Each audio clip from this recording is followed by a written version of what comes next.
Hey, it's Bruce Wayne McLellan here. I'll be your host for the first annual 2022 Virtual Personal Development Summit. This summit aims to help you focus on the right things so that you can develop your limitless potential, deliver world-class productivity, and enjoy high levels of life satisfaction. We accomplish this through a multifaceted approach. That's why we have 10 experts from different areas of well-being. Our first speaker is Erin McCullough, aka the Joy Slinger, is a coach, author, and guide whose life purpose is to help business people find joy, meaning, and purpose.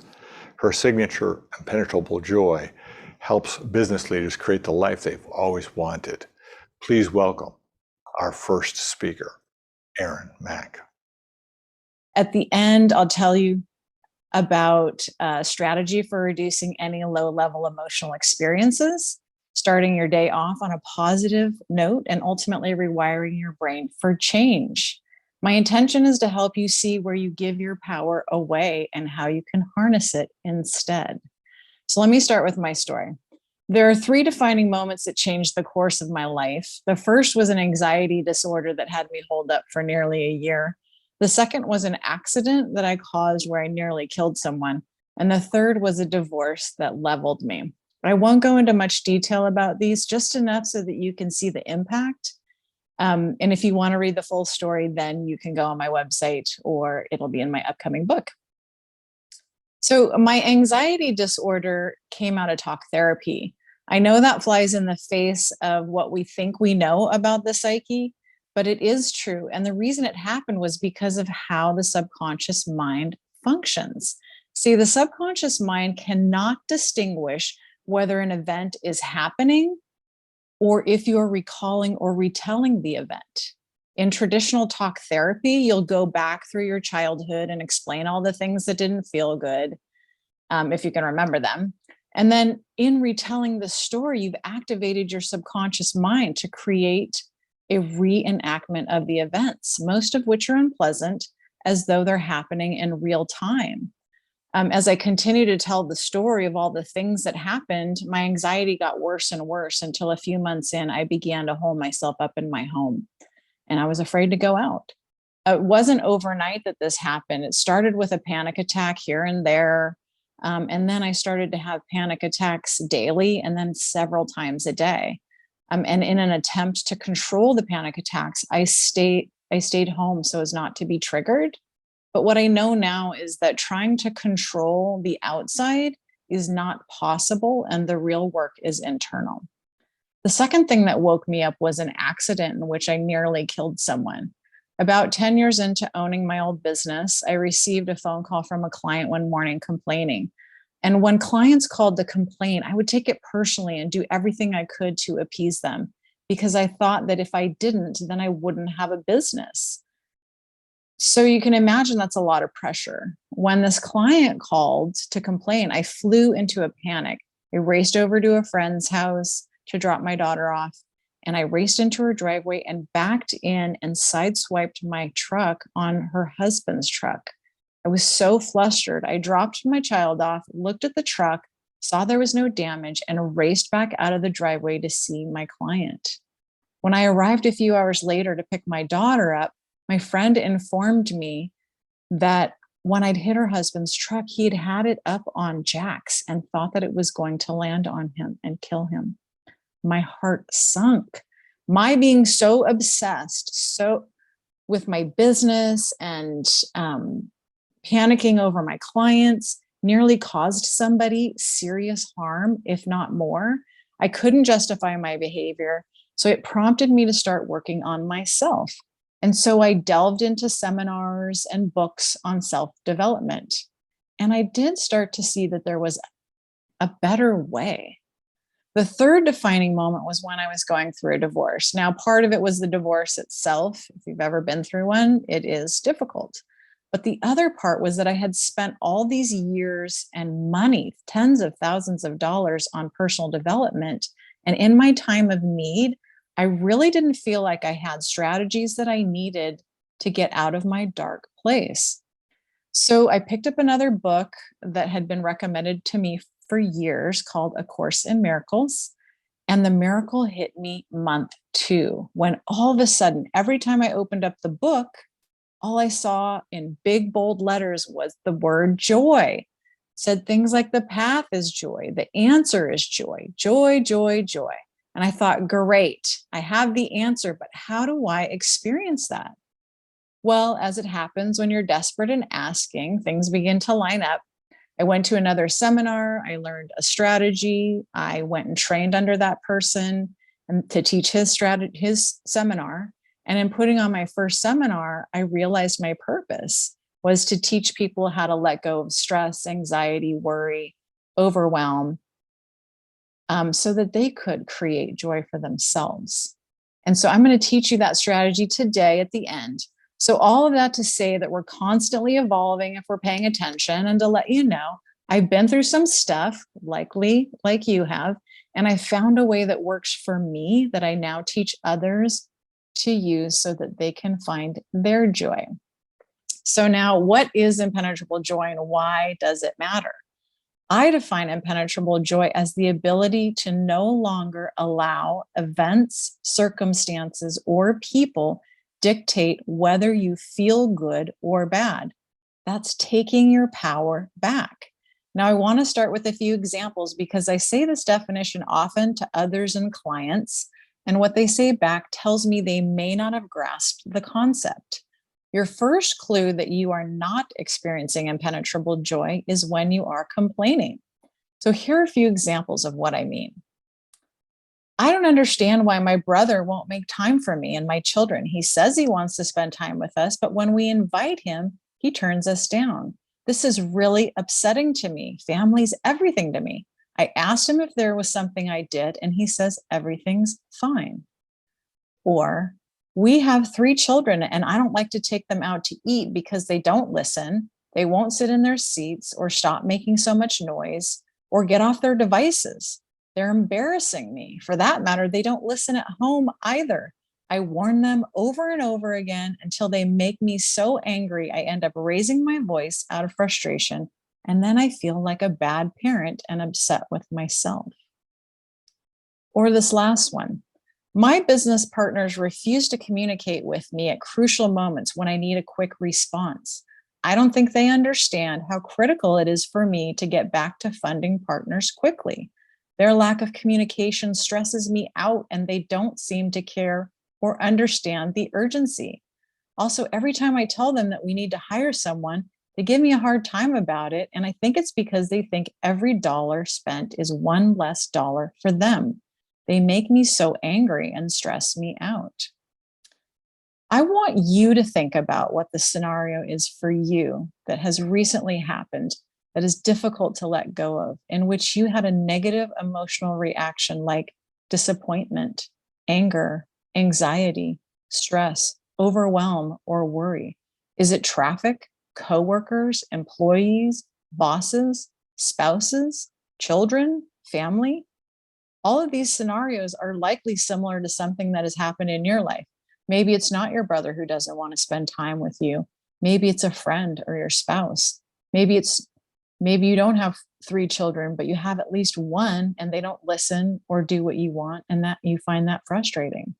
Maybe you don't have business partners, but you have employees or colleagues that you have a difficult time communicating with. And I know for me in my previous business, when employees would do something that was not protocol and a client complained about it, I would go a little crazy in my head for a while. They all sound reasonably challenging to navigate, right? And I'm not saying don't get upset, at least initially. I'm just wanting to point out that if you allow other people's behavior or outcomes of events or circumstances to dictate how you feel, then you have given your power away. There is only one thing that we can control in this life, and that is how we respond to it. And I'm talking about emotionally, how you feel. We cannot control other people, what they do, say, don't say, although we try. For example, honey, when you don't pay attention to me or cut me off when I'm speaking, it makes me feel like you don't love me. This is an attempt to get the other person to do something to make you feel better. You are really the only one who can make yourself feel better. The other thing we cannot control are outcomes. We behave as though we can all the time.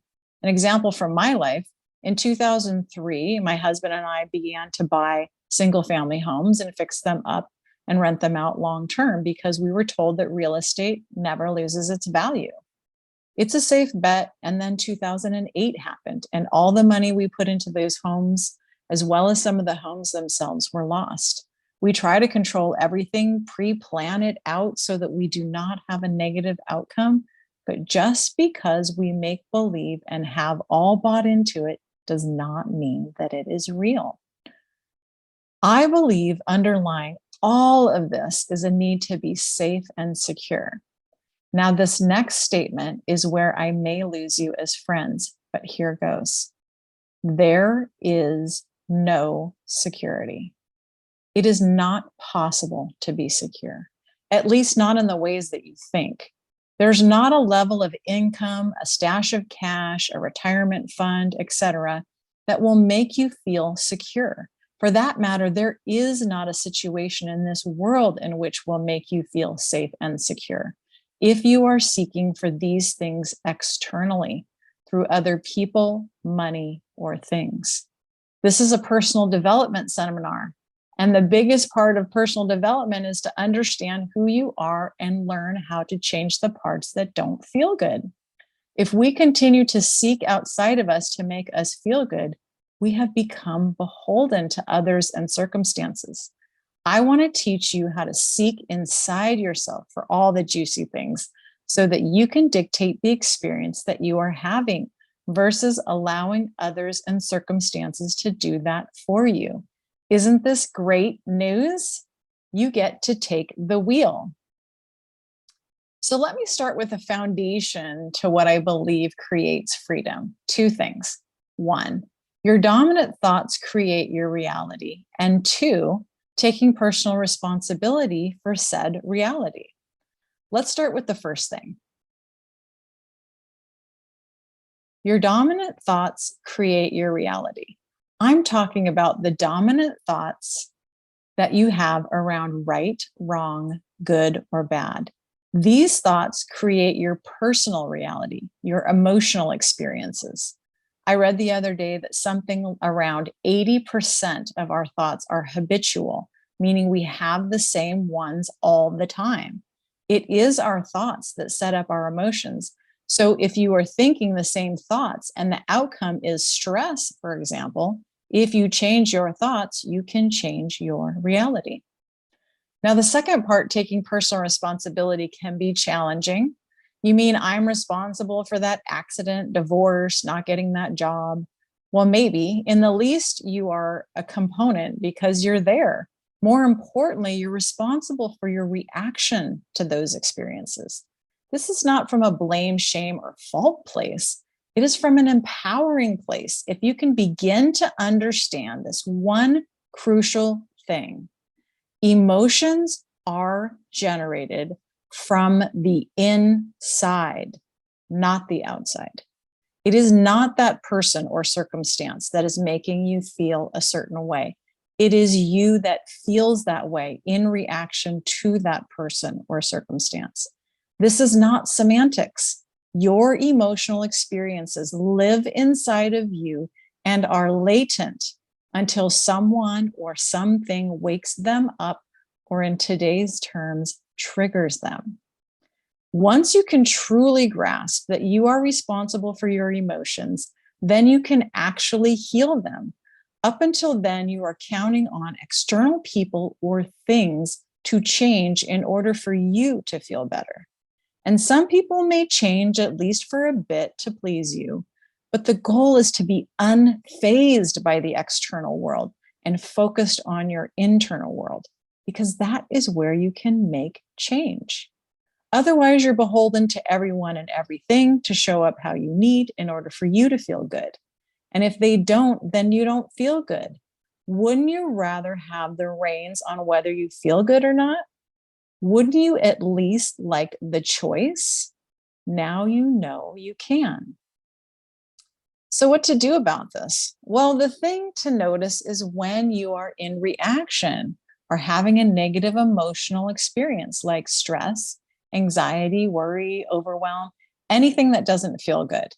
We use our emotions to point us to the areas that are ripe for healing and growth. When we are reacting, that means there is a hurt part of ourselves that's showing us it is available for healing. After we notice that we're in reaction, then we begin to question ourselves by saying things like, I wonder why that person, what they said or did, is bringing anger inside of me. Or it's curious that I'm choosing stress as a reaction to this traffic, my employee making a mistake, or my client being upset. Or I wonder why I choose overwhelm when I have a lot to do. I wonder if it is possible to choose a different way of handling a full plate. This is the responsibility stance. Approaching these emotions with wonder and curiosity gives us the opportunity to take a step back from ourselves. This is important because while we may think we are our thoughts or our emotions, the fact is that we are not. How I know this is because you can have a thought or an emotion and tell me what it is. Who is the one who is naming the thoughts and emotions? That is actually who you are. By taking a step back and separating yourself from your thoughts and emotions, you can begin to see them for what they are, an act, a show that you've put on many times over. From this place of recognition, you now have choice. You can react or respond. Without this, you have no awareness and thus cannot change. Now, this is a practice. It's not a one and done situation. Now that you have this information, you will likely begin to notice after the fact that you've been in reaction to something. You may have a tendency to give yourself a hard time about it. Don't. You have been practicing your current way of being for a very long time, and it will take some time, not forever, to make the change. You will begin to notice your reactions more and more until one day you will be in the middle of a reaction and realize it and stop yourself. Eventually, you'll begin to have such a great understanding for what sets you up to be triggered that you will just stop yourself from going down that rabbit hole. Now, you may be thinking that sounds like a lot of work. It's not a lot of work. Don't go there. That is just a distraction from making change. Your subconscious mind wants you to believe that everything is hard so that you don't make changes, because change to the subconscious mind goes away from its main goal to survive, to have everything stay at status quo. It is simply just different, not hard, just different. If you get one thing from our time together, I hope it is that the best way to empower yourself is to take personal responsibility for your emotional experiences. If you can begin to go within in wonder and curiosity, you will find freedom. You will take back the reins in your life and learn to harness impenetrable joy. Now, I promised you a strategy to combating any low-level experience and for starting your day out in a super positive way. One of the practices that I teach is what I call a day in the life visualization. This is a visualization of a day in which everything you've ever wanted takes place. This is all the things, the cars, the house, the vacations, the people, the significant others, children, grandchildren, friends, family, and the relationships you would like to have with these people, all end results. Nowhere in this visualization are you to go to the hows of it, how you got the money for all of this. An example, my business triples, I win the lottery. All end results. The biggest part of this day in the life is creating an emotional experience. If it is the day in the life, then you would be pretty dang elated at every moment. You must feel that elation. So why do I make it a day in the life visualization? I do that because we want what we want because of the way we think it is going to make us feel, which is really good. The visualization will prove that it is not about the things. You can create the feelings of having all the things now without the things, because it is not the things that make you happy.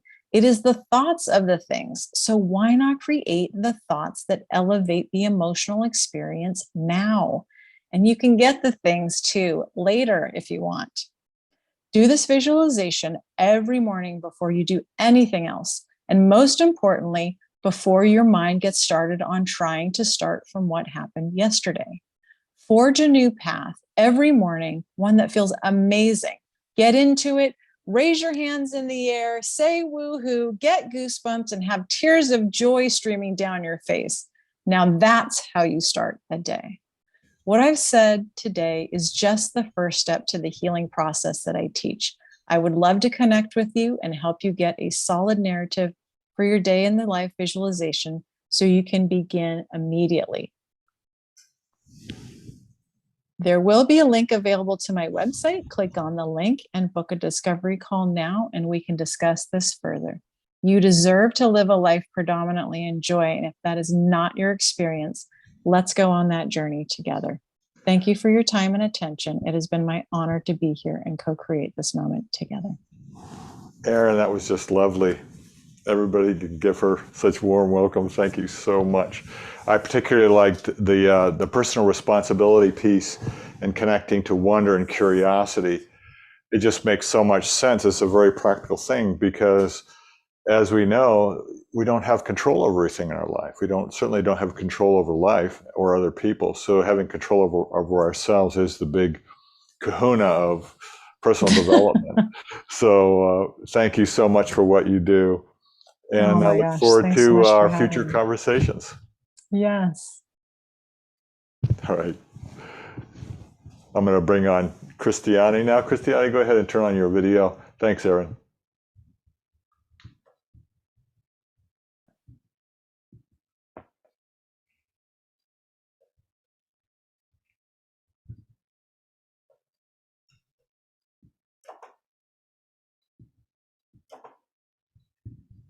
And we have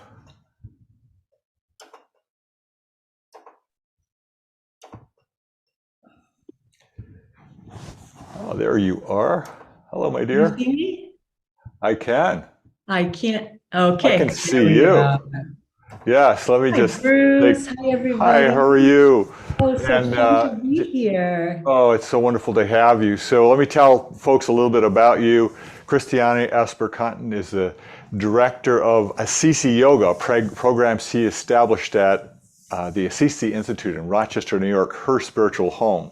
Christianne is deeply committed to extending hand to those who share her passion for discovering tools that foster sustained wellness. She calls her mission the Well-Being Compass. In addition to Assisi Yoga, she teaches Ayurvedic teacher training programs at Open Sky Yoga Center. Her yoga certification includes Ayurvedic Yoga Therapy, Yoga Nidra, and at the Sivananda Yoga Vedanta Center, Relax and Renew with Judith Hansen Lassiter, PhD, the advanced teacher training with Francois Raoult, and the yoga mentor. He's her yoga mentor. And he is a student of Sri BKS Iyengar. She also received her credentials as a clinical Ayurvedic specialist in 2003 from California. So we're looking forward to hearing from you today, my dear. Take it away. Oh, so wonderful. Thank you for the introduction. And again, hello to everyone here. I'm so happy to be with you. It's, I'm going to start my talk in a little bit of a heavy note, but things will get lighter as we progress. And surely by the time we are completed, you just might be floating. So I am going to ask you to bring yourself to a time that maybe you found yourself sitting at an ER waiting room, and you're there all night, either for yourself or for a loved one. And of course, in addition to the concern of whether or not help would come in time. This was compounded by the sheer exhaustion that you're feeling from being so sleep deprived, but also the excess stimuli that you really can't help but be exposed to in certain circumstances. So here you have the sound of helicopters, you have someone sitting 2 chairs down from you, yelling help nonstop, and so on and so forth. Life has a way of giving us this very abrupt stop card sometimes. And this happens on rare occasions, fortunately. And sometimes things turn out just fine, as they did for me last week. But whatever the outcome, there are really 2 types of choices that seem to be available to us at these moments. The costly one, where we resist what's happening, making what's already a very fragile situation even more fragile. Or we choose the one that invites this gentle opportunity to tilt into ourselves and hear that whispering sound from within.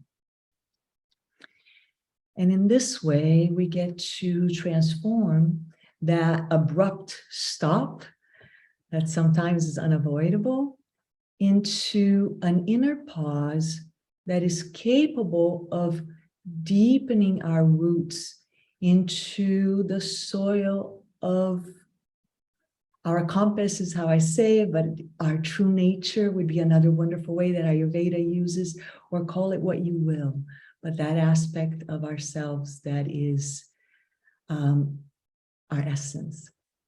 So this recent opportunity that I had for listening more closely did something really wonderful. It refreshed, it enlivened what I've come to understand for these past 2 decades working as a clinical Ayurveda specialist, of what it takes to really, truly overcome your obstacles to health. And if not overcome them completely, at least the intensity, the duration, and how often they occur. So these obstacles, they really have, whatever they may be, they give us a chance to come into this more intimate place. Again, the compass that's within. And we are going to do this today in our little brief time together by exploring 3 topics. One is what's health to you. The other is to clarify our relationship to our obstacles. And third but not least, we're going to look at a map that can bring us back to this true nature, to our compass. So without any further ado, let's go ahead and jump right in with what health means. And Bruce, I don't know if it's possible to give me rights to share screen. Oh, I think it's right here. Yeah. Let's see if I can share. If not, it's no problem. I can just read Go for it. You should be fine. Okay. All right. Oh yeah, here it is. So here on the left-hand side, you have the Charak Samhita. This is a very ancient, very renowned text of Ayurveda.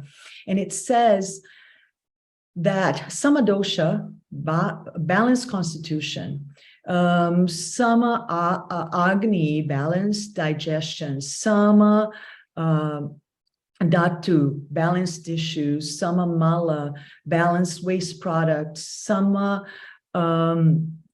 Kriya, your balanced senses, and you have the balanced mind and alignment with spirit. This is what health is.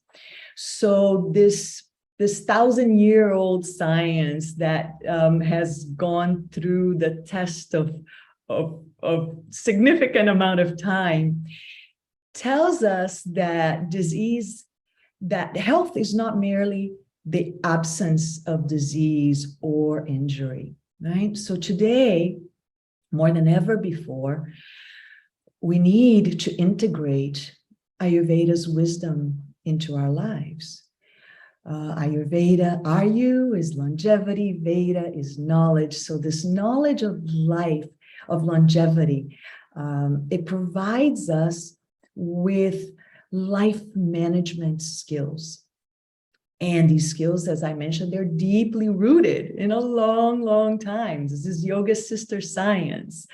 So it's to appreciate what is being offered here in this quote alone would require a tremendous amount of time on our part, which of course would be a delight. And I hope that you jump in for that opportunity at some time in the near future. But meanwhile, we're going to focus, we're just going to touch upon the first one, balanced constitution. But we're also going to look at this more lighthearted expression of health by Ravi Shankar. Health is the dynamic expression of life. Life is enthusiasm, joy, and love. And the way I like, and the reason why I bring this up is because in all my years of studying health through the lens of Ayurveda, I have come to realize that health is a dynamic equilibrium of sorts. It's like through trial and error, unfortunately for me, that is really what I've come to understand about it, is that our true nature is interacting with this ever-changing environment. And so it's continuously affecting our constitution, which we see here is one that we want to maintain balanced at its original state. We'll go more into your true nature in a moment, but for now, I'm just going to highlight that in order for us to live our lives in greater ease, right, free of disease, we got to be willing to discern what in our environment is pulling us towards or away from making the choices that we know serve us well.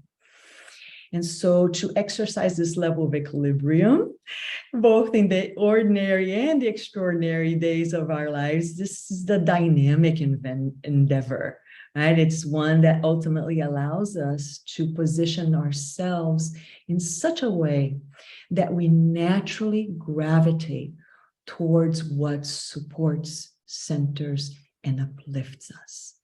So I will remove the screen share now so that we can go into the next topic, which is to clarify our relationship to our obstacles to health. What stands between us, this dynamic experience that is our true nature, and you know, the potential of our health, and what's there, what's blocking us. So we start by identifying it. Perhaps you recall a time when you said to yourself something like, I am feeling overwhelmed. Yeah. So what's really going on there? And you can replace the word overwhelmed with feeling overwhelmed with anxious, confused, or simply stressed. Okay, go ahead. There's a little bit of a wide range here. Ayurveda says that any of these states are a result of the same one thing, and that one thing is excess movement in the mind. That's it. So it's valuable to note here that when the mind is moving fast, we're not feeling anything. Yeah. So instead, if we were to become present to our bodies, then all that excess would dissipate. And so there is our antidote. So let's just say at that ER experience, for example, there was a lot competing for my attention. There's a lot more things I could have listed, but I didn't want to make our time here together so gory. But in any case, all turned out well. So I knew in that moment I could not afford to get overwhelmed. I couldn't be hijacked by that, because my attention needed to carefully, lovingly be gathering what was really happening so that I could respond accordingly, right? So, and yet, unlike the ER example, there's a chance that, because that's a rare one, but there's a chance that you are continuously being hijacked by, say, your device, particularly the news feed on your phone. Yeah, so, and maybe because it's such a common thing, the kidnapper accompanies you even when you're vacationing. And so just because certain excess movement of the mind goes unnoticed, it doesn't mean that we're immune to it. There's still wear and tear whenever we are bombarded by more information than we can process, we can really truly assimilate at any given time. So any kind of excess movement of the mind will inevitably lead to things like feeling overwhelmed, anxious, confused, stressed.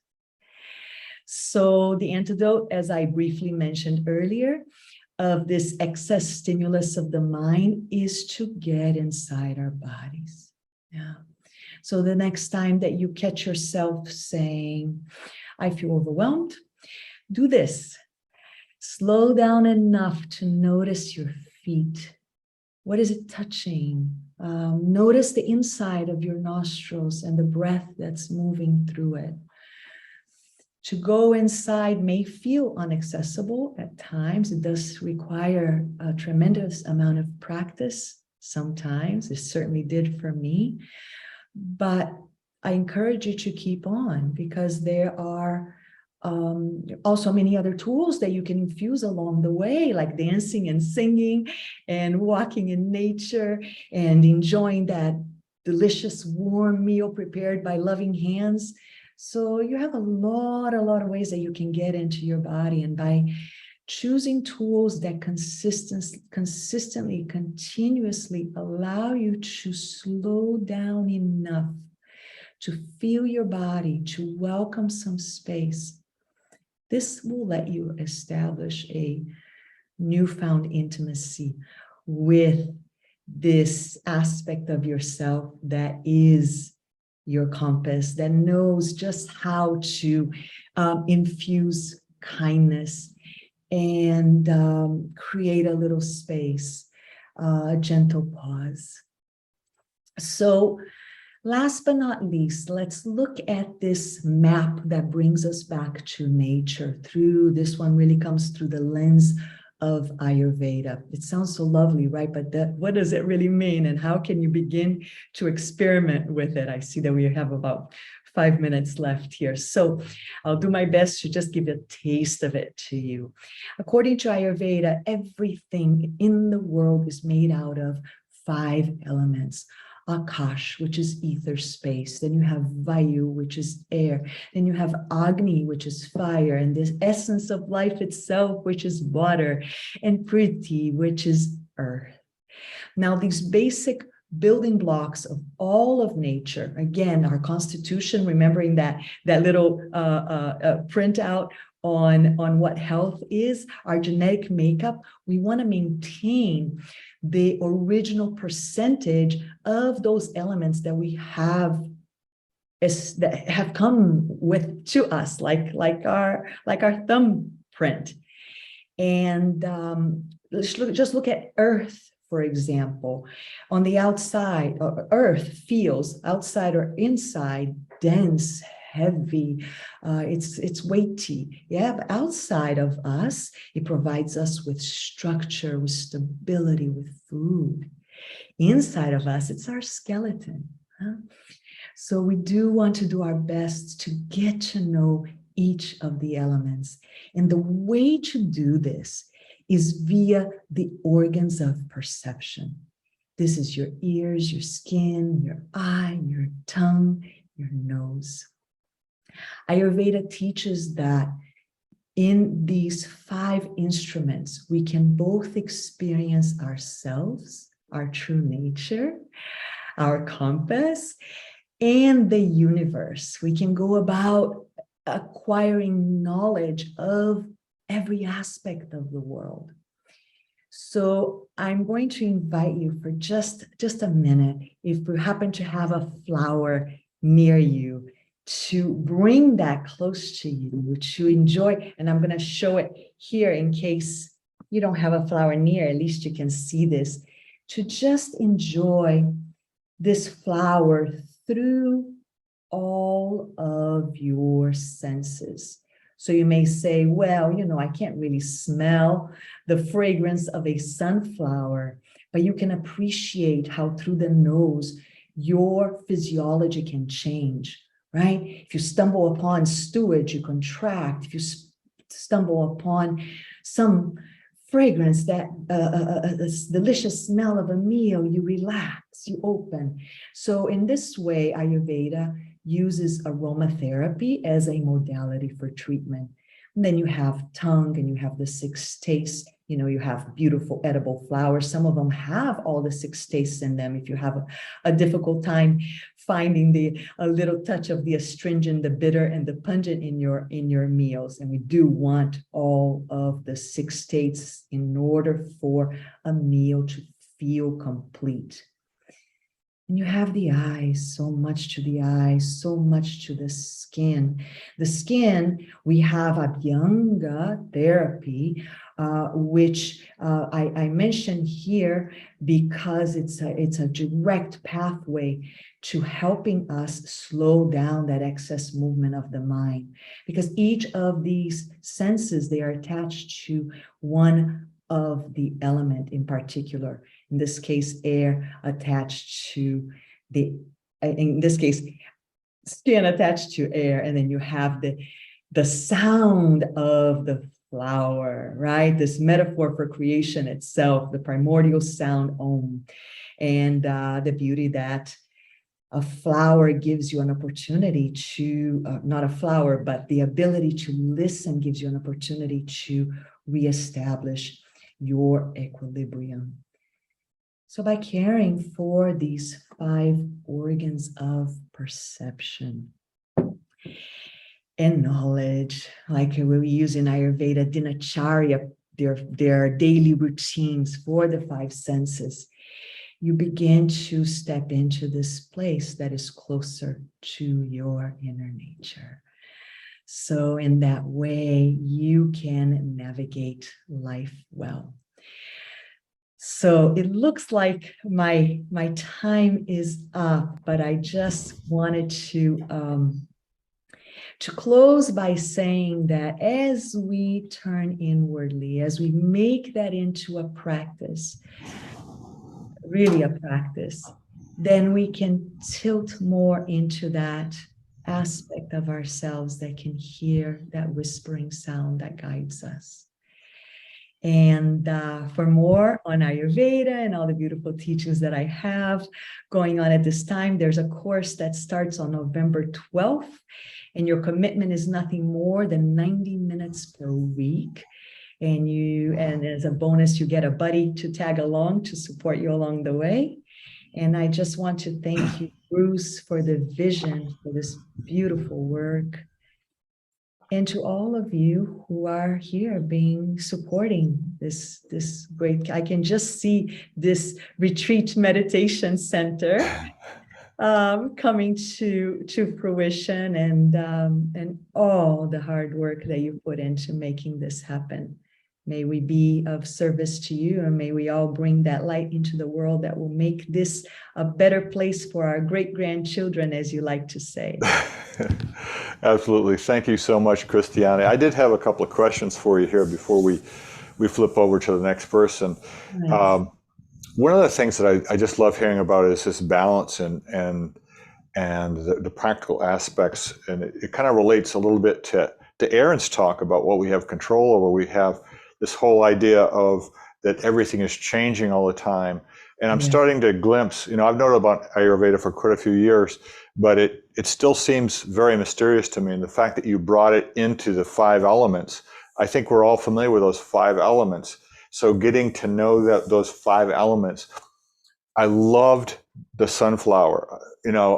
I'm thinking, I got to get some sunflowers to put in my house here. So thank you for the inspiration. But I was thinking, what is one other thing I can do today to connect me with one of the 5 elements or all of them today? When you take your break to have your meal, that you look at the beauty of your meal, that you take the time to acknowledge the movement that was required by nature and by those who prepared it in order for that to come to pass. The textures of that food. And then through all the 5 senses, yes, but then how is that meal being processed in your body? What is the effect? We so often get taken by the idea of this type of food is good for me, but this type of food is not good for me. And to a certain degree, yes, a lot of us have developed certain allergies. There's a lot there. However, there's also taking the time to just see that which I take in, whatever it may be, and how it's being processed within me, right? So it's really this beautiful practice of awareness that you teach so well. And then the next time you pick up a sunflower and you go, hey, I can't smell it, just recognize, just use that as an inspiration for getting to know the element earth, because earth is connected to the nose. So if you can't smell something quite well, earth element is deficient. And when the earth element is deficient, we're going to operate more from the excess movement of the mind. Yes. So each of the elements are an open door to knowing ourselves and the universe better. So that's such a beautiful statement. It sounds to me, teach me. This is a teaching moment. So it sounds like being mindful of, it's a practice of mindfulness, which is being aware of those 5 elements and how it interacts with every situation in your life. Am I getting closer? Is there hope for me? That is it, Bruce. That is it. Through the eyes, I see fire. Close your eyes for a moment and you notice the heat there because you're picking up all the information, right? As I mentioned a moment ago, through the ears, I experience ether element, sound, right? Through taste, I experience water. Look, close inside your mouth is all this moisture. Go ahead, wipe out your tongue, make it dry, and see if you can taste the delicious food. You cannot. We need water in order to have that enlivened sense of being. And then the skin, touch, air, right? If the wind is blowing too hard, your skin gets dry. So you need more oil, more lubrication, more grounding. That's why Abhyanga is helpful when there's excess movement of the mind, because it's bringing a coating into the skin that contains it. It's like putting a warm blanket on someone who's in the corner, very cold, right? And afraid. Right. Well, I am so looking forward to working with you in the future. And just so you know, even the speakers don't know this, but I have a gigantic announcement at the end of this seminar that relates to what Christianne is talking about, which is the idea of having an in-person physical retreat. Also, a little bit out of the bag here, but there will also be a virtual aspect. So it will actually be a hybrid global retreat for those that would love to attend. And I'm going to have some more information about that a little bit later on. Just so people know, for all the speakers, if you would like to ask a question, please go down to the little reactions button on your screen, and you can click the up hand. If you want to experiment with that right now, go ahead. Even if you don't have a question, go ahead and push the reaction, put your hand up and then put it back down. Yeah, there's some people doing it good. There's like 2 questions, 3 questions. Awesome. So Erin had a question. Anna's out there. Great. Okay, cool.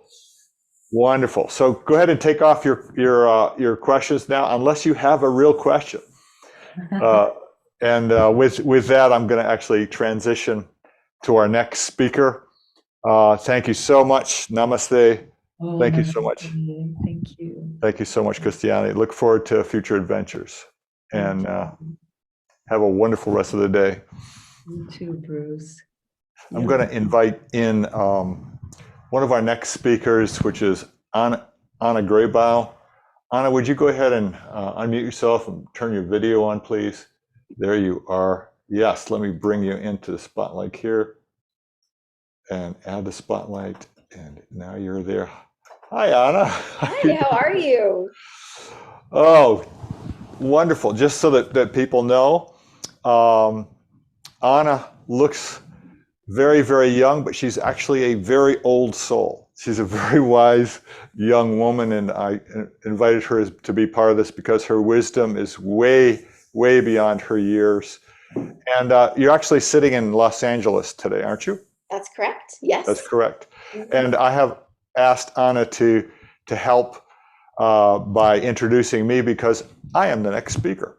So if you would go ahead and do that would be wonderful. Thank you so much, Anna. Absolutely. I have the great pleasure of being able to do this. So our next speaker is the executive producer of our virtual personal development summit, Bruce Wayne McLellan. Bruce does for adults what Mr. Rogers did for children. His burning aspiration is to make a better world for our great-grandchildren by helping people rekindle their sense of wonder, playfulness, and joy. When people ask him what he does, he tells them that he helps individuals tap into their limitless potential to deliver sustained world-class productivity so they can savor elevated levels of life satisfaction. He is a master coach with nearly 20 years experience and the host of the One Kind Word podcast. Please welcome Bruce Wayne McLellan, AKA a grandfather to us all, with his talk, Know, Love, Lead, 3 giant steps to enduring wonder. Thanks so much, Anna. Thank you.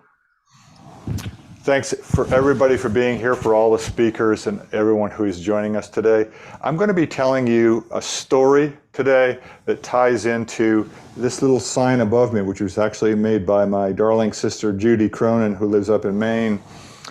And we're going to be talking about and introducing this whole concept. So there's going to be a story, and then we're going to get into some details. So let's start with that story, which actually came from my ancestors who crossed the land bridge that used to exist between Russia and Alaska. It used to be called Beringia about 30,000 years ago or more.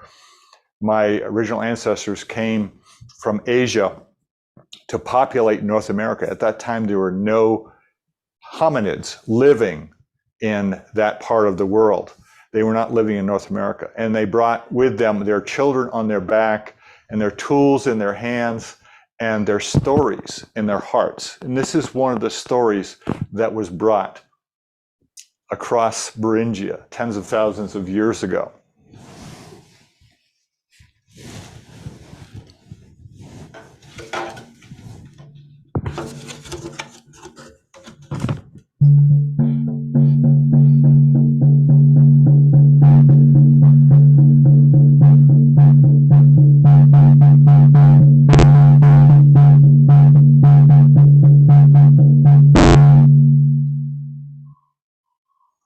There was once a wolf.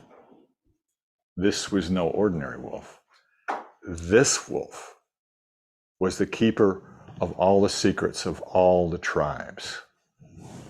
Every year, Wolf would wander into the human village to visit his cousin dog. Now it had been a particularly hard and long winter, so Wolf's ribs showed through from lack of food, and his fur was mangy and matted, and his fragrance, well, was rather wild and untamed. But his cousin dog did not mind at all.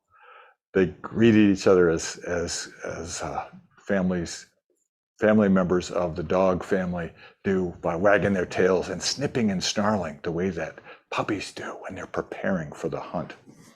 They spent the day together doing this, and it came to Wolf that it was time for Dog to learn about the moon and remember who he was. So as dusk approached and the moon arose on the horizon, Wolf shared his hauntingly beautiful song, leaning his long black snout back until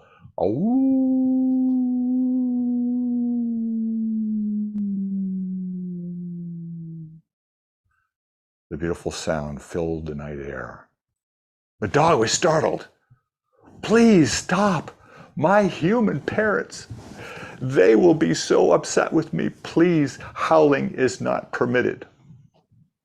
Wolf remained in great poise, nonchalant and nonplussed by the dog's comment, seeming to ignore him. And in a few minutes, once more, the wolf lifted his long black snout and this time something stirred inside of Dog, some memories of his grandfather's stories about the old dogs, the wild dogs. And then he snapped out of that dream. Please, Wolf, stop. My human parents will be so angry. Please, I beg of you, please stop your howling. And so it was quiet for a while. The two shared the joy of listening to the evening katydids at nighttime and the crickets and the tree frogs. And as starfields rolled overhead, one last time, Wolf raised his long black snout and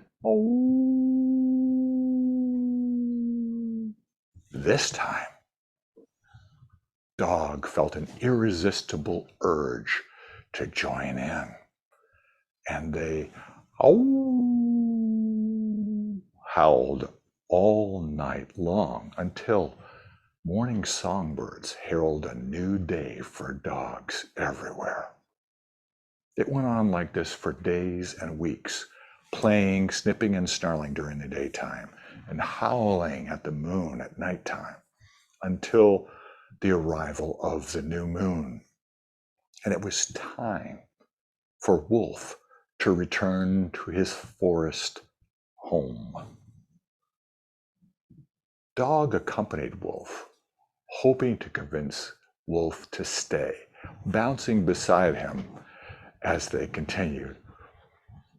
Dog begged, please, Wolf, stay. My human parents will take good care of you. They'll wash you and you'll smell sweet again. Just think, you'll never be hungry or thirsty again. Wolf, stay. The wolf, once again, nonplussed, through sparkling eyes and gratitude, declined Dog's generous offer, and they continued together towards Wolf's home, the edge of the forest, until Dog was no longer able to move.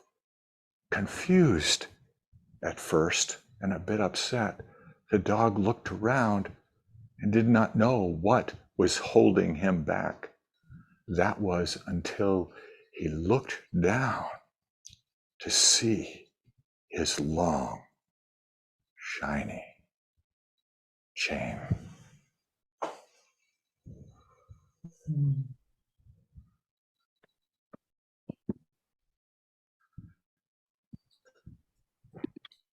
That is one of my favorite stories. And now I have a question for all of you. And that is, about know, love, lead. The 3 giant steps to enduring wonder.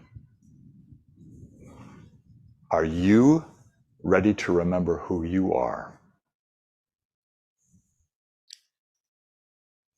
Essentially, Know, Love, Lead is about that journey, the journey of personal leadership. That personal leadership is the idea that we are all potentially the leader of at least one person, ourselves.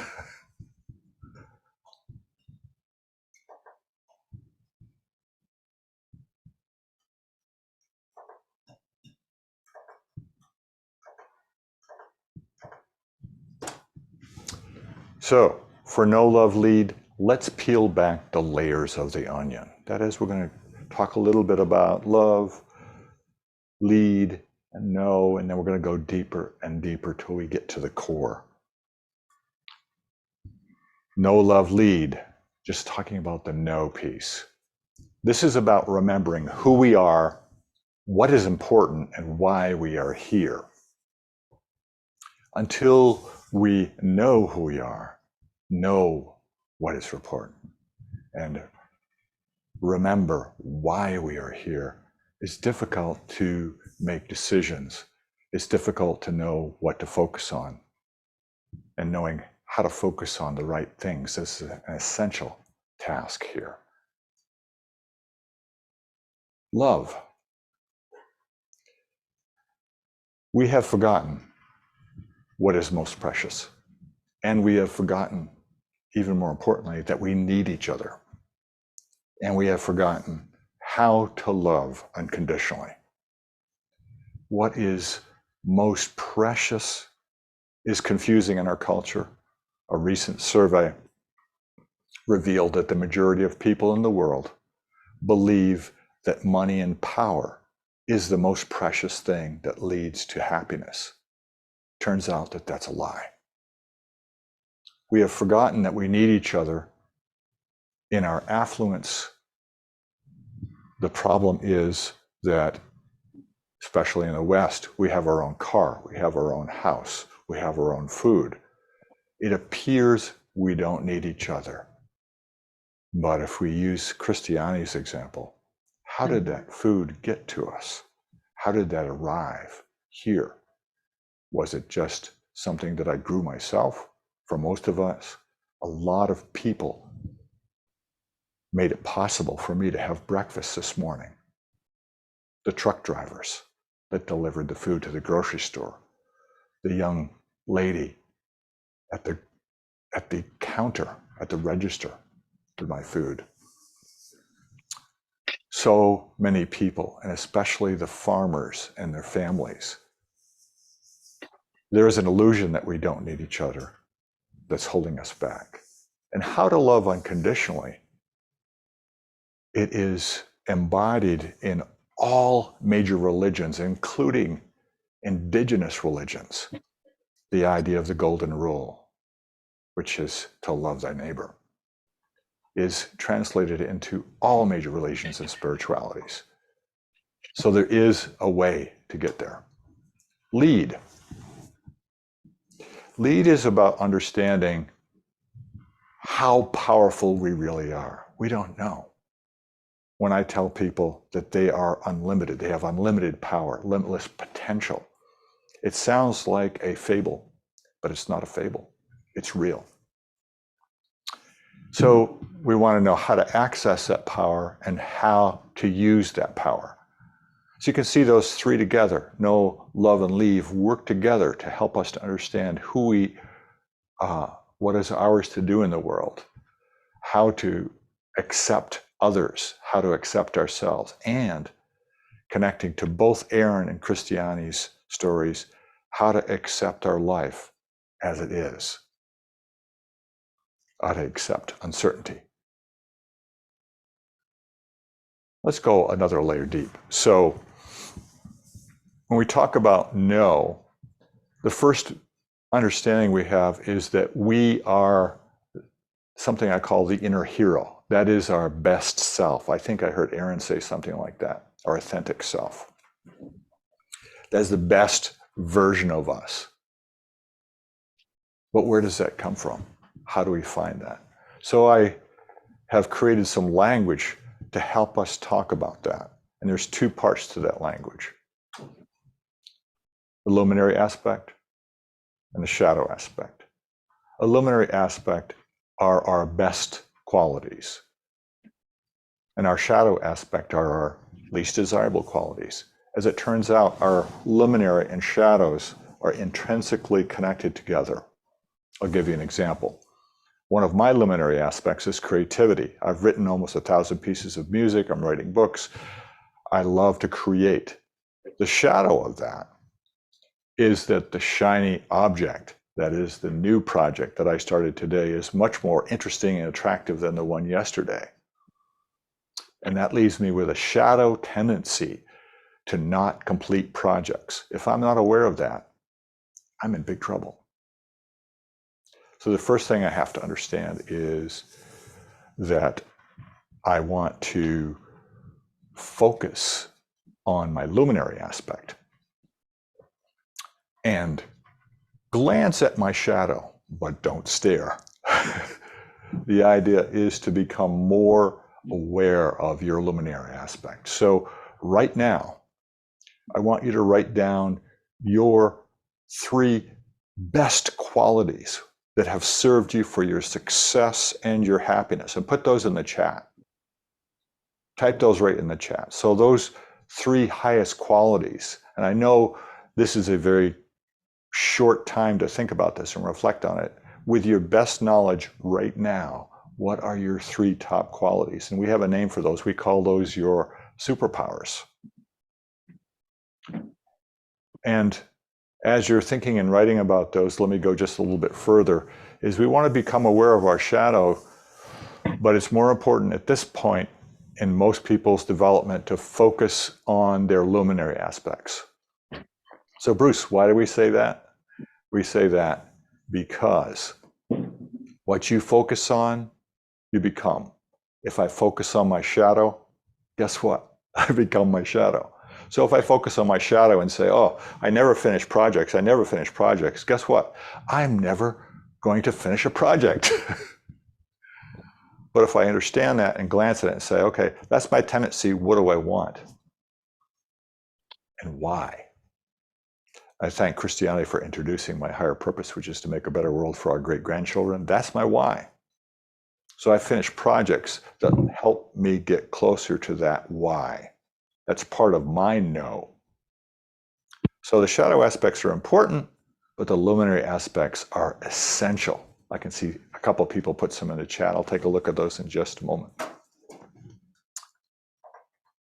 Love. Now, this was one of the most profound things in the last 20 years that I learned, because I grew up in the same culture as everybody else in the same society that tells us that wealth and power is the most important thing. And there's this gnawing belief in each of us that that's not right. But why is that? Well, it turns out that Harvard University did a 75-year research study. You heard that right, 75-year, that's 4 generations of researchers to answer the question, what makes people happy? And what we discovered in that was that what makes people happy is one thing. The most precious commodity in the entire universe is human connection. If that is true, it turns society's rule topsy-turvy. We overwhelm ourselves with work ethics that Erin was talking about, because we're told that really this is about money and power. If you're not pursuing that, you're focused on the wrong thing. When in reality, the research and our heart tells us the same story. and all the world religions and spiritualities say the same thing. It's about our connection with others. So how do we do that? That's the heavy lifting of love and understanding that. So the final piece is understanding lead. So we know why we are here and who we are. We accept that part of ourselves. And now what do we do with all the information? I love the metaphor of a rocket and escape velocity. Of course, escape velocity is the amount of thrust we need to escape the force of gravity. So we can actually break that down and simplify it into two pieces, lift and drag. Okay, so drag, most of the drag for a rocket is gravity, right? It holds us to the planet. There's some air resistance for a rocket, but the lift are those thrusters. But what about people? When that comes to people, to achieving our highest potentials, our limitless potentials, how does that work? There it is again. Focusing on our luminaries give us the lift, and reducing our shadows reduce our drag. And I will tell you that the shadow work is the heavy lifting of the whole program. Know, love, lead. Shadow work we save for last because we want to make sure that your luminary aspects are well established.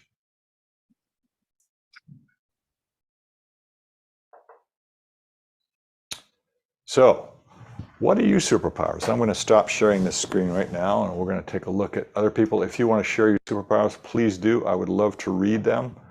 And Anna says, hi, Anna. Compassion, creativity, and drive. Awesome. It's really actually very empowering to voice that in public, because for some reason, we believe that sharing our superpowers actually makes us look arrogant and narcissistic, and it's actually not true. It actually empowers us to be the best person we can be so that we can be an incredible human being. That turns it upside down. Now, if you think about money and power, then we wouldn't want people to share their superpowers because they're going to take my money and my power away. But if we're talking about connection, completely different. So Julia Shaw, hi Julia. Patience, determination, and adaptability. Wonderful. And James Davis, problem solving, empathy, and listening. Awesome. So whoever you are, whatever your oh, here we go. Erin. Hi, Erin.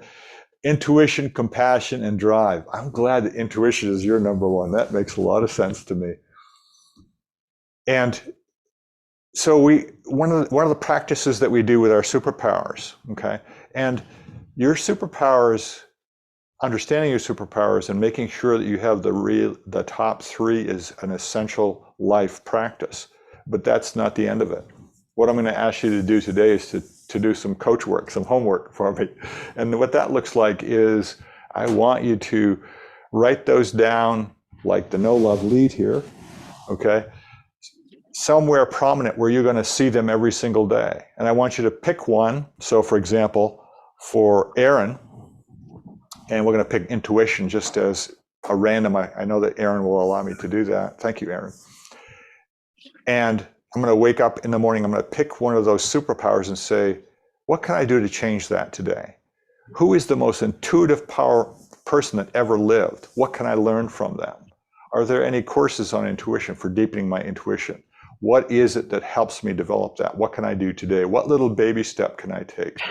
That is a practice, and I'm not exaggerating here. What I want you to do is to do this every single day, because that starts to establish that inner hero. We are all the hero of our life story as that comes to fruition. So if I was to focus on intuition, how can I make that better every single day? I tell you, I promise you, you will never run out of ideas. You will never run out of new ways to learn that, to express that, to develop that, if you commit to that practice. What will happen is that your life will start to change in some amazing ways by focusing on our luminaries, especially our superpowers, our best luminaries. Will change your life completely, and it will actually birth that inner hero. And that's enough of me talking. we have any questions out there, I would love to hear from folks if we have any questions out there. Otherwise, I'm just going to keep going until the next speaker.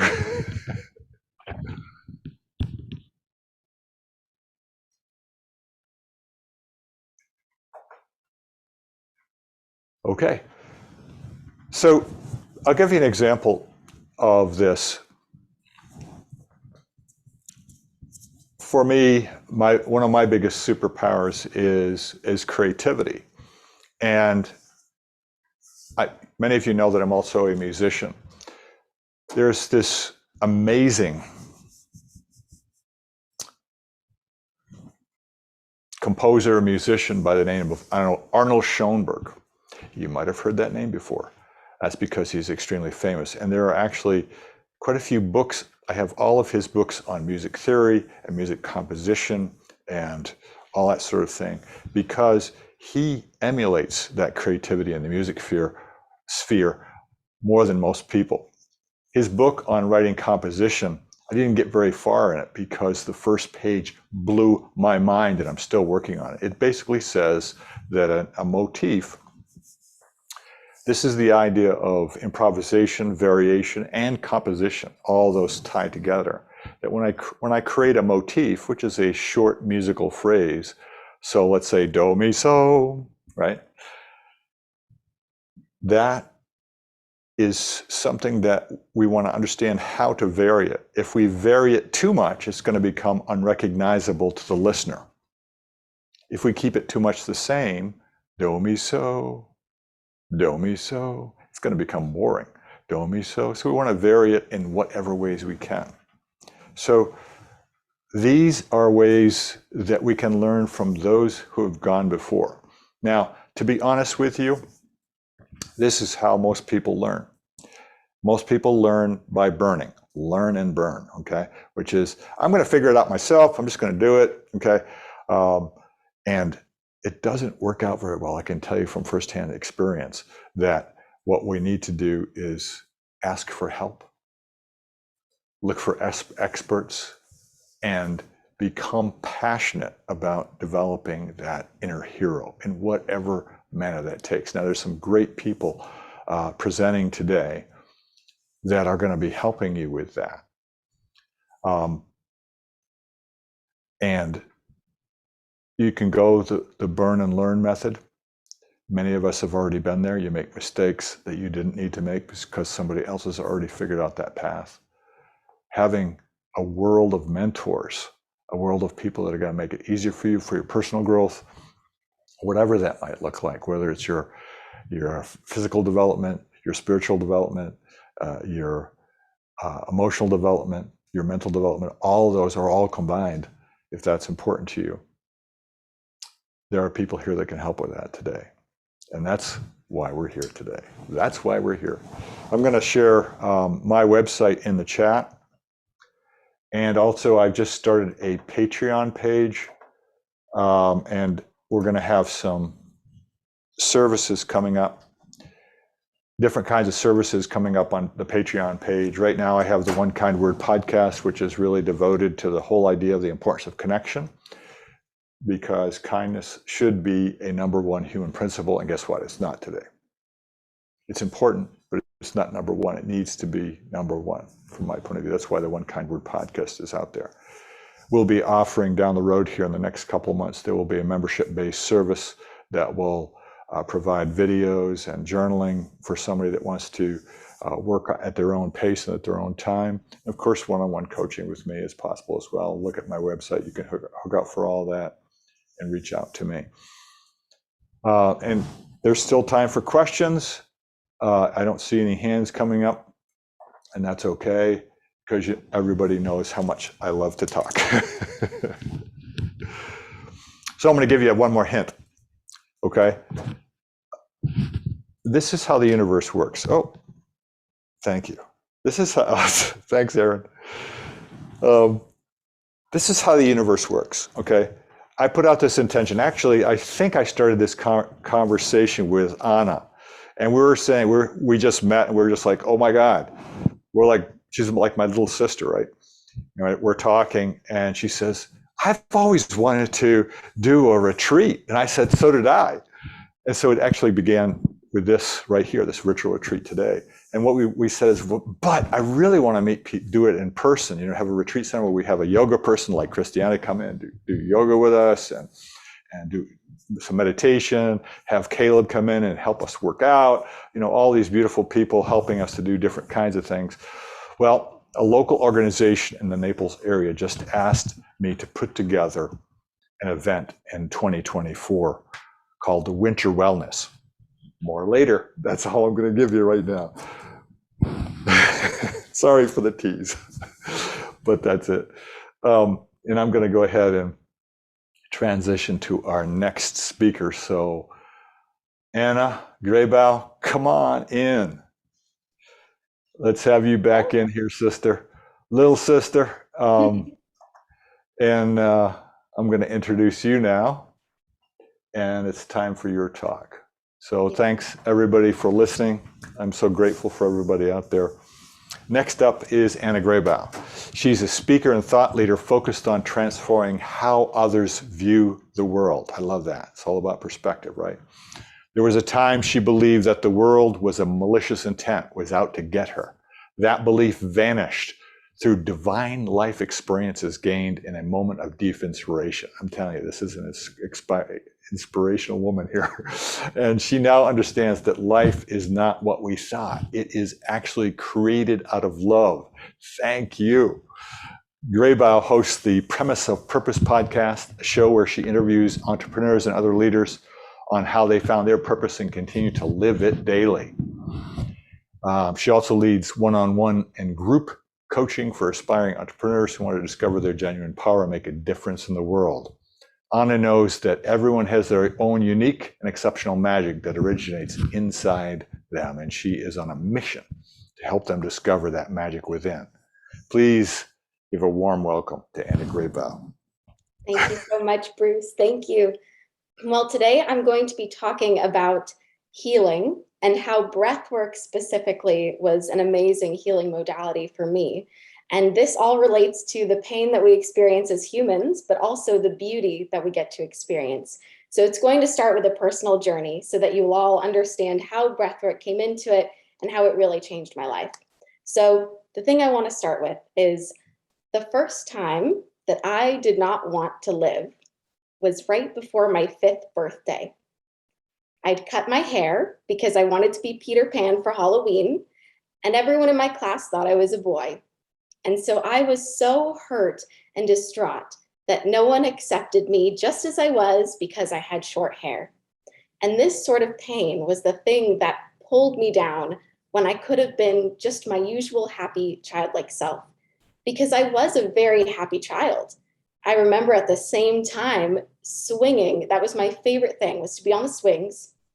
And I would look up at the telephone wires and I'd imagine that I could touch my toes up to them, even though I was very small. And as I did that, I would just imagine flying. And I felt this sense of relief, weightlessness, and this beautiful energy as I just connected with that love and beauty all around. And this was a feeling that I could always tap into. And yet there was also this pain that I would experience in the world. And this created a lot of confusion for me. But I remember another time as I was getting older, now I was only 8, I had a moment where, again, I really tapped into this beauty in the world. I had some friends who were not always the nicest. And there was one day that a friend said to me, Anna, your dress and your shoes don't look good together. You don't look pretty today. And normally I would take whatever someone said literally, but for once I actually stopped and listened. And I thought, why would someone say that? So I said to this friend, I said, actually, I disagree. I think I look good. And so they stormed off in a huff and they went the opposite direction. And I decided to go out to the schoolyard and just be free. And as I ran out to the schoolyard, the craziest thing happened. There were thousands of small white butterflies all over our school. There was some sort of migration going on. I never saw them again, ever. But just this one day, thousands and thousands of swarms of butterflies on our entire playground. And the whole time I just ran after them and I tried to reach for each butterfly, and I felt connected with this bigger power that was at play here. And of course, the friend ended up coming back and, was bitter, and life moved on. But still, there were these pieces that I couldn't let go of that were always there. Now, as I got a little older, I went into my teen years. Unfortunately, this pain that we all know so well started dragging on me a bit more. And I started losing touch with more of that weightless side of myself. And so I threw myself into creativity because it was the one place where I felt like I could just be myself. So I became a dancer. And at 16, I left home by myself. I moved to New York City to pursue ballet with one of the most highly regarded ballet dancers there are. I trained with her.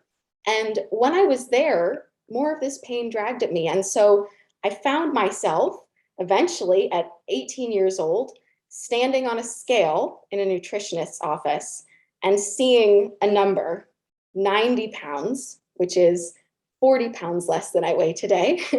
And the nutritionist telling me that my heart could have stopped in the next week, and it was a miracle that I was there. Now, I wasn't trying to hurt myself by restricting my eating. I was trying to gain acceptance by my teachers in ballet. I was trying to get parts. I was trying to be the best version that I knew how to be. However, when I felt that in that moment, I knew that I was alone. Right now, I was an adult. I was in this new chapter of life, and no one could come and save me in this moment. No one could make me love myself, could make me accept myself, and it would have to come from me if I wanted to heal, if I wanted to start treating myself better. But the funniest part of this moment was not, okay, it's time to help myself. I realized that I had this existential question: do I want to save myself? Does it feel worth it to put in the effort to save myself? As you can see, I chose to put in the effort, but in that moment, it was very difficult, especially because I was all alone, or so it felt. Obviously, people loved me and supported me, but this was a decision I had to make for myself. And once you make a decision like that, you cannot be the same person as you move forward. So I made that decision, and that meant I had to change the way I viewed everything. I had to change the way I viewed myself, the way I spoke to myself, treated myself. And this helped me actually finally quit dance and realize that my life's mission is to help other people. At first, I had no idea what that meant or what that looked like. So I tried going through the medical field and all sorts of things. But I started finding solace in small little moments and modalities. Meditation was a very big thing that helped me. Having this stillness and this calm, even before I had great teachers, just putting on music and being quiet. It helped me start to connect with that part of myself that I knew as a child, that blissful, peaceful, beautiful place. And then as I kept going on, I did more research. I actually gave a talk on mindful meditation as a form of treatment for depression a few years ago. And it turns out that studies show that meditation actually changes the gray matter in your brain. So you can change your physical body just by spending time meditating. And so I kept doing it. And then something amazing happened. In 2021, this was just last year, I met a woman from India in a divine way. I was on a work call on Zoom, very 21st century. And this beautiful woman from India happened to be on the call, and we were paired up to chat. And I was supposed to be a salesperson for her, but instead we just instantly connected. And she said to me that she wanted to try something called breathwork.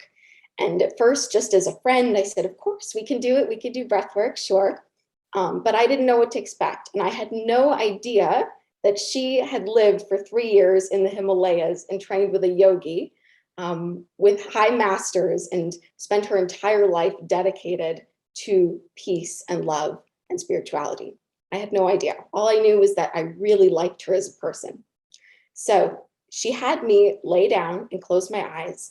And we started this breathing pattern where we would breathe quickly and then slowly.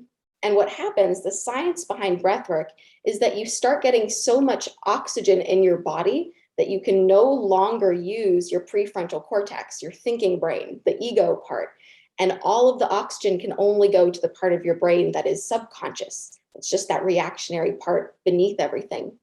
And so as I was breathing, all of a sudden I started feeling almost like I was in a dream. I didn't have my regular thoughts anymore. I was just sort of there. And at first it was very uncomfortable. And then I started seeing images. I saw an image of blueberries and of pink Starburst candy. And then I saw stickers with my favorite princess, Sleeping Beauty, on a little brown paper bag that I'd make for field trips when I went to school. And at first this seemed very strange that I would see all these different things. And then I realized every time I see these images, I have the same reaction, the same emotion that's coming up. And that emotion is just unconditional love. And it was in that moment that something clicked and I understood that everything we are and we are made out of, who we are underneath our thinking brain, it is simply love. That is what we are. And we are all a part of this amazing thing that is one. So of course, once I realized that, my life was changed and I wanted to do something that could incorporate this feeling. I did breathwork several more times, and each time I discovered something new, something different. One time I had a vision of myself on this beautiful white beach, and all of my loved ones from the other side were there cheering me on. It was just beautiful how I felt, even though our physical reality has certain rules of what's real and what isn't, all of a sudden, all of that seemed to just melt away. And it was just my experience in this beautiful, beautiful feeling. So because this was unlike anything, I started looking up more about breathwork, and it also does change your physiology and your body and all of that.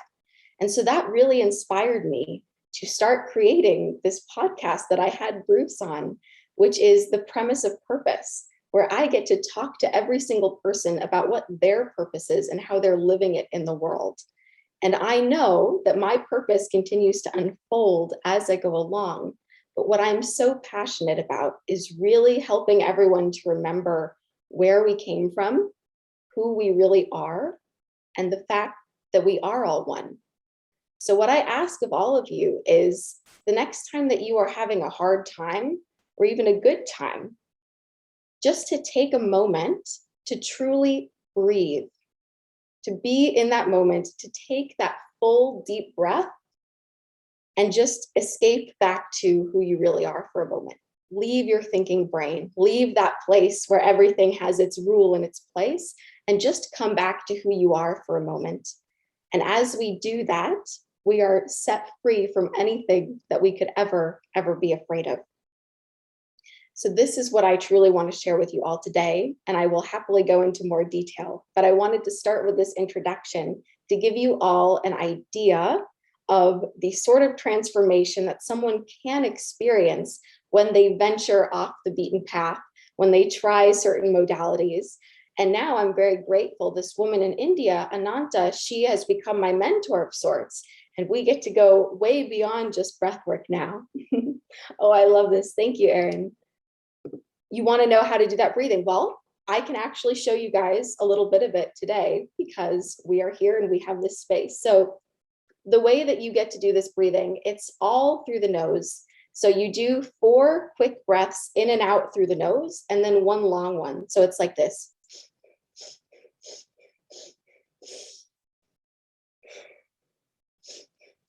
And it continues like that. So 4 quick, 1 slow, 4 quick, 1 slow. And if you do that laying down by yourself, you'd want to set a timer for an hour. And you're going to want to be very, very patient with yourself, because at first your thinking brain kicks in and it says, this is wrong, we're going to die. Because technically hyperventilation is listed as something dangerous in medical books, but it turns out it is completely safe. They've been doing it for thousands of years in India, and you will experience some weird symptoms. So you do want to be mindful of that. Your hands might cramp up, your feet might cramp, might feel tingling, numbness, all of that. I have felt it. I've even felt my legs lift off the floor and I can't put them back down again. you just get all of this energy coming into your body. So you want to be aware of that going into it. And it is good to have someone there to watch you and be with you and make sure you feel safe. But truly, if you just start experimenting with your breath and what you're capable of, what I love about it is it's almost like hypnotherapy. I don't know if you've ever had any experience with hypnosis, but in hypnosis, someone is speaking and you go into a trance and then they speak and they help you with your subconscious, except they're doing the speaking. And the first time I did breath work, Ananta said to me that it's almost like hypnosis, except you're doing it to yourself. And so it's very empowering. And I didn't know what she meant, but what I realized is as you're doing the breathing and the breath work, you can stop at any time. You aren't in some faraway trance. You have enough understanding about your whereabouts where you could simply stop and come back into the room and breathe slower again, or you could go deeper. And so it almost becomes like a hypnotic dance where you feel yourself breathing, bringing yourself into another state of consciousness, experiencing something beautiful, and at any point in time, being able to bring yourself back into the room. And what was really amazing about this was that when I was in this state while breathing, I felt like I had no gravity. I just felt like I was flying. And one time when I stopped, I didn't even know that my feet were touching the floor when I got up and I walked around. And I explained it to my fiance, like I felt like I'd been at the spa for 3 months. And just everything that could have ever bothered me or plagued me was just gone. And of course, I wanted that feeling to last forever. It didn't. Lasted maybe a few hours. But the beauty of it is that this is available to us at any time. And it's also just a reminder of who we really are. And so I use this frequently whenever I'm feeling down or scared or tapping into a dark place. I really remember what it felt like to be in this buoyant, lively, beautiful, blissful place. And I remember intellectually that this is who I really am. And it helps me to make choices in the moment to choose. Let me choose different thoughts right now. Let me choose to focus on something else. Instead of asking, why did this happen to me? I can ask, what can I do to feel better? So many of us, we get caught up in our stories and our why, and it's very easy to go into victim mode in this world. I do it all the time, but I am better about catching myself now and about knowing that every thought that exists is simply an energy wave. Right? We know there's frequency and energy everywhere, and every thought is just a wave of energy. And so because we have free will, we can choose whatever thought we want. We can tune into whatever frequency we want. The dark thoughts are not originating from us. It comes from us tuning into something. And so just as we choose to tune into something dark, it might feel like we don't have control because it is a habit, because we've ingrained it in ourselves and we've done it over and over and over again. But just like with any habit, you can learn a new one and put it in its place. It's not about making it go away forever. It's about practicing putting something else there when the things that don't help us come along. And so one of the best things you can do, you can even pretend that you're tuning a radio dial. This is something my mentor told me, that if you feel like you're on a low frequency, take your hand and turn it like you're changing the channel to a higher frequency. And just imagine what that feels like to change your frequency. If you're in a very dark, deep place, it is much harder. And in those times, I recommend simply giving yourself love, allowing yourself to cry or lay down, whatever it is that you need, because fighting it is going to make it last longer. But if you're simply in a place where you're starting to feel more down, there are so many things that you can do, whether it's breathing, just being aware, tuning into something different, speaking to someone who loves you, listening to beautiful music. There's so many things you can do to start tuning into that higher frequency. And the thing that is so powerful is that once people remember who they really are and they tune into this higher frequency, then they start to be able to embody what their purpose is in the world. Because when we're trying to be everything for everyone, or follow what society says we should do, or please the people we love, or we do this because we know someone will be proud of us. When we do that, we are stepping away from whatever internal guidance we have, and we are just trying to make others happy. But when we let go of that need and we simply focus on healing ourselves and finding that blissful state within us, we will get our own inspired thoughts of action to take and things to do. And they will seem ridiculous and they will seem scary because it does not make sense to do the opposite of what society says that you should do to be successful and happy. And even if your want and your wish is not just power or money, as Bruce was talking about, even if that's not what you want, even if you just want to give other people love, it is still scary to go against the grain because nothing is given that it will turn out a certain way. You have to make it into something. And that requires a lot of courage. And it requires a lot of recognizing when you are holding yourself back. This has been a very big thing for me, is my biggest challenge in life is when I simply do not believe in myself. There are many things I could learn to do and I could apply myself and I could put energy. You know, I wrote down that I have compassion and creativity and drive, and I have all of those things. But whenever I go to that place where suddenly I keep myself small, or a little part of me says you're not good enough, that is when I am not embodying who I really am. So what I would really love for all of you to take away today is that we are all one. We are all the same. We all come from the same place. We're all part of a whole. We understand each other on a deep level, and we're all made of love. That is our origin. That is what we were made out of. And that's why there is so much suffering in believing the contrary. And the minute that we remember this, and we spend time with like-minded people who bring more of that out of us, we get to truly just blossom into the greatest potential of who we could be. So I hope that that was something that all of you could take away for today. If there are any questions, I would love to take them at this time. If not, I'll keep talking as well. But I wanted to open that up as well. Beautiful. I will keep going. And if anything comes up, you guys can absolutely ask me. But let's talk a little bit more about breath work and the science of it. I see Bruce is popping in here. Hi, Bruce. Yeah, Julia Shaw has a question for us. Oh. Julia, unmute yourself. Come on in. I actually just clapped. Oh, thank you. That's so sweet. But it's, you know, it's such a powerful story you have shared. And, you know, I think I just want to comment on that. How often do you do this? I often talk with myself. I have that internal voice, and I often say, look what you've done. Now look, you know, why do I always do this to myself is what I say. Right. But then I let go of it, and then I just do whatever I need to do to get what needs to be done, and then I move forward.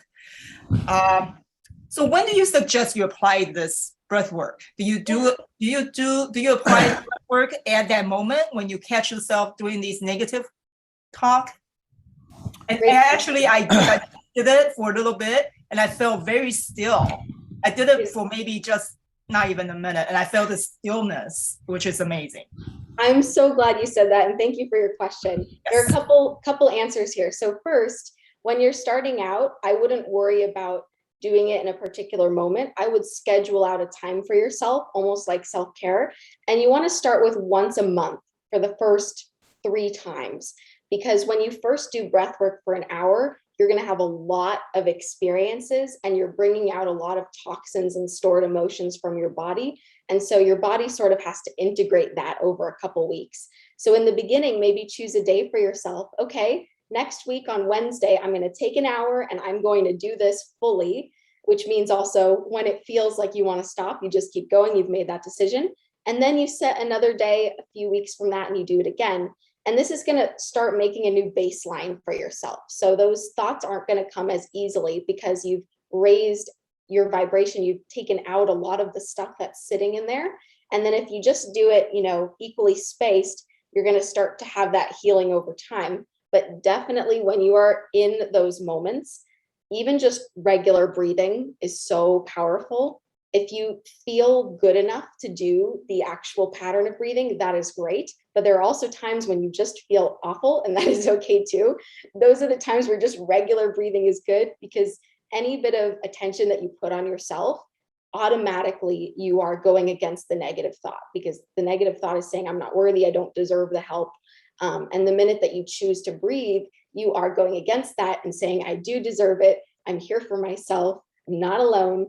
And really, it comes down to the fact that it's not so much about the breath itself as it is just about us recognizing who we really are.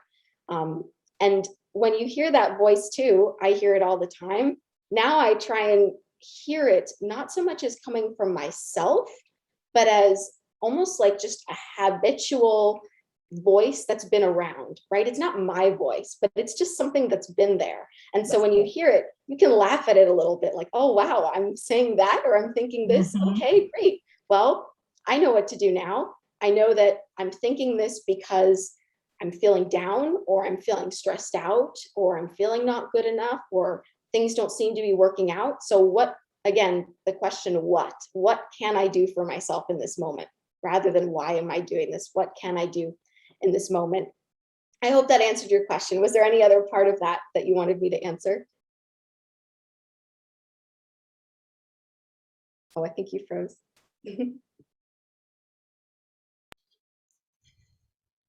So, Julia, thank you so much for that question. This is just crazy, crazy, crazy good. One of the things you said, we are all one, we are all the same. I was living in Jamaica in 1977, and I wrote a song called We're All the Same. And I'd like to share it with you if that's okay. Please. Just the chorus. We are all the same. We are all the same. We are all.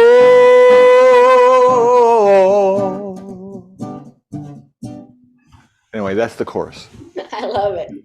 I love it so much. I really love what you did today. I think you got people's attention doing something a little bit different.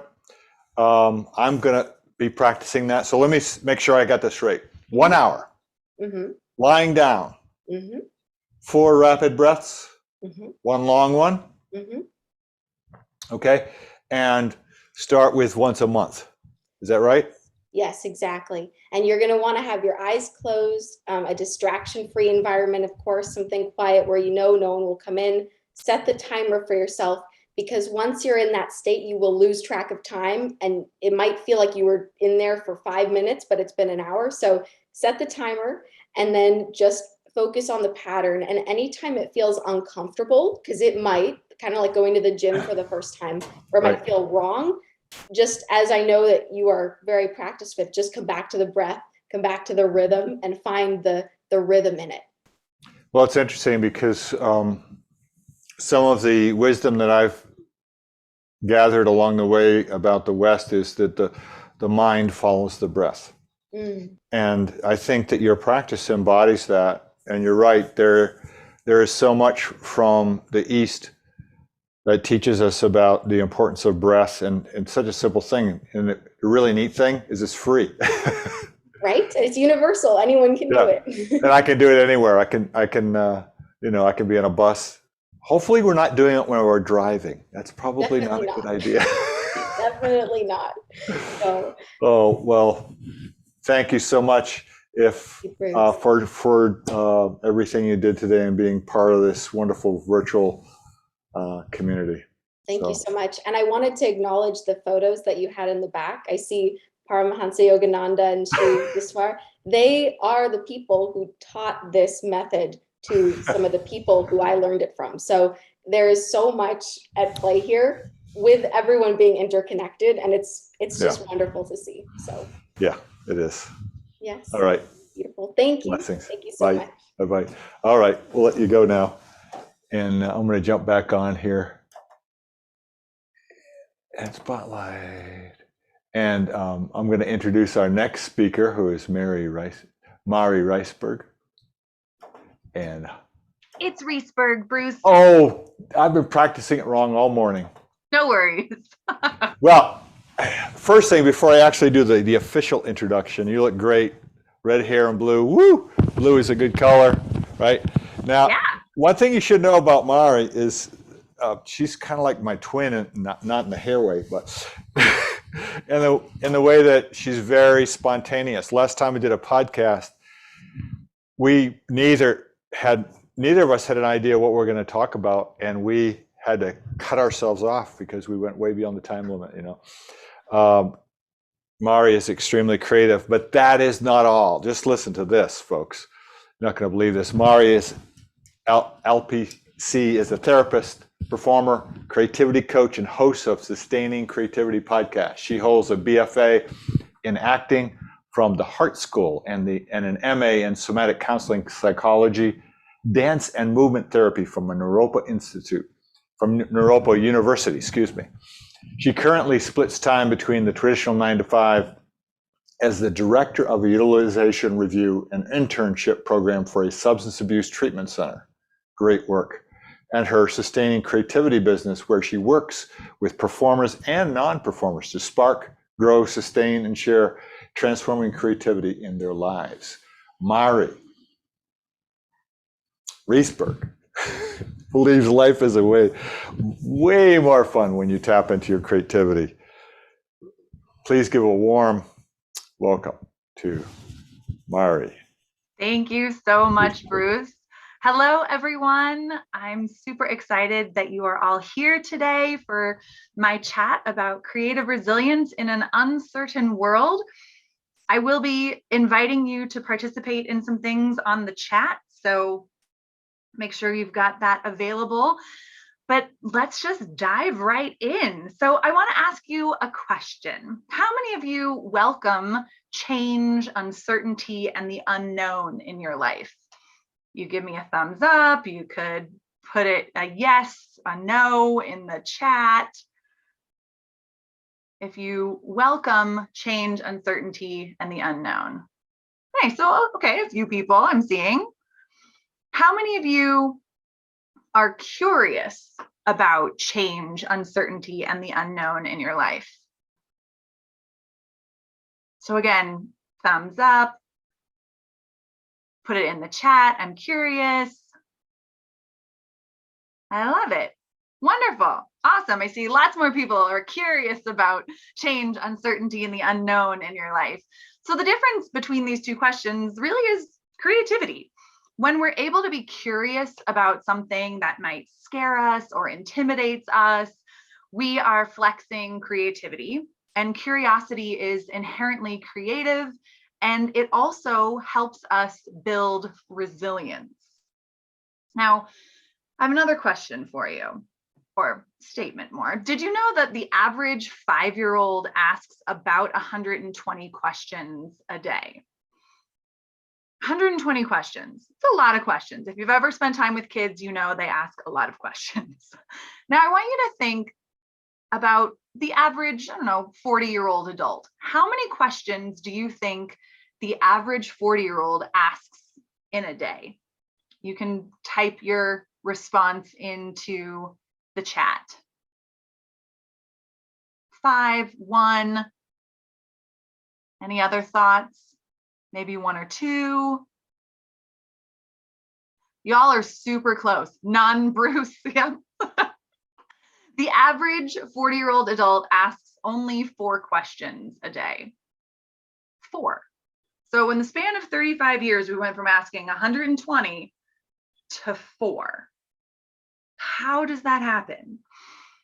Curiosity is one of the cornerstones of creativity and a cornerstone of resiliency, and it's often overlooked as adults as not being important. We don't think we should ask questions as adults. So I want you to think, how many questions do you ask on an average day? Just think about it. Are you someone who asks a lot of questions? Are you someone who asks few questions, 10 questions a day? Yeah, I ask myself a lot. How many questions do I ask? I think I ask maybe 40 or 50 in a day. I think some of that has to do with being a therapist, so I'm asking people a lot of questions, but maybe it's less, between 4 and 40 a day. Oh, so Julia, your coworkers tell you ask a lot of questions. It's not a bad thing. So I want you to start thinking, how might you start to ask more questions in your day-to-day experience? How might you start to look at things differently if your goal was to ask more questions? Asking questions and holding curiosity is a great way to start building resilience in your life. So maybe starting a sentence with, I wonder, or I'm curious about. If you have any hesitation in asking questions, maybe wondering about something or being curious about something can help kind of jumpstart your asking more questions in day-to-day life. Just say why. That's a great one too. Absolutely. So resilience is a pretty hot buzzword right now. It's been tossed around quite a bit over the past few years, and it has a lot of buzz at the moment with the release of some of the pandemic research on how resilient people have navigated challenges during this time. So I just want to make sure we're all on the same page around resilience and what it means. So it's that ability to bounce back from adversity. It's a necessary skill for coping with the inevitable obstacles we experience in our life. It's the ability to adapt to change. It helps us problem solve. It's also a skill that can be developed and a muscle that can be trained. Oftentimes we think, oh, some people are resilient, other people are not. But resiliency is something we can develop and train in our life. Now, I also want to remind you all that resiliency is not about toughing it out, being stoic, going it alone, nor is it about perfection. Resilient people ask for help. They reach out. Resilient people get through things by bringing other people into their space. And resiliency is a foundational psychological tool that empowers us to feel effective and capable of handling uncertainty. I'm not sure if you know, maybe some of you do, that we humans are hardwired to resist change. Our brains perceive change as a threat. And because of this, that activates our system's fight or flight response when we are experiencing change. And that fight or flight response is actually here to protect us and keep us safe. So many of you have probably heard the quote, "Change is the only constant." Now, trying to get a brain that is hardwired to resist change to understand that change is the only constant can be a real challenge and a real doozy. So it is also incredibly difficult to plan for the unknown, and yet the unknown is the status quo, and we navigate it successfully every day without thinking too much about it. So I don't know about you, but there are times where I'll be watching a movie and a main character is like whisked away on a romantic trip to an unknown place. And I always wonder, how do they know what to pack if they don't know where they're going? I know it's kind of silly, since it's a movie, so of course the characters will have the perfect outfit for what they're going to or doing. But it's those moments of fear or doubt or worry that keep us from stretching outside our comfort zones and utilizing creativity to build resilience in our lives. We could pack for any situation, any weather, and maybe have fun doing it, packing. So the unknown of where we're going is that adventure. It's not something that we're worried or concerned about. How many of you, show of hands or thumbs up or in the chat, have ever experienced change of plans? Got some thumbs up.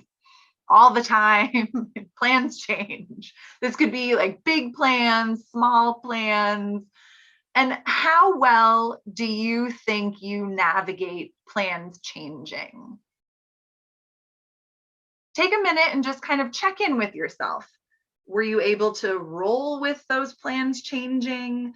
Did you need to take a little time out, collect yourself before coming back to participate in the new plans?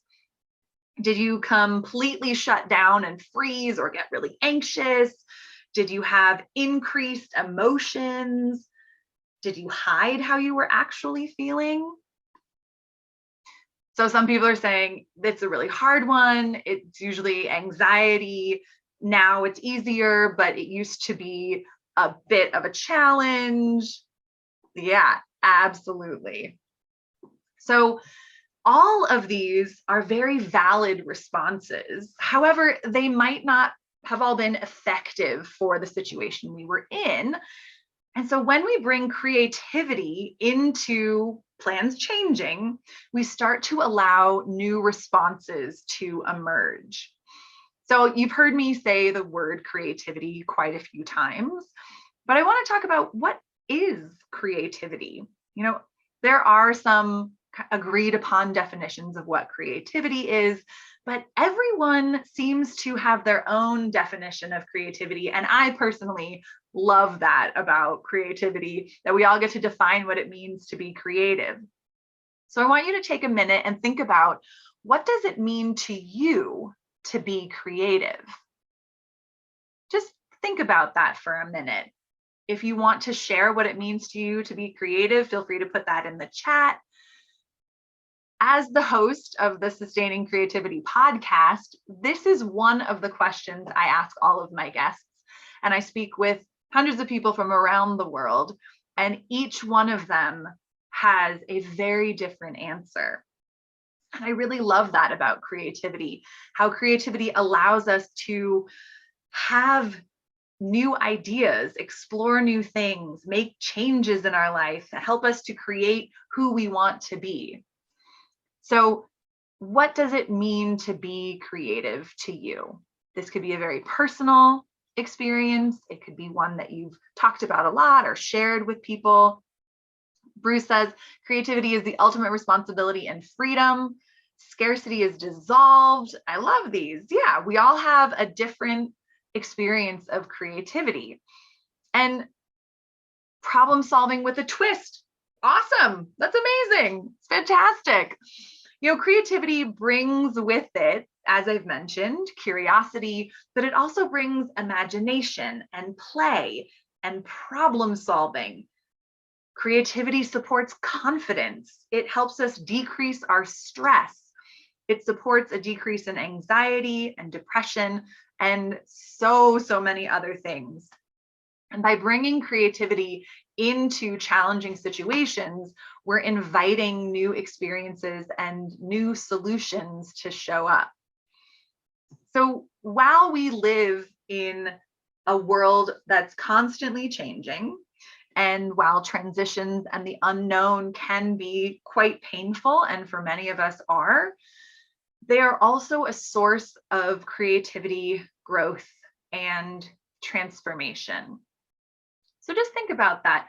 These challenging situations that we can find ourselves in are also a source of creativity, growth, and transformation. When we're in those challenging moments, we may not be able to see the growth and transformation or experience the creativity. It may take some time, but they are a source or a catalyst for creativity, growth, and transformation. And when we can start incorporating creativity, transformation into the challenges, that's when we start to build resilience. So the process of being creative really has the impact or the effect of calming our mind and reducing our anxiety. And I don't know about you, but creativity makes me feel pretty good. It's fun. You know, creativity can be your best friend when it comes to uncertainty. When we're curious about something new or the unknown or how something will turn out, we actually approach the edge of our comfort zone, which in turn allows more creativity to come alive. Creativity really helps us navigate the uncertain world. It helps us be in the present moment, not in the future, not in the past, but to really help us navigate the uncertainty of the future by being in the present moment. It helps us find childlike wonder. It helps us to be present and mindful of our experiences, and it helps us make changes when changes are called for. So taking part in any creative pursuit will likely have a positive impact over time. It doesn't have to be in response to adversity or directly related to a tough time in your life, but by participating in creative pursuits, it can actually help prepare you to better handle challenging situations in the future. So now get ready to write some things down for yourself. I'm going to go through some ways that you can build resilience through creativity. So the first one is to get outside your comfort zone. This isn't get outside as far as you can from your comfort zone, but just get to the edge and maybe over the edge of your comfort zone, exploring new things with a new craft activity. Consider taking a class or buying something at a craft store to try, like drawing, painting, sketching, maybe some modeling clay, sewing. There are so many platforms out there that offer awesome DIY craft ideas that range in lots of skill levels, cost, and commitment investments as well. The next one is finding purpose in your life. Having goals and dreams actually increases our resilience, and finding purpose with creativity can also doubly support that. So people with a strong sense of purpose experience more resilience and a stronger sense of well-being, and actually have better cognitive functioning. And purpose in life fosters resilience in part by protecting our brain against the negative effects of stress. And creativity is one of those things that helps us decrease stress in our life. The next one is believing in your abilities. Having more confidence in your abilities is a great way to build resilience, and creativity is a great way to build confidence. Managing our stress is super important. By flexing or staying calm might be difficult in challenging situations. Stress is a huge factor in reducing our resiliency. So when we have those creative pursuits, we're almost padding our stress bank account so that when we experience stress, we have more capacity to navigate it successfully. Something kind of fun that you might want to do or try is find something funny activity. So write down 3 of the funniest things you have experienced, seen, or heard that day. Provide a lot of details, note how they made you feel, see if you can recall that experience of seeing it. Did you laugh? Was it just a chuckle? How deeply did you laugh? Bringing in more laughter and joy and play can also help build that resilience. Creativity is, as I mentioned, a great source for coping with stress and increasing resilience. And you can do it by picking up a new creative habit or just by seeing things in a different way. If you're someone who doesn't want to try a new craft or start a new project, immersing yourself or surrounding yourself with creativity can also impact you just as much. So going to an art gallery or a museum or a concert or the theater or listening to music at home can also help impact that creative resilience in your life.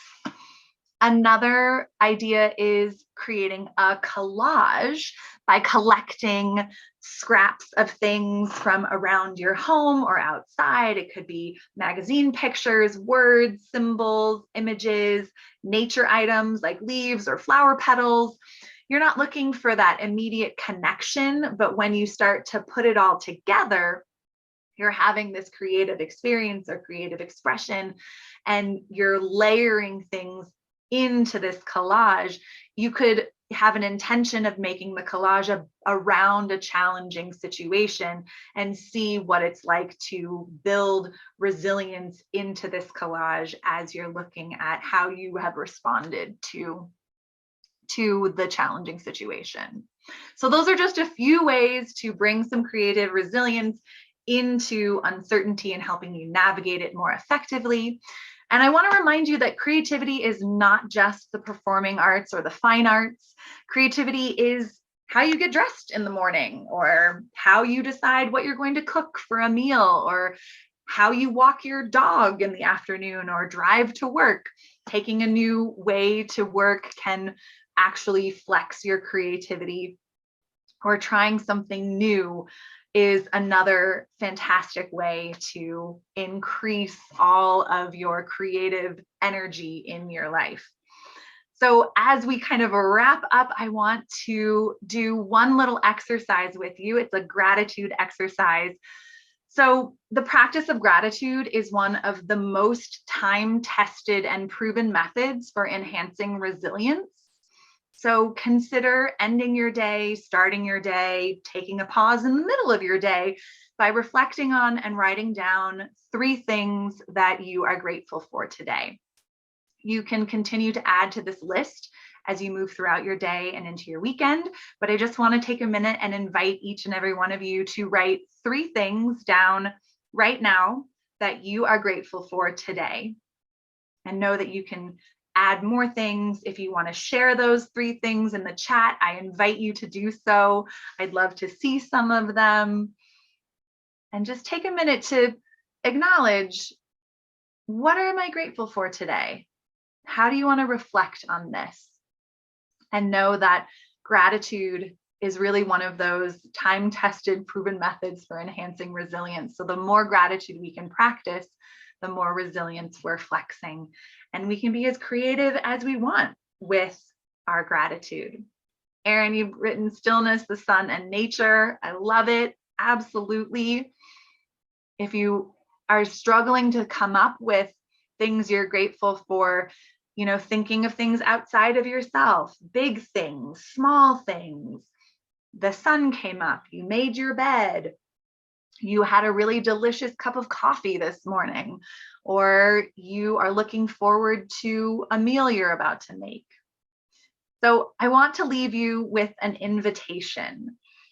I'm inviting you to flex your creativity in your life. Try something new. Take a small creative risk in a low risk environment. Look at something as an adventure, even if it feels like a chore. Be willing to be surprised and notice how you can embrace curiosity and ask more questions in your daily life. So thank you all so much for participating and sharing the bits and pieces that you have in the chat. If anyone has questions, I am happy to take them and talk about creativity or anything else.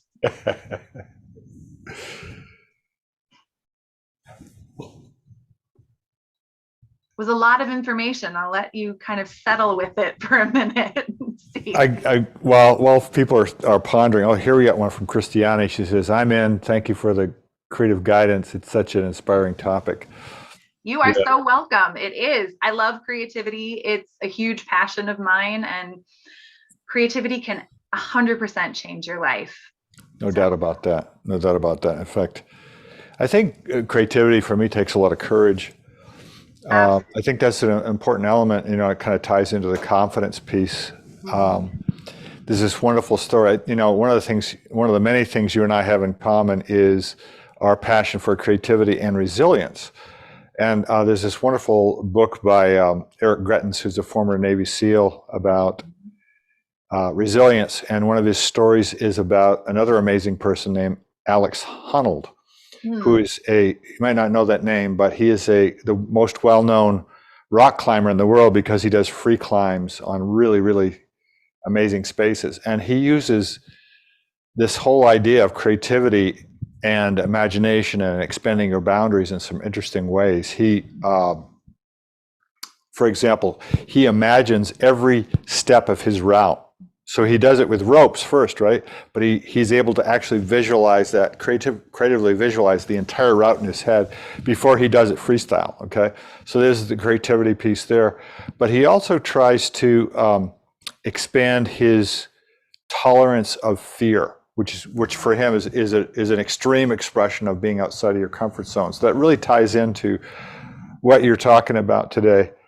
You know, one of the things I'm really grateful for this morning is your wonderful gestures. You can tell you're a dancer because you're like moving, man. It's great. Use a lot, yes. Correct. It's always happening. You're so it's great. You have utilized a tremendous amount of creativity. If you could tell us about one of your people. We have a few more minutes here. One of your people, one of your success stories, somebody that you've worked with, that would be absolutely wonderful. Thank you. Absolutely. Yes. I love working with people who think they're creative and people who don't think they're creative. And I work with quite a bit of them. Recently, I've been working with someone who considers themselves to be a former creative that had a previous life in creative pursuits and now works in the tech world and was wanting to get back into her creative self and write music again that she used to. And so she signed up for creativity coaching and we got started. And 4 months in, she completely changed her life. She changed her job. She started parenting differently. She was able to start living life in more of the in-between space and less of the all or nothing space. That's a lot more happy to me. Yeah, exactly. Yeah.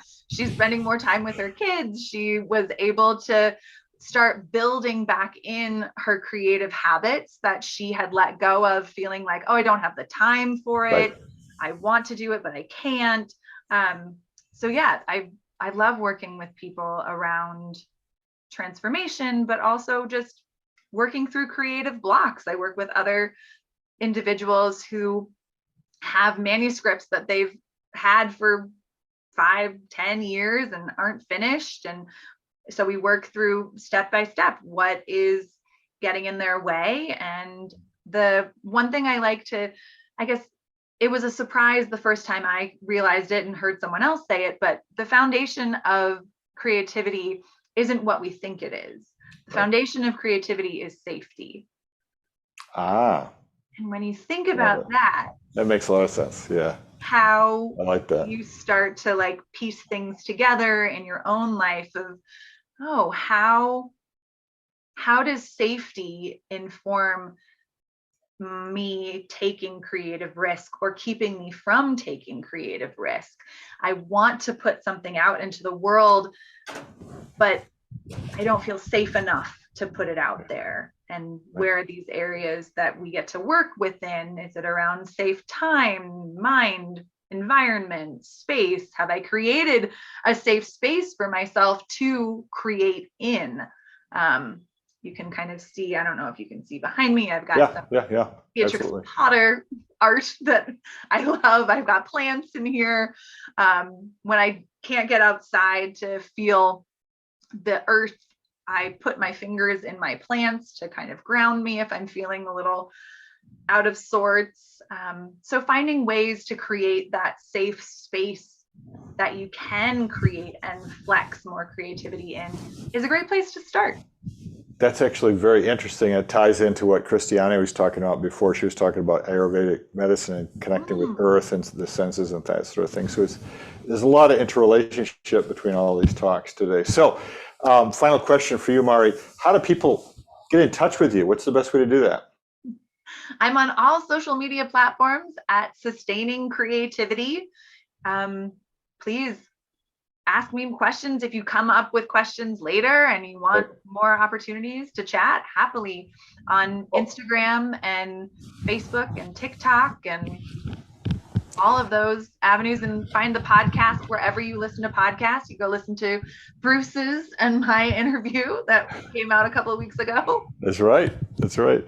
So, one of the things I like to add in here for folks is really, you know, if you have enough creativity in your life and you're very saturated with creativity, everything's great, wonderful.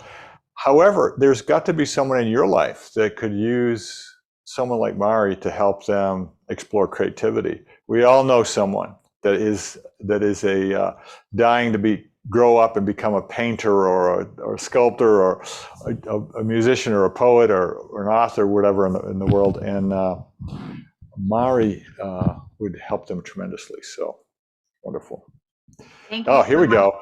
Christianne is saying creativity is air element, safety is earth element, and so the two can help each other. Yes, I knew that would happen. I love the connection. Thanks, Christianne.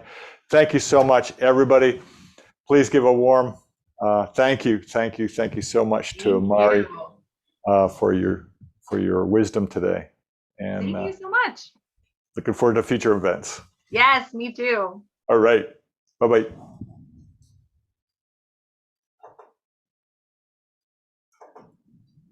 And now I'm going to be bringing in our next speaker, Dahlia Elizabeth Wist. Hi, Dahlia. Hello. So glad to have you in here today. I'm going to introduce you in just a moment, but you actually were living on the West Coast for a long time, is that right? Yep. Yeah. And what area was that in? South Bay area, San Jose, mostly. San Jose, South Bay, Yeah. that sort of thing. And Yeah. and she joined us here in the Finger Lakes. We're so lucky to have her here in this area. Yeah. And let me tell you all about Dahlia. Thank So you. Dahlia is the founder of Dahlia Mandala, a platform that helps people create a life of beauty, connection, and flow. I love that. Beauty, connection, and flow. Really resonates with me. She's a Renaissance woman, no doubt. She's an artisan, spiritualist, businesswoman focusing on art and personal unfoldment. Dahlia is based in the Finger Lakes region, New York State, of course, and she makes and sells spiritually inspired artwork to brighten up and lift your environment. But that's not all. She helps people clear away internal and external clutter so they can step into the light and live brighter, more authentic versions of themselves. Please give a warm welcome to Dahlia. Thank you, Bruce, and welcome everybody. So the title of my talk is How to Organize Your Life by the Seasons for Greater Efficiency and Flow. When you understand how to leverage the influence of the seasons, you can take appropriate actions to improve your effectiveness in all dealings of your life. In this talk, I'm going to share with you the philosophy about this, as well as some practical applications and a visualization to help integrate the learning. Following the seasons is a natural thing for all plants, animals, and sentient beings. As a matter of fact, everybody depends on sunlight for growth and production. Humans have been tracking the sun since the beginning of time. In ancient civilizations, people even built temples to record the passage of light. Moreover, rituals were created to help to connect and align with the transit of the sun. This is especially true in the domestication of crops, where the quality of seed sowing and harvest was critical to their survival. So what is the solar cycle? Solstices are where the sun is the furthest from the equator. And this happens in the summer around June 21st, and in the winter about December 21st. The equinoxes are when the sun passes through the equator. And there's two of these. These occur around March 21st, when we're rising up into the brightness, and it's called the vernal equinox. And then in September, when we're passing into the darkness, and that's the autumnal equinox. So why would we care about this? Well, this is a key. There's powerful leverage at these peak times that provides momentum to accomplish tasks and not work as hard. Plus, it propels us into the next season or growth cycle. So their cycles or seasons are split up into 3-month intervals. Basically 1 month before and after each solstice or equinox. So with our Gregorian calendar here in the US, it's set up that the seasons actually start on the solstices and equinoxes. But what I'm referring to here is the entire solar influence of each season, which actually starts 1 month before and ends 1 month after. To help these concepts land, I'm going to share with you the influence of each of these different seasons and take you around the calendar year. So the next one that's coming up will be the winter solstice. And that season goes from November through December and into January. And of course, the solstice is in the middle on December 21st.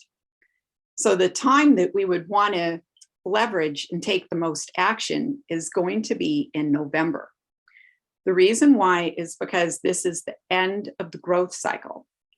This is when we want to close up all our affairs for the year. And if there's anything that hasn't been working, we want to let go of that. So it's also a time of release and sacrifice. And the better job that we do in November, by the time we get to the winter solstice, there's leverage that will carry us through January, and we can rest and renew, get ready for the new year. The next one is early spring, which goes from February through March and into April, and March being the vernal equinox. So the time of leverage here is February. This is where, if you've made plans from the New Year's resolutions, you'll want to start doing some stuff with them now, or make just fresh plans. This is where you'll want to start to go through your closets and identify who the new you is that you want to express in the year ahead. And the better job that you do of that right around February, where there's leverage, then by the time you get into March, then that's going to help to carry you through. You're building momentum, and then this is time to really be reaching out with people, reestablish your relationships for the new year, start to build new ones. And then finally, we get into the brightest time of the year. And this is where there's the most growth and the most activity. And it goes from May to June and into July. And as Bruce was mentioning, coming from the West Coast, there's not such drastic season changes there as there is over here. And if you're over on the East Coast, you'll see, like, in May is when all the leaves pop out. That's when there's a lot of new, fresh growth. And that's a really key leverage point. So if you haven't made the phone call, if you haven't started to initiate anything yet, now's the time. This is when you want to put the most effort into your projects. If there's a new product you want to launch, new initiatives, anything like that. And then the more that you do that there and work out the glitches, then when you get into the summer solstice at June 21st, there's momentum there to carry you through July and onward from there. And you can tell too, by the time you get to July, that's usually a time to take a break because we've been working so hard. And then the fall cycle starts in August. So it's August, September, and October. In August, that's where we want to get back to work and start to course correct and look at our plans. Let's say if we're off track at all, or maybe what we started doing, we have more information now and it turns out that we want to do something else. So the key is course correction in August, and start taking care of unfinished business, because we want to wrap up the growth season by Halloween or the end of October. So we have that 3-month cycle there. And then when we get into November, we do the final release and get ready for rest. And the cycle continues on and on. And I've been following this for many years. And I'll have to say that as you decide to make this part of your life and identify these key leverage points, it really helps with feeling grounded and that there's meaning and purpose. So now to help these concepts land, I want to take us on a journey through the wheel of the year for the seasons through a meditation. And there's one more concept I want to share before we go into this. And it's that there's 2 polarities within the calendar year that are 6 months each. And the first one is masculine, and that's where we go into that bright time of the year at May, and it lasts all the way through October.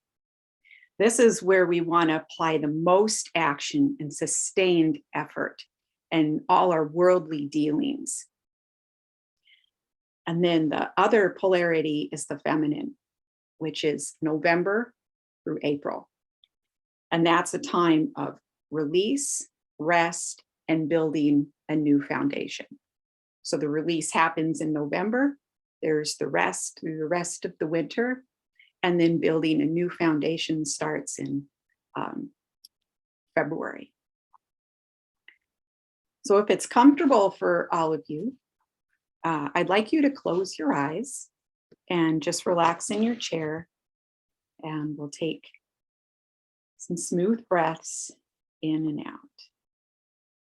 And for the purpose of this storytelling, I'm going to refer to the feminine as the Earth Mother and the Sun, or the masculine as the Sun King. So just breathe smoothly in and out.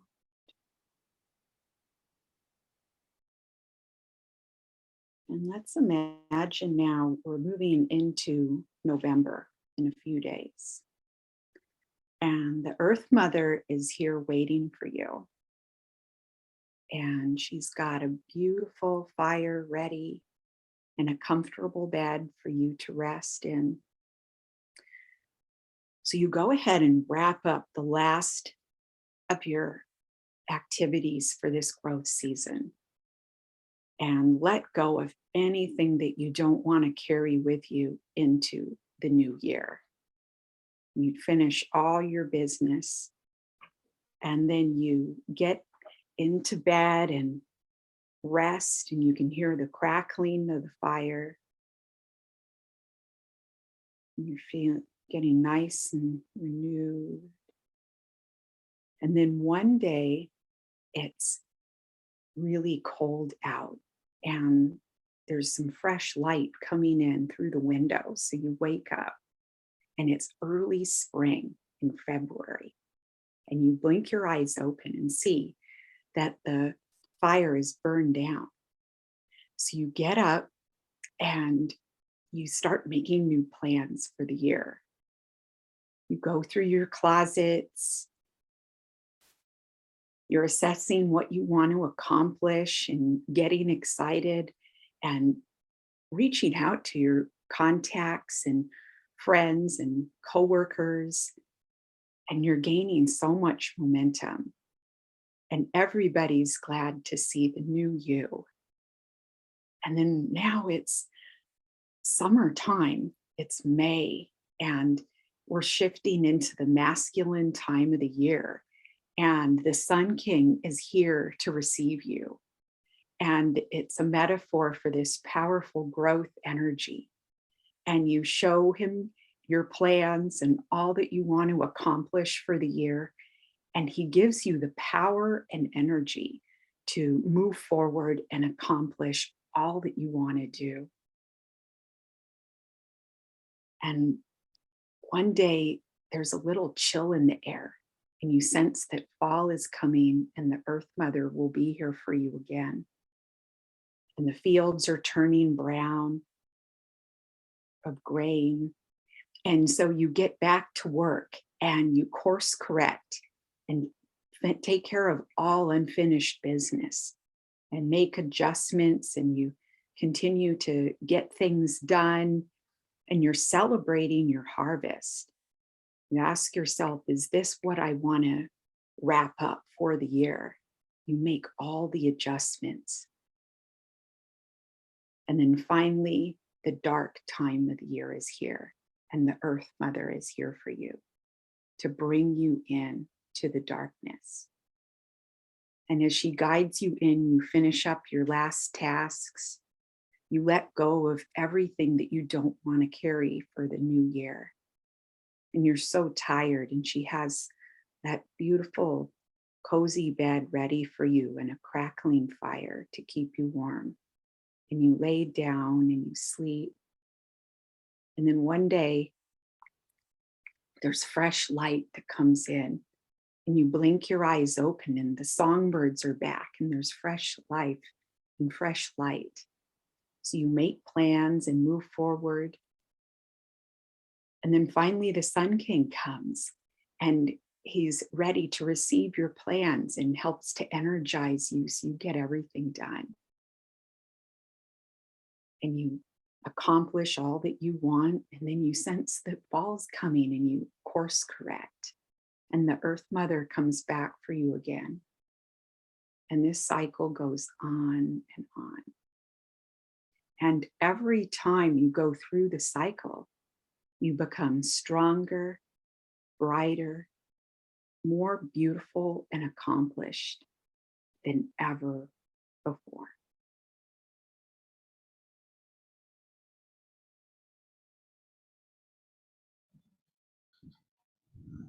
And now we'll do just a couple gentle breathing exercises with words. So as you inhale, breathe in masculine. And as you exhale, feminine. As you inhale, we're breathing in masculine. And as you exhale, feminine. As you inhale, breathe in growth. As you exhale, harvest. Inhale, growth. Exhale, harvest. Inhale, action. Exhale, rest. Inhale, action. Exhale, rest.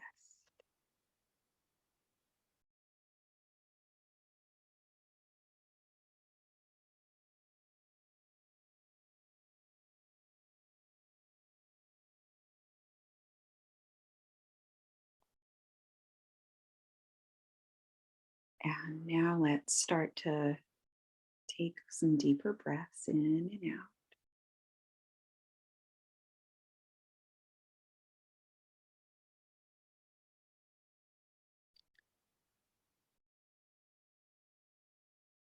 And as you feel ready,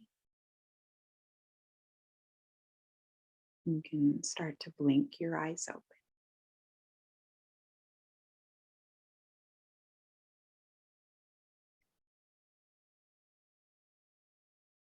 Good job, everybody. I hope you enjoyed that. So to conclude, I want to thank you for going on that journey. And if you ever feel like you're not sure what you should be doing with your time, or you feel disconnected with life, or just out of place and not grounded, just ask yourself, what season are you in?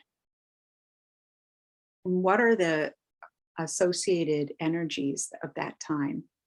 And then take appropriate action from there.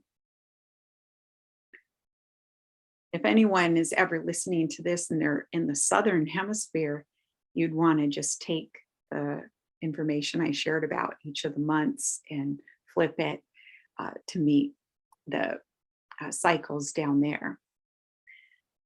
Also, for anybody that's listening to the replay of this, just consider what the current season is that you're in, and take appropriate action from there. Yeah, so I teach workshops on this, also yoga and meditation. I do services for energy clearings and decluttering, removing blockages of all kinds. So if anyone's interested in learning more about me or following up, you can go to my website, which is dahliamandala.com. It's spelled DAHLIAMANDALA.com, and send me an email. You can also let me know that you saw this talk at this summit, and you can share with me a coupon code called Ikigai. It's spelled IKIGAI. And if you mention that, I'll give you 20% off a service or offering. So thank you.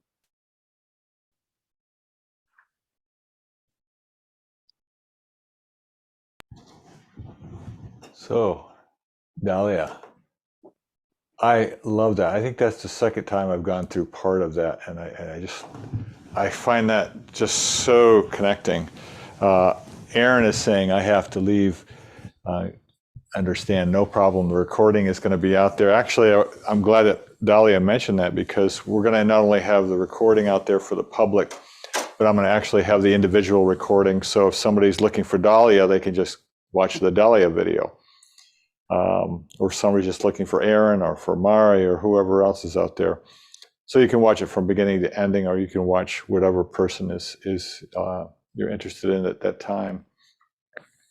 I love this. There's something about this. I've never followed this pattern before, but I find that it settles very nicely on my soul. I mean, I can feel that idea of coming into the rest, kind of completing things for November, which is coming up, of course.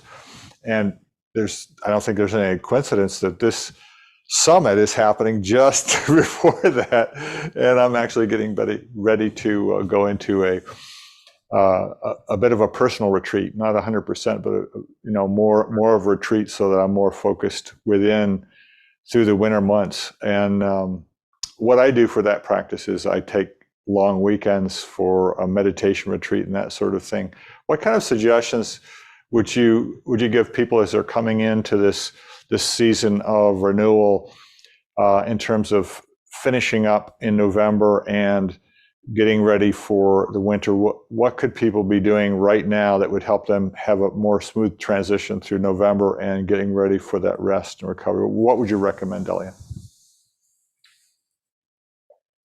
Well, to get ready for the rest and recovery, just it's important to recognize that this time of year is a natural time of like sacrifice and release, with it being Halloween and the Day of the Dead. And that's just like a launching point for this cycle of letting go.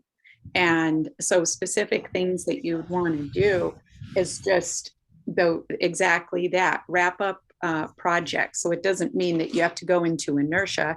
Just consider that some practical things, like we're going into the holidays, that's more of a conventional look at things. But, you don't want to be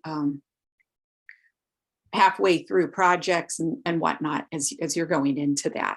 So just be honest with yourself and look at what's going on, make a list, and just bring it to a good stopping point. The other thing with the release is to acknowledge if there's things that weren't working, because during that fall time, you can think of it as like the cornucopia, and there's all these Oktoberfest, and there's lots of celebration, right? You're celebrating all the harvest and what you've done. So when we go into November, that's looking at the feedback, like what could I do different next year? You can ask yourself, like, if you had any contracts with people, or there's people in your life that you don't want into the next, you can find ways of gently ushering them out or making changes. And that way, by the time we're done with the hustle and bustle of the holidays, you can rest all through January. That's a time of great rest. You don't want to be in the activation with the Sun King energy during that time where you're launching all these projects. Just take it easy. And you want to rest where you're not burdened. And you want to start over fresh. Yeah, you want to start over fresh anyways, right? Right. Well, it's interesting because I'm the kind of person that has so many projects going on, and this is great advice to me because as I mentioned before when I talked about my shadow is not completing projects. This is a great time to either complete them or start to set them aside, and actually I'm suspecting what's going to happen is I get some clarity in that retreat time about what's really important, what would be a good next step and that sort of thing, so that taking that time to rest and restore, from a Western point of view, it's like I should be productive, but from a more Eastern perspective, it's really being clear about focusing on the right things, right? Absolutely. And the last thing I'll leave you with, so you can go to the next person, is just consider that during the growth cycle, right? Look at trees, because we have the fall color right now, losing their leaves. So when the trees have all their leaves and everything, and there's all this activity, there's pollination, and there's birds and the animals and everything. There's all that massive activity, right? Well, the same amount of activity is going on, but it's all within. It's that integration. Just don't forget the metaphor of the crackling fire and going to bed, and just integrating it all inside. And the better job you do of that, the more effective you're going to be when the sunlight starts to come back on February 1st. The light's the same that it is right now on beginning of February. Oh, interesting. Right. So we're entering the dark time of the year. Wow. And that's when the songbirds come back. Yes, that's right. Yeah, and I just want to put a shout out quick to Liz. Thanks for commenting. And she's a good friend that was and is a student of mine in California. So thank you for chiming in. And I'm sure you're getting a lot out of this summit. So thank you, everybody. Yeah, a lot of our Toastmasters friends are out there as well. We've got Amanda and Joan was out here, and also Linda Lathrop. So we have those folks out there supporting us, which is really amazing. Yeah, so, and if anyone wants to see a talk that I did that's more involved than this one that lasts an hour and a half, you can find it on my website under media. Oh, okay. And there's something that's even more comprehensive that gets into more of the spiritual background. But this was just a real nice summary, and I hope I'm leaving you all with some tools and ideas that you can use now. Yeah, I'm actually putting your website in the chat so people can jump right there. You know, I didn't know that video was out there. That's great. I think that's super helpful. And for the other speakers as well, you know, feel free to put this video, launch this video on your site. And so as we get ready for our next speaker, who's just joining us now, thank you so much, Dahlia, for being a part of this, and really appreciate you a lot. Bye-bye now. Bye.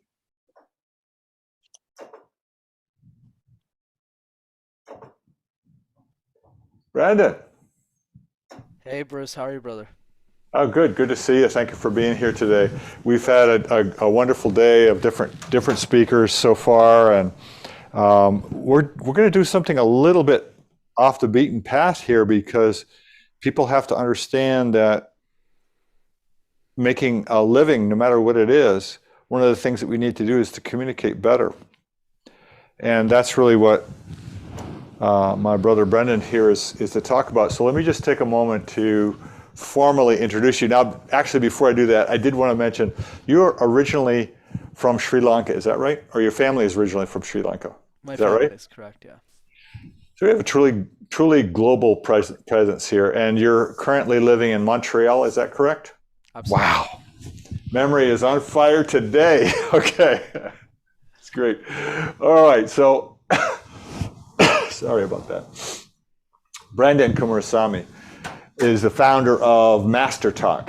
He coaches ambitious executives and entrepreneurs to become the top 1% of communicators in their industry.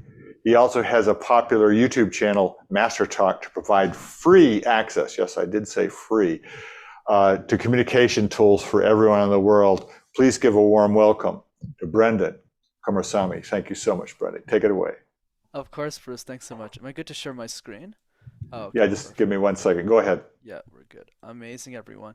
If you're all excited for a communication workshop, please go ahead and type "Let's go" in the chat. I'd love to hear some points in the chat so we can get this party started, everyone. So go ahead and type that in the chat if you're ready for a communication workshop. Amazing, Bruce. Let's go.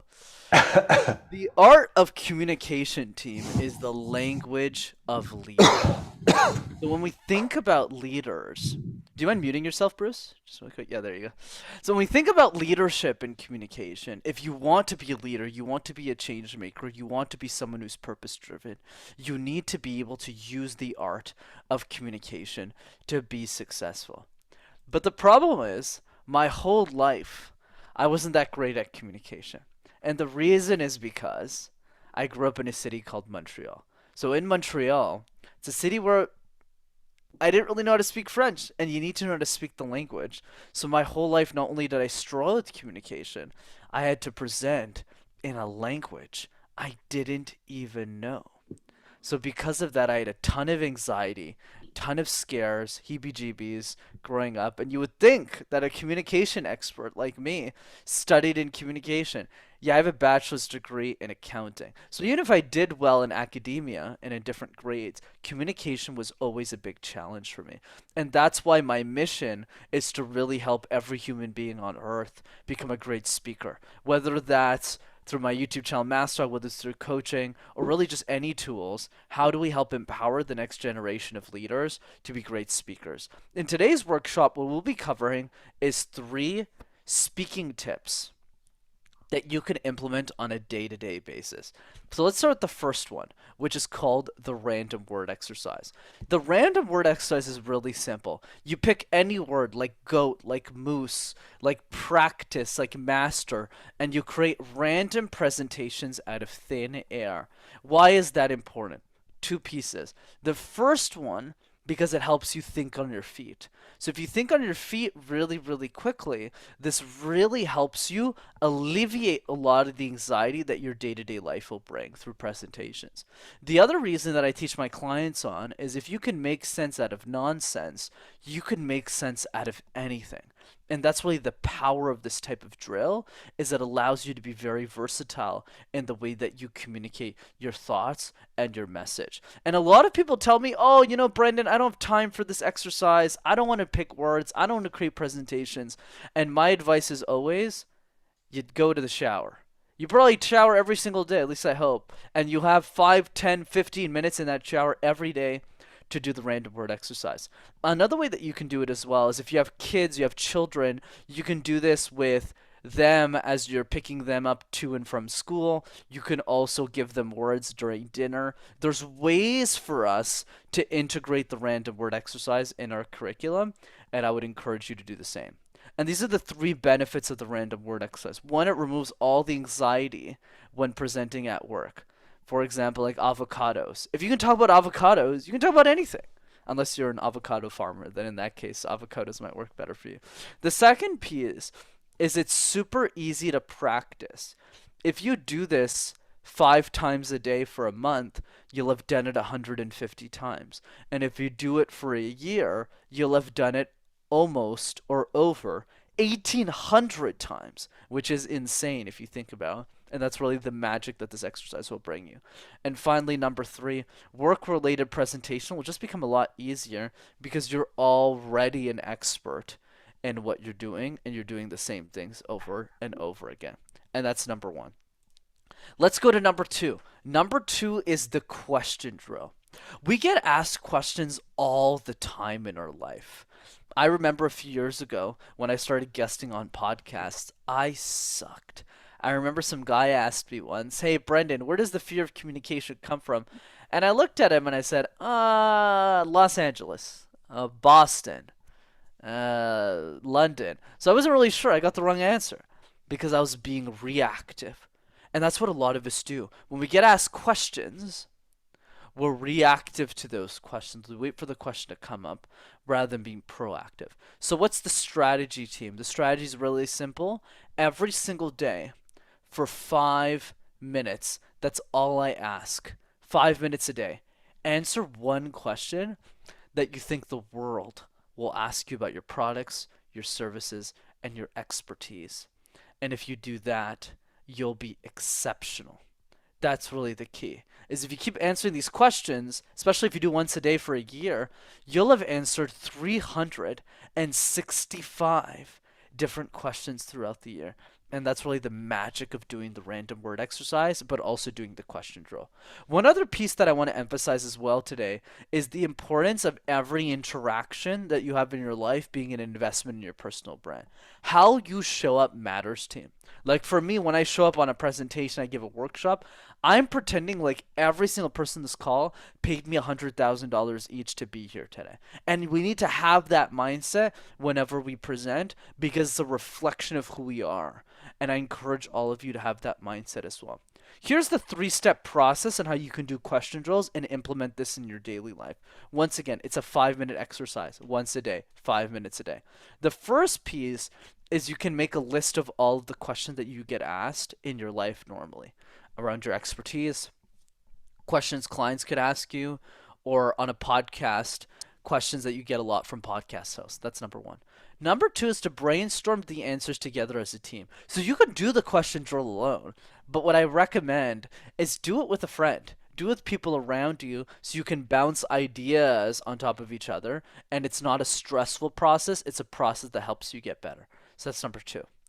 And then number 3 is make slides on the answers that you come up with. So this is for our pros in the room. Is if you're giving like a sales presentation or something along that idea, what you want to do is you want to have backup slides on different question drills. So that way if somebody asks you a question, boom, you pop up a backup slide and they go, wow, this person is really prepared. And that's how you do the question drill. Last point before we end today's workshop, mirrors. I want all of you to picture the following scenario. Imagine you wake up in the morning. What's the first thing that you do? You go to a bathroom, right? Like all of us do. And I sure do anyways. And then you go into that bathroom. What's the first thing that you look at? The first thing that you look at is the mirror. The mirror in that bathroom. And generally speaking, when you look, you see 2 different things. The first piece that you look at is the positive version of yourself. Wow, today's such a great day. I get to listen to Bruce's amazing virtual summit. I get to talk to all these speakers, learn so many things about my life, and then have dinner with my family. And that positivity, that radiance, that energy shines to everyone else you speak to. But my friends, the opposite is also true. This day sucks. I have to talk to Bruce today. I got to do some workshop with Brenden. Who's this guy anyways? Then I have to have family and I have dinner with them and I have to talk to them. And that same energy, team, gets projected onto the people that you want to speak to. So what's the punchline? The punchline is the very thing that you look at in the morning, that pesky mirror, isn't just an object. It is the very thing that you are. Because as speakers, we are mirrors. We project our own emotions onto the people that we speak to. So the question now becomes, which emotions will you choose? Will you choose boredom like most speakers, or arrogance and annoyance, or will you choose reassurance, excitement, and above all, conviction in your message and calmness? And that decision, my friends, is yours. So I'd love to end today with this question. How would your life change if you were an exceptional communicator? You know, the biggest problem I have with this industry, team, is a lot of it is surrounded by negative thoughts. Do this. Do that. It's a chore. Communication is stressful, causes a lot of anxiety. Whereas that's not the way I've always seen it. We dream about our vacations. We dream about our businesses. We dream about our careers. We dream about the expensive things that we want to buy. When was the last time we dreamed about a world in which we're a better communicator in it? And the answer to that question, team, is never. None of us think about that question. And I would encourage you to. Because I've always believed that the number one challenge to communication isn't fear, but rather motivation. When we have a strong enough motive to master communication, because it affects every single area of our life, from the way that we raise our children, from the way that we talk to our family, from the way that we make new friends, that's when we're able to take our game to the next level. So I encourage all of you to not leave this question in a slide today or in your notepad, but to really take the time and answer the question, how would your life change if you're an exceptional communicator? Because if you did, your life might just change in the process. Thanks so much, everyone. Pleasure to be on the summit today, and you can connect with me on YouTube. So add me on LinkedIn or come to one of my workshops. Thanks. Hey, Brenden. Thanks for being here today. I got a couple questions for you. So, you know, you and I did a podcast just a little bit ago, and it was the idea of going from me to we. And I'd like these people on this call to get to know you a little bit better from the inside. I know that you're a big family is like a huge thing to you, especially your mom, right? And also that you have this wonderful story about your transformation from being very focused on you to being focused on helping others. Would you mind sharing that story? I just love it. I just would feel bad if these people didn't know about it, because they are just a captive audience. They would just love to hear this about you. Absolutely, Bruce. Happy to share that. So you're absolutely right. You know what I always like to say, Bruce, is I'm the person who loves to give permission to others to be selfish first. And the reason is because when I was younger, I wasn't really thinking about saving the world. You know, from the ages of 12 all the way to where I am today, I mostly focused on just retiring my mom. You know, I grew up in a very dysfunctional household. So for me, the focus was get a great job, don't really worry about other people, and be successful. Except what happens in that journey is, if we choose to follow it, is as we find enough to make ourselves whole and our family whole, that gives us the space, the permission, the opportunity to then focus on the we, which today for me, and I'm grateful I got there quickly in life, is really about serving others with their communication. You know, I believe the next Elon Musk is a 7-year-old girl who can't afford a coach. So I feel it's my duty and responsibility to share communication knowledge for free for the world in a way that Dale Carnegie couldn't because he died in 1955. Right. And I remember in the start of this journey, you were actually coaching these young speakers on speaking. Is that right?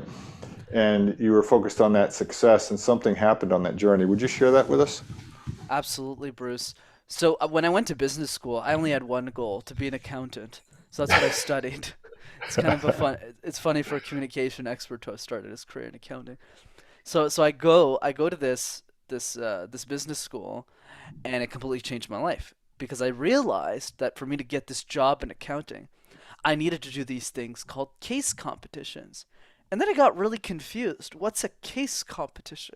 And I learned later that it's a drafting system for business jobs. You basically go to these competitions, Bruce, you give presentations, and executives who like you, they give you jobs. So it's a great opportunity to get these jobs. And I saw it as my golden ticket out of poverty. So I started doing these case competitions, and then I got dangerously obsessed with them.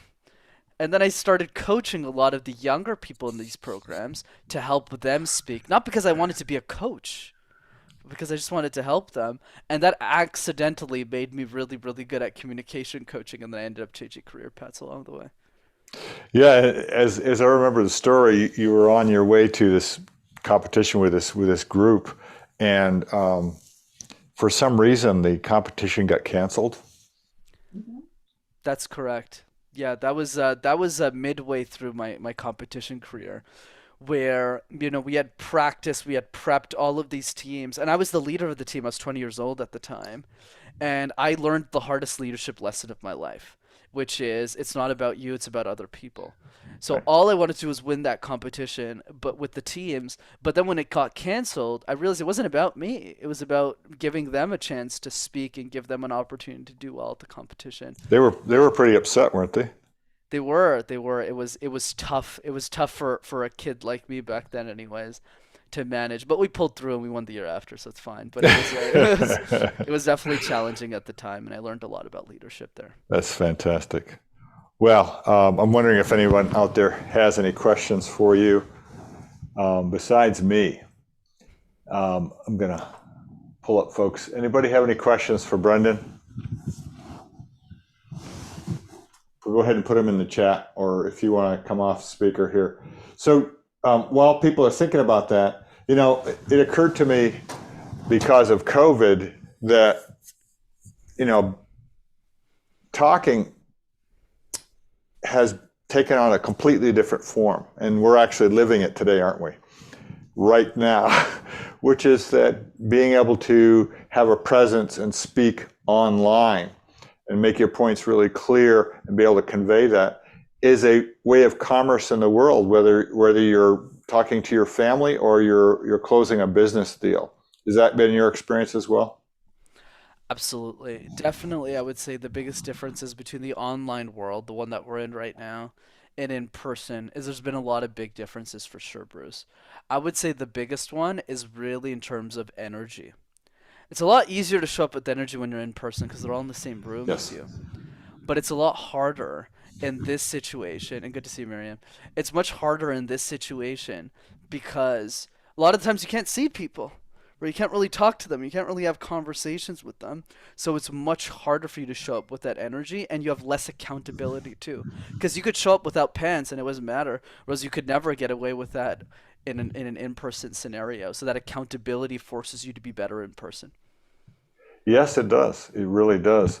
And just want to connect the dots for people that becoming great at speaking in the virtual world is where a lot of this is going now. I mean, we're becoming truly global. We have people on this call from almost every continent, and it's just a small handful of people. So it's very interesting. Our next speaker, for example, Miriam, is originally from Peru, living in Florida right now, and you as well, and and Julia Shaw is another one. We've got people from many different areas, and I think as we think about that concept that you have about going from me to we can expand that beyond our current tribes and our current teams to really thinking more global in terms of the whole planet and conveying our messages. I mean, it is possible that this video would show up really anywhere in the world. So can you comment on that a little bit in terms of what your perspective is on that kind of bigger we?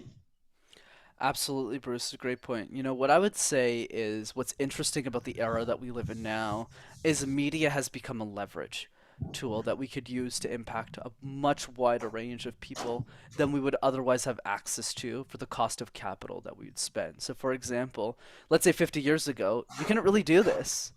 You couldn't really start a YouTube channel or make social media content and distribute that content in a way that's cost effective to impact a wide group of people. Whereas today, what's great is that the gatekeepers are gone. So if you have the best content in the world on a specific niche or a topic and you're consistent, you spend a little bit of money on production and you put out your best work, eventually a lot of people are actually going to get to know you a lot. And that's why people like Gary Vaynerchuk, who would normally never be somebody people would look up to maybe 50 years ago, because now it's a lot more of a meritocracy versus what it used to be. It's a lot easier to share your ideas with the world and create impact. Absolutely. Thank you so much for being here today. Brenden Kumarasamy, everybody. Thank you for being here. And make sure you watch his video on YouTube. It's very helpful. I am a big advocate of that, and a big follower of his work, because this is my life too, and he's a very inspirational guy. So again, thank you very much. Thanks, Bruce. Really appreciate it. Yeah, bye-bye.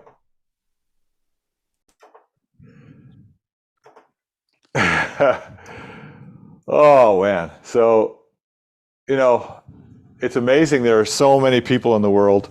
Miriam,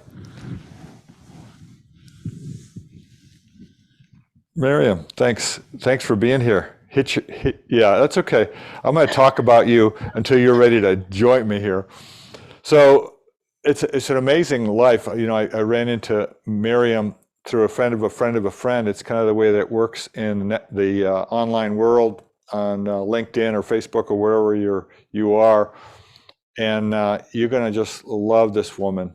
She has so much positive energy and love just abounding from her. So thank you for being here, Miriam. You can go ahead and unmute yourself if you're ready, and I'm going to introduce you, and you can take off here. So this is Dr. Miriam Zylberglait, also known as Dr. Z. I love that. Is a triple board certified in internal medicine, geriatrics, and obesity medicine. She has completed a Physician's Leadership Academy, FMA, and a Fellowship in Leadership Development and Education, AAMC, and has been a certified mental health ally and wellness advocate. Wow, that's a mouthful, huh? That's awesome. She serves as a member of the American College of Physicians National Wellness and Professional Fulfillment Committee. And get this, write this down. Dr. Z is the author of a new book, The 3G Cycle of Life, The Secrets of Achieving Joy, Meaning, and Well-Being. Please welcome Dr. Miriam Zylberglait. Dr. Z, take it away, Miriam. I like it. Thank you so much for having me, Bruce. It's a pleasure to be here. It's a pleasure to meet new people and to interact with, new leaders or, people around the world. And part of my story, and I enjoy tremendously the previous conversation, is how technology is allowing us to connect and to learn and to grow together, no matter where we are or who we are or even what language do we speak. So this is really a pleasure. So today I want to talk about something that for me has been very important, because truly it's affecting my life right now. This is a personal journey that I am going through. And I discovered it actually after going through trauma. As a physician, you can imagine that being during medical school and the complete career has been challenging, but I feel like COVID took this to a totally different level. at the beginning of COVID, I actually developed COVID. I was one of the first ones in my hospital to get sick and was isolated from my kids. I have 2 boys and my family in general. And I remember my kids crying, thinking that I will die, and how scary that was. And suddenly we start seeing people really dying around us, people that we knew, people that we love. And this took a completely different level when we were going through this, not only 1 month, 3 months, but it was already a couple of years. And we were going through this chronic stress and really trauma that we are trying to right now survive, and hopefully more than survive, we are able to grow after it. So today I will be talking exactly about that. What is post-traumatic growth, which is exactly the opposite of post-traumatic stress, and is what I am trying to achieve right now during my life. For me and for my family, for my kids, for my students, and even for my patients. I would like you to see these lines, these dots, and try to connect all the dots using one line without, moving the pen out of the page. Try to do it. If you want to turn on your cameras, that will be amazing. But if not, at least try. And if you are able to do it, just raise your hand or make some noise or let me know that you were able to do it. Connect these 9 dots only using 4 lines and straight lines, 4 straight lines, and without moving the pen out of the paper. Bruce, are you trying? I am trying. I did it with 5 lines, but I haven't got to 4 lines yet. Give me a minute here. I'm gonna go for it. I'm waiting. Try.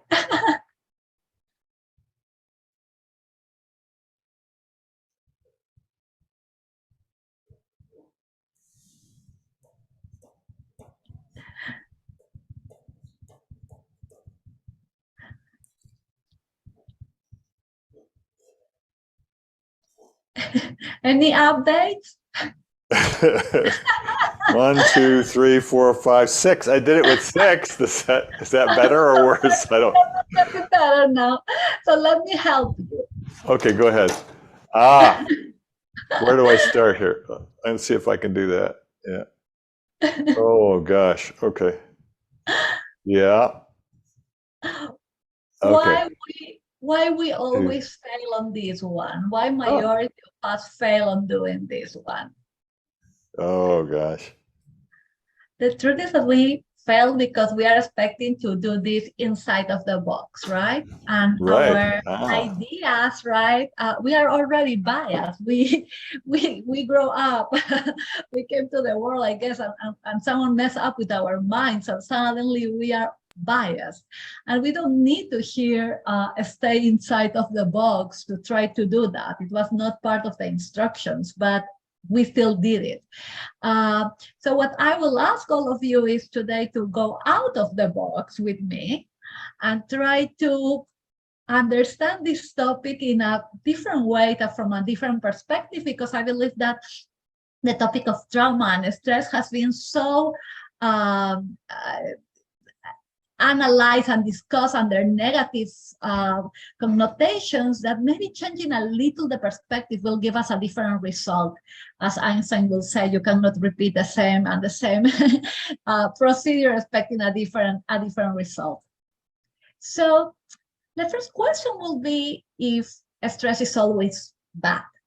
And I don't know if someone wants to answer. I know that probably some of you guys are busy right now.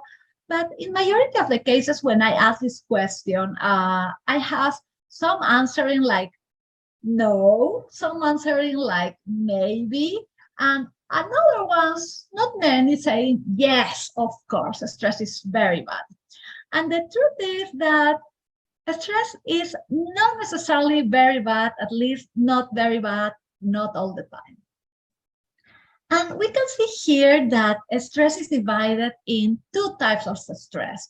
One is the good stress. And I have to confess that I am a very, very bad addict or good addict, I guess, of stress. I love stress. That is part of who I am. I enjoy it. I miss it when I don't know what to do in a calm day. I need stress. And that eustress, positive stress, is actually contrasted by, oh my gosh, I have to say something right now. I'm sorry, I will say this in Spanish. Papi, qué lindo verte, te quiero mucho. Mwah. So I had the surprise to have my dad seeing me from Peru right now. He joined me. Thank you, Daddy. Gracias, Papi. And we have the second type of stress, that is distress, this bad stress, that could be divided between chronic, which is a toxic stress, is continuous, and acute stress, that is episodic stress, that may happen once or may happen again and again, but in short terms.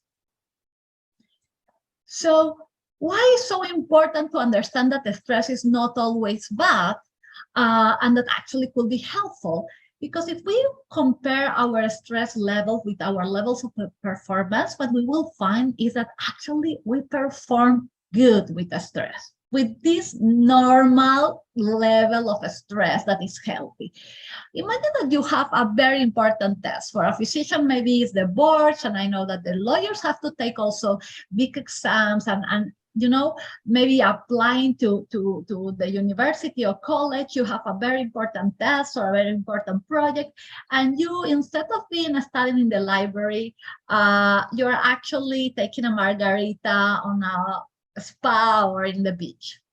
I will be very surprised that you will be able to learn anything that you are reading in that book, or that you will be able to excel that exam. You are too relaxed to be able to perform. You have absolutely the other extreme. It's like you have so much stress about the exam that you are not eating, you are not sleeping, and you are not able even to concentrate because of the high level of stress that you have. And this could look like a panic attack, anxiety. You could be very angry, you can be very irritable, and you can even, if this continues and continues, you can even burn out, which is for me something that I call the monster, the worst type of stress that we can have. And in the middle, we have this kind of yellowish orange area where we perform our best.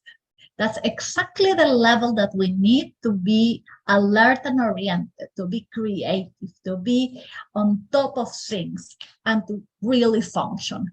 You will not like a doctor that is in the green area while you are having a heart attack. You will not like a doctor that is in the red one either. You will like this orange doctor that is able to be proactive, be energetic, be, you know, fast and furious in treating you, but at the same time is calm enough to take the right decisions and to do the best for you. So talking about the stress, we need to understand how stress looks in our bodies, and it looks different depending when we have it and for how long and the cause of it. In general, stress is something that is normal for our body. It's something that keeps us not only alert and oriented and help us to perform appropriately, but also was created in our body as a way to defend ourselves from, for example, a lion. Imagine that you see a lion in front of you and you don't have any type of reaction, that you don't feel any fear, that you don't have this stress reaction that will make your body to be full of oxygen and energy and your muscles to get stronger, and so you can run away. So we will not survive the life, and we will not survive life in general. So stress is something good, it's something positive, if we use it in the way that has to be used, and if we suffer it in the way that we have to suffer it, not chronically, right, and not for causes that are not appropriate. How this function is, we receive a signal in our brain that activates all the rest of our body, and we produce a lot of hormones, different hormones, in a way that is a cascade that will activate our different systems to the point that we will be having a heart rate that goes very fast, and our muscles will get tense, and we will start breathing faster, and our blood pressure will go up. And what will happen is, again, we have more oxygen and then also more energy in our muscles and in our heart, and oxygen in our lungs. And therefore, we are able to perform and we are able to run away. But this doesn't happen all the time. And this adrenaline that is actually the one that produces this acute response that is necessary, that keeps us alert and oriented and alive, doesn't affect us or has a role in the chronic type of stress. And what happens is that when we see this adrenaline helping us beautifully to run away from the lion in acute stress, in the chronic stress, adrenaline, that is this energetic fuel that helps us to run away, is almost not produced, or is produced in very little amounts. And what actually is produced in very big amounts is cortisol. And cortisol is, again, is something that we need in our body. It's very good for reduce inflammation, to act after inflammation, and it's part of our mechanism in the body, help with regulation and of the glucose levels and etc. But cortisol, when it's secreted in amounts that are abnormal, and especially when it's chronically secreted, causes these big bad side effects of chronic stress that are the ones that we are so afraid of, especially physicians. We hate seeing patients with chronic stress because we know that they will come with inflammatory diseases, and this may be also cancer in some cases, chronic diseases like diabetes, hypertension, cardiac infarcts, and obesity. And they will also have a reduced immunity, which means that they will be able to develop infections more easy than anybody else. So while good stress, so acute stress, comes with our friend adrenaline, the energetic one, our bad chronic stress comes with cortisol, and that's the one that really gets us sick and will affect our quality of life in a long term. And this is the one that we don't want to have. And what causes stress? And this is very interesting, because I think that if you will ask different people, especially from different ages or different cultures, what we will find out is that each of us will have probably a different answer. Maybe some of them will be common, right? Stress because we have to pay bills, or because we have to go to a test, like obvious things. But in general, something that may not be important for me, or a reason for me to have stress, will be a very important reason for one of you. For example, you are a very important soccer player, and you have to go tomorrow to one of these big championships, and suddenly you have a broken leg. That will probably destroy you, cause severe stress, severe acute stress. And if the trauma of your leg is long-term, something that will avoid you to play soccer again, this will be really a chronic stress situation. For me, that I am not very a sporty girl, having a fracture will be awful. It will be painful. I will be very upset, but it will not affect my career. It will not affect my performance in many levels, and it will be uncomfortable, but never the same amount of stress or chronic stress of, stopping the career that is my dream and that is the one that helped me to pay the bills. So again, stress depends tremendously on who is having it and what is the situation, and where are we coming from, and our ideas and our dreams and our goals. So this graphic, I like it because, again, shows the importance of understanding stress and why we do what we do when we manage stress. This area here, the green area, is the area where we feel safe. It's the area where we are relaxed. It's the good area. And what happens here is that we are able to be and represent the I am. I am relaxed. I am calm. It's not what I am doing, it's who I am, it's how I feel. It's very personal, it's very successful for someone that wants to reflect, that wants to be creative in many ways. And it's good to be there again as part of, a creative or self-reflective moment. But it will not help us in any way under a circumstance of, again, having a lion or someone having a heart attack or going for a test. Then we have this yellow area that is the one where we feel challenged and where we have to perform. And this is the I can do it. It's difficult, but I can do it. I will do it. And you come with all this adrenaline, right, that gives you the strength to go for it. And you feel the courage to go for it. And it's good to have it for a relatively short time. But you can do things. You will do things. You will be actually very productive in that area. And then you have this red area that is the area where you are so traumatized, so scared, afraid that you cannot do it. And that's exactly the feeling. I cannot do this anymore. And you get paralyzed. And that's the area where we don't want to be ever.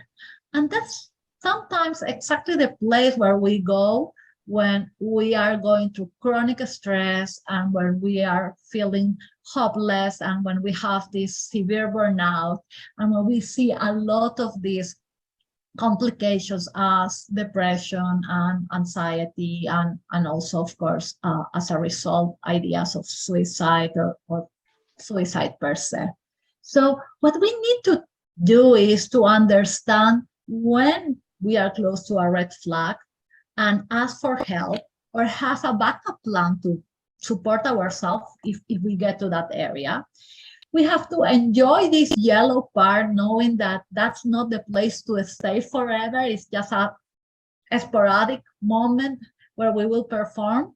And then we need to dream to go back to this green area where we are safe, where we can be, when we can relax, we can recharge for the next yellow area that is coming, maybe in a few minutes, maybe tomorrow.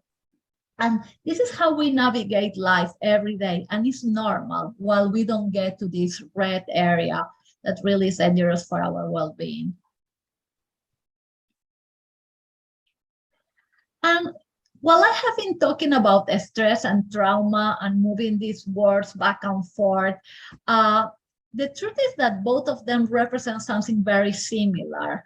Some people will explain that stress is a reaction after an stressor, and there's a difference between the stressor and stress. The stress is the reaction of our body and our behaviors. And they will compare the word stressors with trauma. Trauma is the event that will cause the stress. However, again, when we will be reading different articles or studies, we will see that they use the words back and forth, almost like if it will be the same. So I want to clarify that for the next slides so we can connect what we were talking about, the stress and how this connects to trauma and post-traumatic growth. So this is more or less what happened with the stress. We are in a baseline that is our kind of our normal, not only in our behavior, in our mood, but also in our physiology, how our heart works, how our electrolytes are, how the blood pressure is, and suddenly stress. And again, stress could be anything from pain to a proposal of getting married, to maybe getting the lottery, because not always stress is something bad, right? We can have a stressful moment coming from something very good too. And we will have this event that will represent our response to that stressor or that trauma. And with time, we will recover. And the time will depend, again, on the stressor, and also will depend in our levels of, how much or how fast we can recover. And this ability to recover from stressors, or from the stress per se, and go back to our baseline is called resilience. And I used to be absolutely in love with the word resilience. I thought that that was the magical power that everybody should have. And maybe if we can get a resilient medication that we can put in the water, all of us should drink that every day. But the truth is that I discovered in these last 2 years, where life was so complex for me, that resilience was not what I was expecting and was not enough for me. And the reason is that if I think about, for example, these last 2 years, and I think about COVID and what all of us we went through, it will be sad for me to assume that after 2 years where we were isolated, when we lost many women and men and children, many of them maybe that we even knew, that we loved, when we saw so much controversy, and when our ethical principles, our values were part of, this discussion of how we manage this, what is right, what is wrong, who deserves, who doesn't.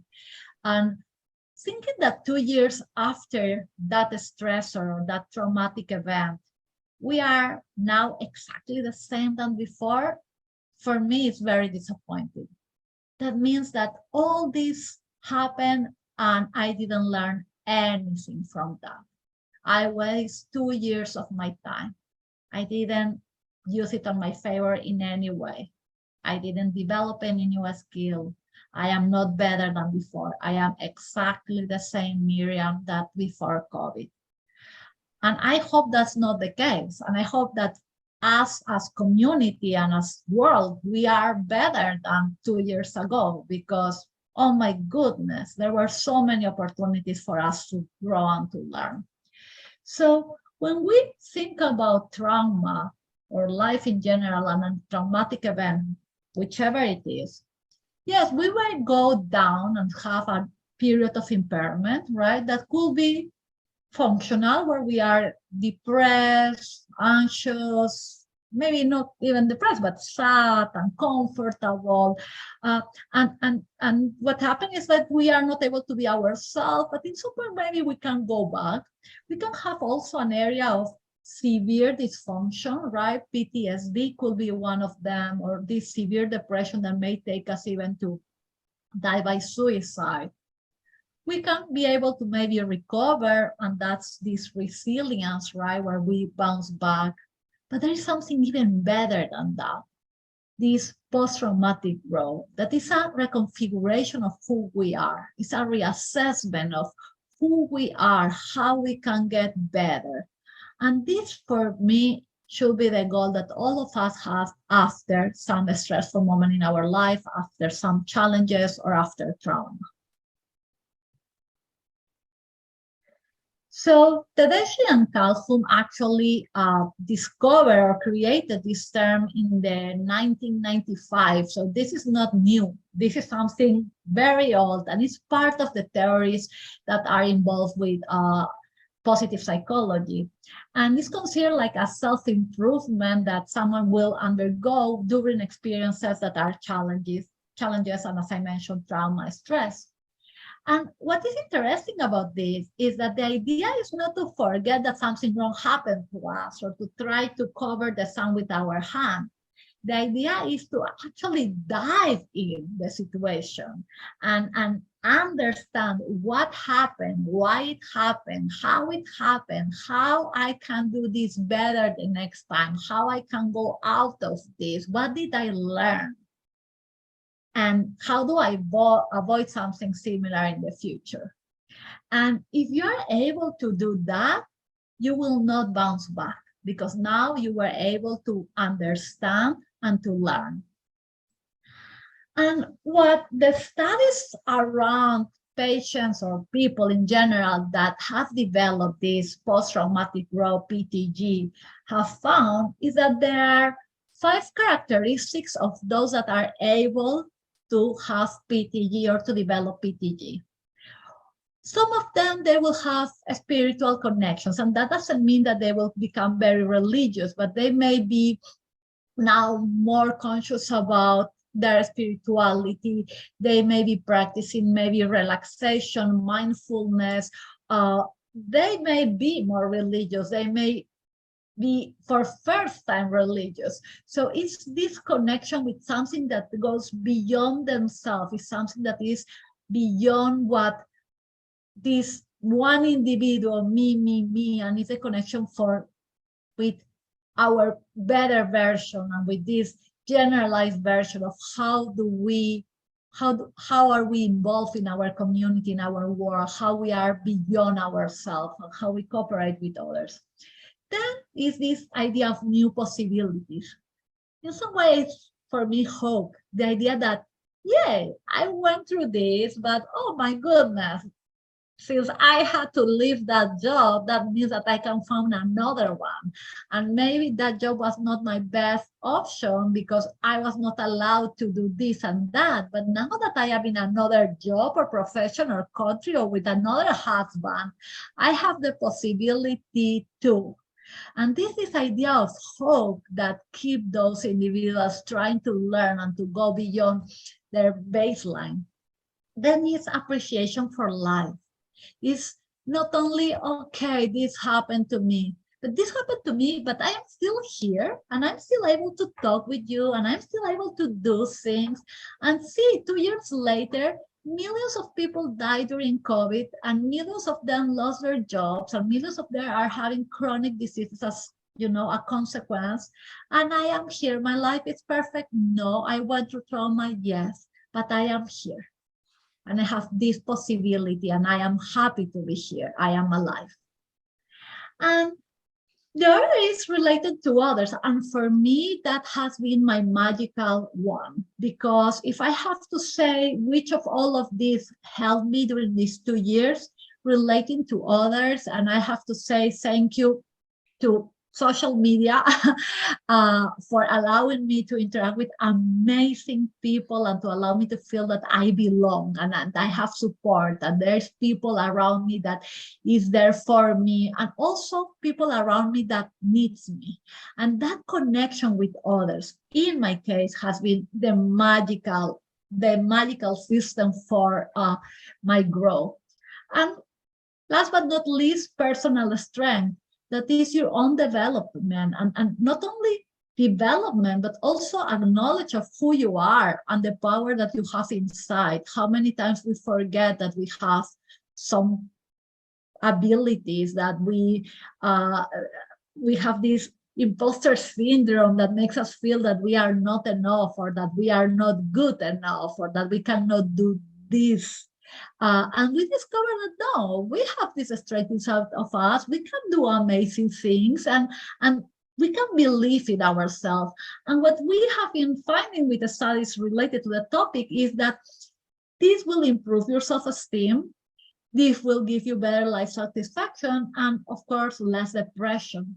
And that people that do better in the aftermath of trauma, they are in general working for others and with others. And something that is very peculiar is that majority of those that develop PTG are actually mentoring others, helping others, creating organizations to support others, because that's something that comes with this growth and with this appreciation of life, to contribute to others to grow too. Last but not least, I want you guys, if you are seeing me right now, to give yourself a high five and to be kind to yourself and to appreciate the amazing things that you are doing, the amazing achievements. Because yes, even after trauma or during trauma, trauma is not completely black or white or red or blue. This is a rainbow of colors that we go through that comes with small, beautiful moments and another great moments and another awful moments. Even during trauma, not everything is wrong, not everything is bad. And if we are not able to see this rainbow of colors and we are not able to appreciate these amazing things that we are still doing and these amazing things that are still happening to us, we are really missing the opportunity of appreciating our life and to being not bias and selectively only focusing in the bad things that life is, providing us. Because probably there is a big, amazing number of things, positive things that are happening to us also. And thank you so much for having me. This is my information. You can connect with me through LinkedIn. This is a website where I tell the story of the book and the 35 amazing individuals that are collaborating with me, that share their stories of growth after adversity and their expertise. And if you like to use your phone and scan this and get directly to the website, that will be a way to do it also. So feel free to take a picture of the screen and you will have access to all of that. Thank you so much. Thank you, Bruce.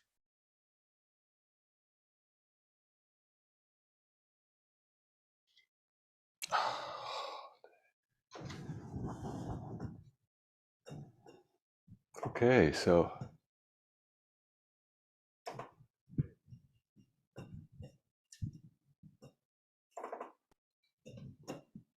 and you are back. So is Poppy out there? Oh, I just wanted to say to Poppy, muchas gracias por la muchachita. Escuchaste, papi, muchas gracias por la muchachita. Thank you so much, Bruce. Your Spanish is awesome. Oh, no. It could be better. Maybe I can practice some more. But I love your energy here. You know, that whole idea, the whole concept of the post-traumatic growth, and that quote is very haunting to me because it's very real. People do better in the aftermath of trauma if they find work that benefits others.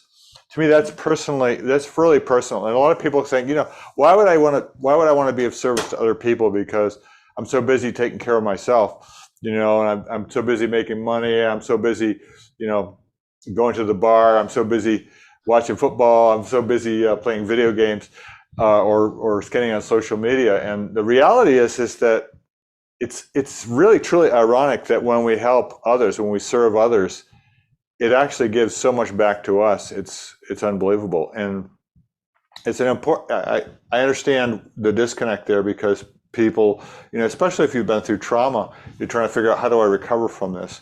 How do I feel better? How do I feel better about my life? And we use our old habits or old addictions, you know, whether it's social media or alcohol or drugs or you know, whatever, or golf for some people, addictions, you know. Stuff.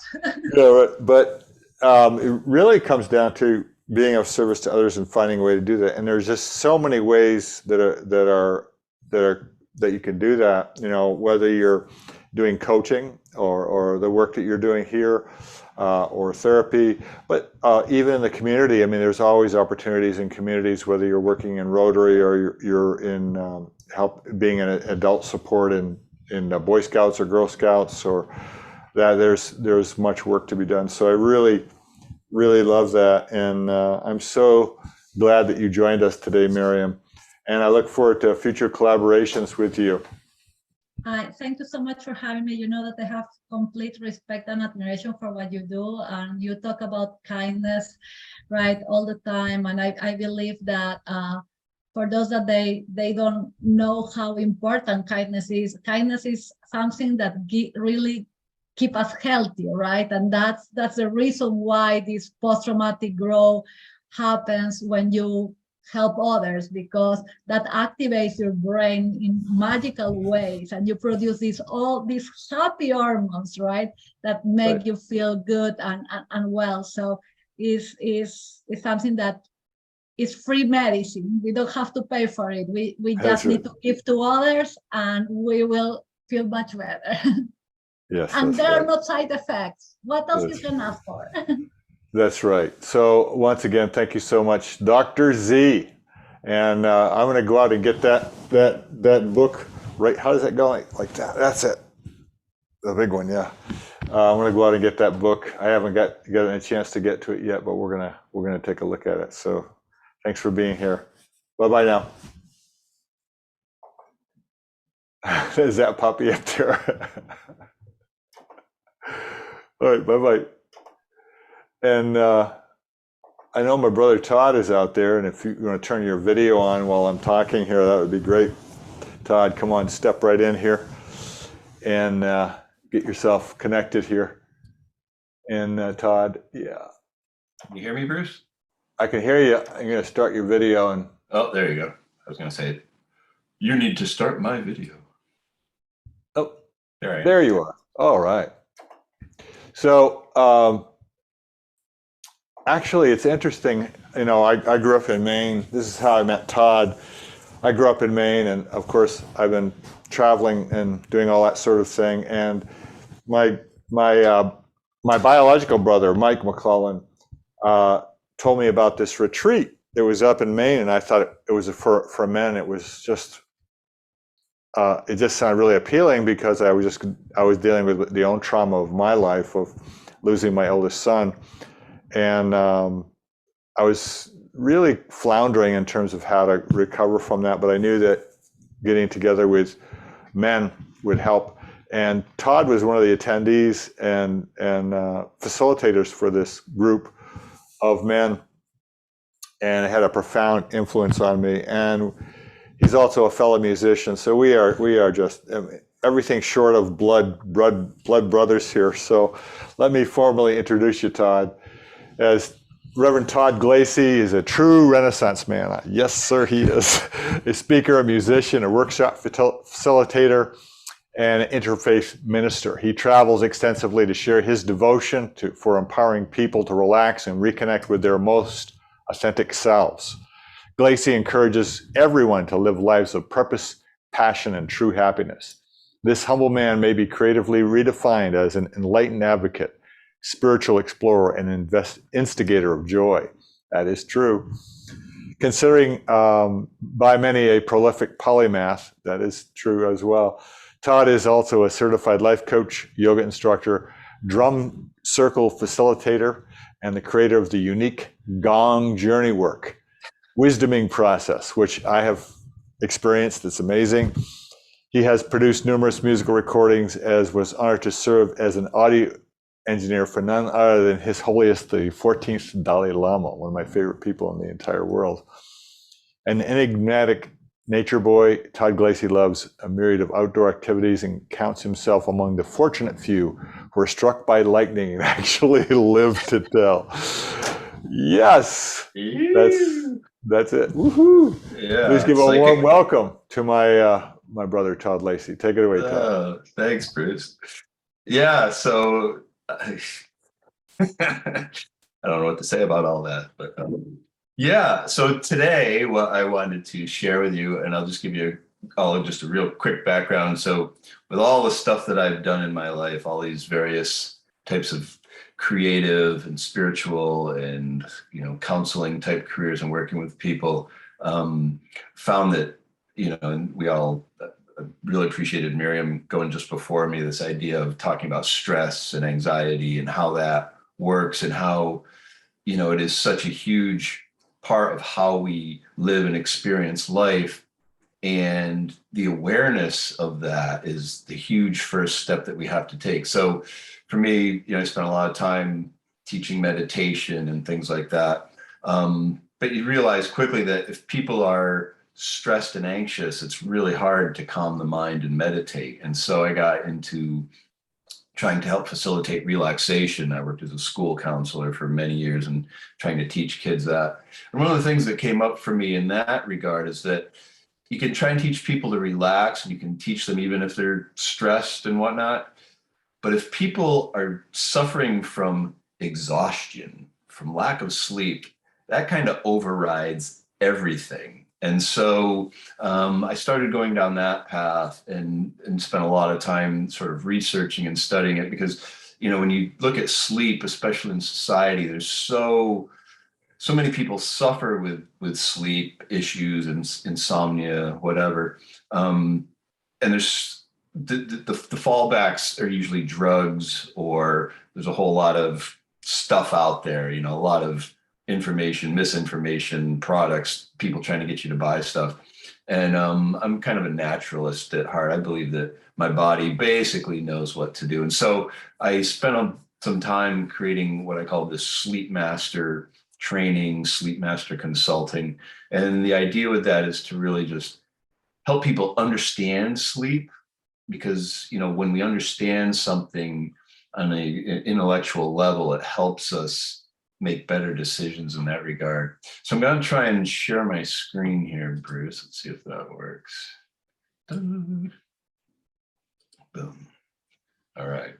And I'm not going to go full screen with it, because if it does, then I lose stuff on my screen. But so sleep well, live well became sort of the thing, this idea that when we get good sleep, everything else in our life has a chance of being better. You know, when we don't get good sleep, that overrides pretty much everything. So let's see how I can switch this here. Go to the navigator. I'm going to do it old school. All right. So the way I like to start this is by reminding ourselves that sleep is a natural recurring state of unconsciousness that restores, replenishes, and rebuilds the brain and body. You know, the idea that it's natural, it means it happens naturally. There's nothing we have to do to make it happen, right? And we know that sleep is essential for our well-being. They've done all kinds of sleep studies, especially with like in the military and astronauts, things like that. And if you are sleep deprived long enough, you quickly enter into states of psychosis and eventually even death, right? So it's not something that we can try to get enough of. It's something that is mandatory. And basically, our bodies are designed to get the sleep we need. You know, they're pre-programmed that way. And the fact is that everything that's alive sleeps. You know, we have some humorous examples here of animals, but, you know, it's pretty much all living organisms go through this cycle of sleep, whether it's, you know, sleep as in animals, but in the cycles in nature and whatnot. But the thing here to remember is that for some reason, and we don't really know completely why, but sleep is a necessary and mandatory part of our physical existence. And there's a lot of ideas behind why that is, but that is a fact, okay? And so when we talk about things like insomnia, just to throw out a definition here for you. So when you hear people talking about insomnia, it's simply difficulty falling or staying asleep. Now, one of the things that I find a lot is people walk around like, I'm an insomniac, you know, and you ask them, why would you consider yourself an insomniac? It's like, well, I couldn't get to sleep last night. So the actual medical definition of insomnia would be difficulty falling or staying asleep on an extended, consistent basis. So the reality is that we all have good nights and bad nights of sleep. And just because we have some bad nights of sleep does not mean that we are an insomniac. And so this is one of the first things I try to sort of relay to people is that, you know, sleep is a varying process and it differs from night to night. And it's not a consistent thing. It's one of the misconceptions is that if we're getting healthy sleep, that means we fall asleep at a specific time, we sleep straight through to 8 hours and we wake up. And if anything interferes with that, if we wake up in the night to go to the bathroom or anything like that, it's interrupting our sleep, which really isn't necessarily true. And so we don't want to label ourselves, you know, as an insomniac if it's really not what's happening. Maybe we're just having a bad night's sleep and that is totally normal.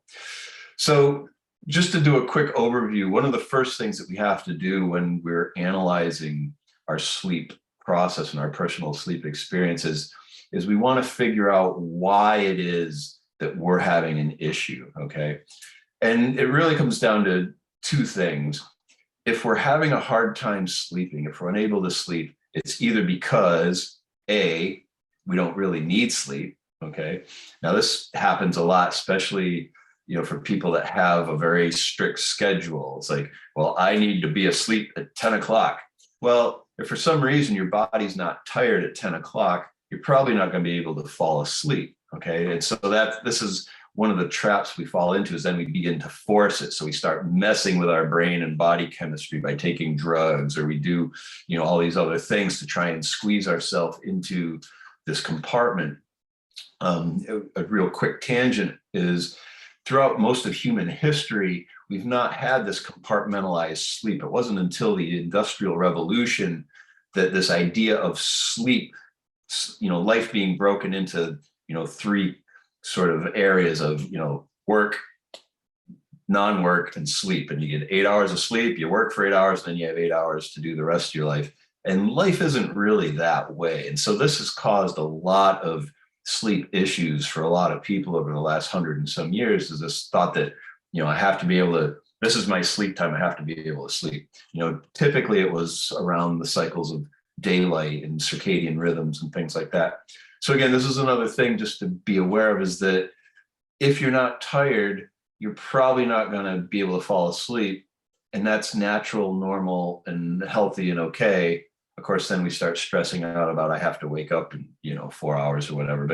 But this is just something to be aware of, that again, we might not have a problem other than my body's just not tired. Then of course, we want to look at why that is. So the first thing could be, we don't need sleep at this moment. The other thing is simply something is interfering with our natural sleep system process. Our body typically, and probably 99 point whatever percent of the time, our bodies know when they need to sleep and they know how to sleep. It's a whole system that's put in there. And one of the things that I liked about what Miriam is talking about is one of the things that consistently overrides sleep is stress and anxiety. We have to be able to be in a relaxed parasympathetic state for the sleep biology to work properly. If we're jamming adrenaline and cortisol into our bloodstream, there's no way that the biochemistry of sleep, which is the melatonin and whatnot, can come in. So we have to be able to relax in order to do that. If we don't, of course, we get sleep deprived, and eventually the body crashes, right? Because it has to, because we need sleep. So understanding what is interfering with the natural sleep system process is the first step of what I call sleep mastery. And basically, identifying the root cause is the critical first step. And so the first thing that we usually do is explore the areas of root cause. And again, this can be different for different people, it can be different for the same person at different times. It's, again, this awareness of what is it that might be interfering with my body's ability to naturally fall asleep, okay? And so it falls into four main categories. The first is environmental, and that is basically, we have an external stimulation of the senses. If I'm trying to sleep and it's too loud, it's too bright, it's uncomfortable, it's a place I haven't slept in before, there's all these things that can be stimulating us. I remember when I was in college, I had this guy that was my roommate, and he would sleep with the TV on. I'm like, how could you sleep with a TV on? Just that. Some people can, but for me, it was too much stimulation. So the first thing we want to do is explore our environmental, our sleep environment, to see if there's anything that's might be interfering with our sleep there. Second thing would be lifestyle. And so this can be things when we have the disruption of our sleep routine and schedule. We find that we can sort of train the body to sleep. One of the perfect examples of this is jet lag. When you fly to a different time zone, say, it takes a while for the body to readjust, again, with the circadian rhythms, the 24-hour cycle. And so things like that can disrupt it. If we stay out late partying on the weekend and then, we crash and burn Sunday night or Monday, things like that. So our lifestyle, the other thing that we talk about is exercise, diet, what do we do during the day, and how that impacts our ability to sleep. Another big thing is the physical things, which basically come down to pain or discomfort, right? So if we have chronic excruciating pain, that pain overrides our ability to fall asleep, because basically too much pain stimulates our sympathetic nervous system and we go into stress and anxiety, and that overrides the sleep response. The other thing would be a chemical imbalance. So if we're taking drugs or medications, that can mess with sleep. we're taking, non-legal drugs and medication that can do it. The things that we eat, if we drink coffee before we go to bed, and caffeine, there's all these things that can mess with that natural sleep system. Okay, so again, being aware of what we've got going on there. And the last thing is what I've been talking about pretty much through the whole thing is the mental piece of it, which basically comes down to no matter what else is happening to us that causes a root cause. So basically, when we get into this a little bit more, they have primary causes and secondary causes. So a primary cause is the primary thing that's causing you to not be able to sleep. And that could just be stress and anxiety. But say there's another primary cause like physical pain. The secondary cause, if it's not the primary cause, is almost always stress and anxiety. That's why being able to sort of monitor and assuage our emotional system is so important. Being able to engage the relaxation response, being able to understand and be aware of when we're in, sympathetic versus parasympathetic. All right. So again, awareness is the key to knowledge. Knowledge is the key to empowerment. So in stress mastery, the idea is that we take time to become aware of what is happening in our specific situation, and also how sleep works in general. So a whole large part of that is a training about how sleep works, sleep cycles and the circadian rhythms and things like that. Understanding how it works, and then knowledge leads to the empowerment of what do I do? How can I take control of my sleep experience? And for the most part, in society, to generalize, we don't always want to accept responsibility for stuff that we don't understand or that might be too much work. We're also susceptible to taking the easy way out, so there's so many quick fixes, or I'll pop the pill and that'll fix it. And when it comes to sleep, popping the pill might be a viable short-term solution if there's something big going on. But in general, and if you monitor any of these sleep discussion forums, people that have been taking sleep meds for an extended period of time end up having a lot of other issues around that. And we won't get into that right now, but it's just my idea with the sleep mastery is how do we do it naturally, or as naturally as possible. Okay. And so here's my definition. Sleep mastery is having the ability to optimize conditions that encourage and support getting the best sleep possible on a consistent and reliable basis without relying on drugs, gadgets, gimmicks, or other unnecessary sleep aids. So how can I set myself up for the best sleep possible? Might not always be perfect sleep, right? It might not be the best, but on a consistent, reliable basis, how can I empower myself to get the best sleep possible in any circumstance without relying on, specifically on drugs, without drugging myself, because then, that starts messing with it. How do I do this in a healthy way? All right. And so that's really what that's about. Again, knowledge and the practice, and there's a lot more to it. But what I will just leave you all with here as we wrap this up is, trying to figure out what is your specific root cause if you're having a hard night sleeping. So for example, for me, just last night, I woke up during the night and had to go to the bathroom. And then I found myself, I was really wide awake. And, when I'm awake, normally I can fall right back asleep. But I realized, I had a thought that caused a little bit of stress and shot some adrenaline into my system. One of the things that we find is it takes the body about 20 minutes to get rid of adrenaline once you've sort of shot it with stress. So I'm like, okay, I'm going to be up for at least 20 minutes. What can I do to help relax myself? What is it that I'm stressed about? All these things that you can do. And these are things we explore as methods of what is it that's causing my stress around sleep, and how can I begin to relieve and improve that? So anyway, that in a nutshell, what is it that you might consider to be your root cause of stress and anxiety? So here's my contact. Basically, at this point, you can just email me at todd@sleepmastertraining.com.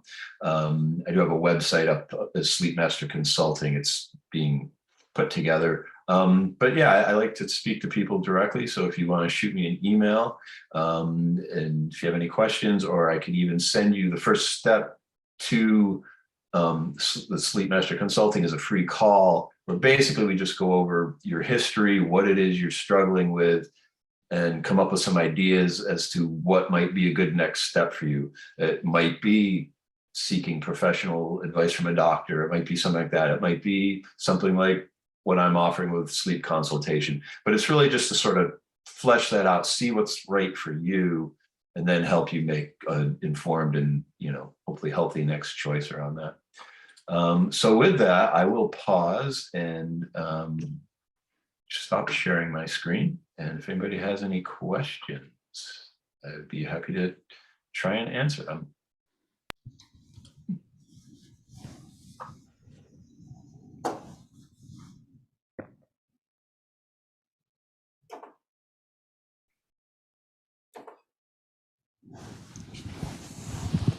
Hey, Todd. Hi, Bruce. We welcome questions from anybody here. If you can type them in the chat, or you can join us and have a conversation here for a minute. Sleep. Hey, Julia. Hi, I have a question. Go for it. I think she just froze. She just froze. Come back, Julia. Maybe she's taking a nap. I'm just kidding. Well, whenever she comes back, yes, we'll have her come back. But what I was going to say was, I was really curious about this whole sleep thing when I started my journey, and I actually did some experimentation, personal experimentation, because sometimes I need to have my personal experience about that. Go ahead, Julia, jump right in there. You're continuing to freeze, so I think we just lost her. There, you're back again. Try it again. Unmute yourself. See if you come back. I've been having issues with the network all summer long. So I sleep very, I'm not a good, I work nights 4 days out of a week. So my sleep is very poor. But at the same time, I think my body also realizes what it needs to do. So when it sleeps during the day, or when I only have like 2 or 3 hour window to sleep, I do try to practice that relaxation way so I can get that sound sleep. But sometimes I just need some extra longer time, and I would just schedule my work schedule and say, I'm taking some personal time. I need 1 more hour, and I go in 1 hour late. So this accumulated, and I'm concerned about what impact it may do to my health. I feel fine right now. I don't know what's your advice on working nights and how to get good quality sleep during the day. Yeah, I actually worked third shift for about a year at a job, and I was able to sleep during the day, but once I switched back to days, I realized that I had been kind of in this fog and hadn't even really realized it, because over time it had just kind of built up. Do you work in healthcare by any chance? No, I work for Amazon. Oh, do you? Okay. Well, the reason I was going to ask that, because I know many friends of mine work in hospitals and the healthcare industry, and they work 12-hour shifts, and their shifts are jumped around. Sometimes they have to do days and nights. And anybody that studies sleep will tell you that that is a disaster for getting sleep. You need consistency. Your body gets used to falling asleep at certain times. So you can do nights and you can do days. If you can sleep during the day and you get enough, that's fine. One of the things that's important to recognize is it's not always either the amount of sleep, it's the quality of sleep. So when we sleep at night, we go through sleep cycles. And this is something we discuss a little bit more, but it's this whole idea of understanding sleep cycles. And the first cycle that we go into is usually the deepest. So we go through these different stages of sleep. And the first cycles that we do, and each cycle lasts approximately 90 minutes. The first cycle takes us into deep sleep. And there's this chemical called adenosine that builds up in the brain, which is what causes us to get tired and sleepy. And if you get sleep deprived, it's because this chemical is building up in the brain, and this chemical gets released when we go into deep sleep. Somehow that's where it gets alleviated. So even if you can get one good cycle of deep sleep, so like 90 minutes of real Mhm. quality deep sleep, you'll feel more refreshed when you wake up. A lot of people spend all night, they might sleep for 8 hours, but they never get into deep sleep. And then they're still exhausted when they wake up. Yes. And so that's one of the things to be aware of, is these cycles. And being able to relax is really important. It's kind of hard though when your schedule's all over the place as far as sleep. It's good that you can. The more that you can make it consistent to give yourself that, the better off you'll be. And it's one of these things where in our society, right, it's like, oh, you're just supposed to be able to fall asleep at a certain time, and if you're not, well, I guess you need some drugs, and Right. it's not a healthy way to do it. Yeah, I don't do that. Yeah.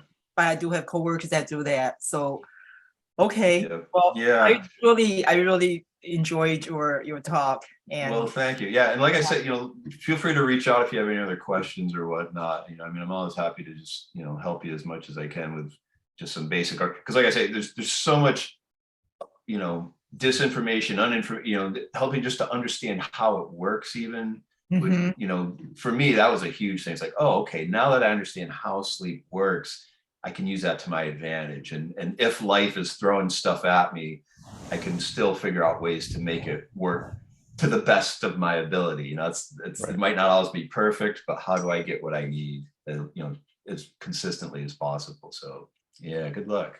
Yeah, thank you. Hang on a second, Julia. I just wanted to let people know who you are, because it's an important piece here. I actually met Julia Long time ago. long time ago. We were mountain biking in Mexico and became mountain buddies and became online buddies for decades. And then I started this One Kind Word podcast, and one thing led to another. And she actually translates the One Kind Moment into Mandarin Chinese. Yes. And records it. So she's my fellow podcaster for that One Kind Word. She does awesome work in the world. So I'm really glad she's here. She's going to be part of these seminars going down the road here, because she has a lot to offer as well. So thanks for hanging in there, Julia. Yeah, thank you. I'm excited about this summit, and yeah, it really has truly been an honor. And it's what a great funny story, how a mountain biking excursion years ago almost turns into a global event about and advocating kindness and self-development. So it's wild. It's a blessing. And thank you. It is. All right. Cool. Thanks, Julia. Thank you. I was just going to say, Todd, that my own personal experiments with sleep, I grew up with this blue collar ethic, of course, in Maine, right? Of you don't need to sleep, you just need to work more. So I was, for decades, I was doing 4 to 6 hours of sleep a night, and I never really felt that good, all the time. I just had this kind of overall kind of okay, but I think I could be better feeling. So I experimented with,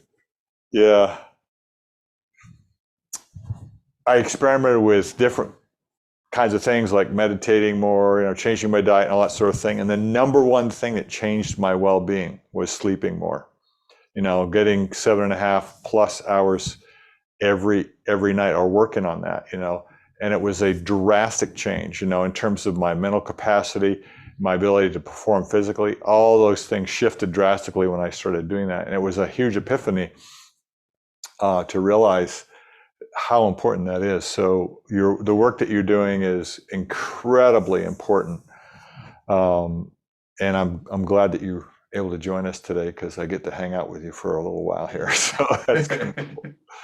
So everybody, thanks so much, Todd, for being here and for sharing your wisdom. And I look forward to future events.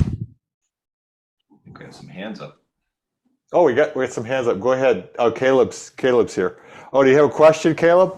I was just clapping, but you know, Oh, okay, I sure. love the presentation. I've been kind of sitting quietly in the background all day, so I know I might participate in tons of things. As far as sleep goes, my dog is right near me, so he might start snoring at some point. Homeboy has never seen a nap he didn't love, so I'm here with you on this, man.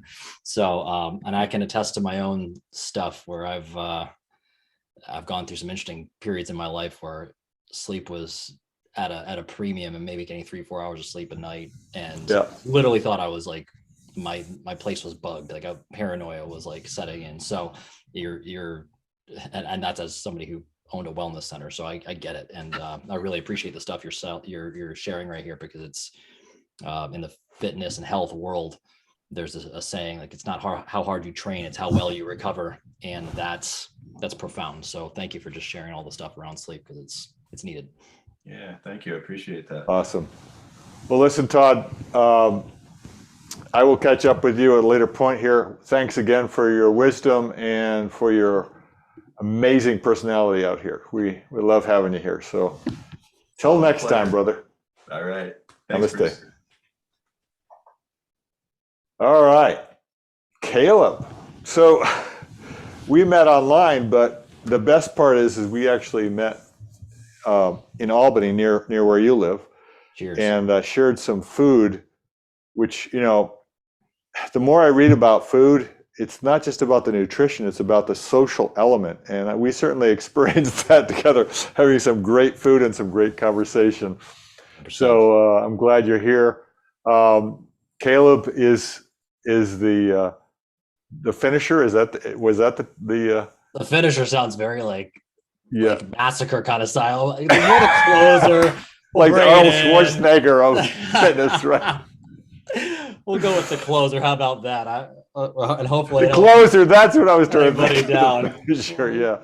I gotta get like the walkout music or something like that to go along with it, right. So last but not least, by any means, Caleb Nelson. Caleb loves helping motivated leaders.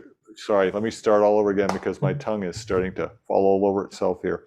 Caleb loves helping motivate leaders live life to their fullest potential, not by others' expectations, but what truly inspires them. That way, navigating their path to discovering and pursuing their purpose can become abundantly triumphant. I love that phrase, abundantly triumphant. Caleb's version of nirvana includes eliminating obstacles, shedding self-limiting beliefs, and sharing moments of clarity with these leaders who are driven to change the world. We need more great leaders in the world, and he hopes to do his small part in facilitating the change and clearing their path to success. Caleb is also the host of the Naked Sunday podcast, which I adore. Please welcome Caleb Nelson. Thanks, Caleb. Thank you, my friend. I appreciate it. We got to get you on the Naked Sunday podcast, and we'll have a good old time. I love being a guest on yours, so thank you so much. There's going to be a lot of great themes covered again in today's conversation that's gone on today, from creativity to looking in the mirror to recovery and taking time for yourself and self-care. What else? Also just staying true to yourself.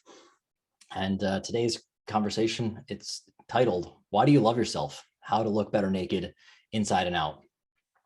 So for all my listeners, everybody here joining us, I'm going to invite you on a journey inward. So if you can take a moment to just close your eyes and take a couple deep breaths, much like we were doing some nice deep breathing earlier today. And we're going to go on a journey. We're going to travel to a quiet Sunday morning. And everybody's gone. You're all alone in your living room. And you're naked. In front of you is a mirror. Slowly approach the mirror and look into it. What do you see?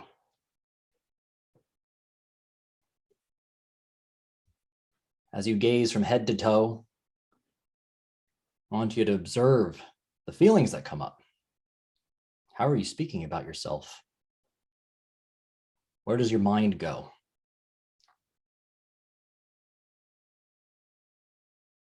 And before we close this practice, I want you to look yourself directly in the eyes. And I want you to answer this question for yourself. Why do you love yourself? You can take a nice deep breath, bring your attention back to the present, and you can open your eyes and relax. Congratulations, you've completed your first Naked Sunday. If you're anything like me, I'm going to put this into present mode, that'll look a little more clean and fun. If you're anything like me, your first Naked Sunday was a little scary. For me, not only in this moment did I realize that I don't know the answer to that. The real answer was, I think I hate myself. So who am I? And how did we get here? Well, over my career, I've coached thousands of people to help themselves transform their body and develop their confidence so that they could be better leaders for themselves, their families, their organizations, and their communities. And I start with them because I learned everything from them,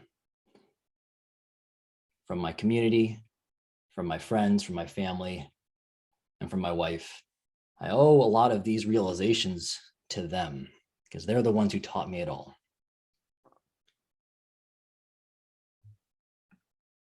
This is me. I struggled with everything we just talked about, transforming my own body. Now, most people would look at the pictures on the left and the right and be like, what's wrong? There's nothing going on here.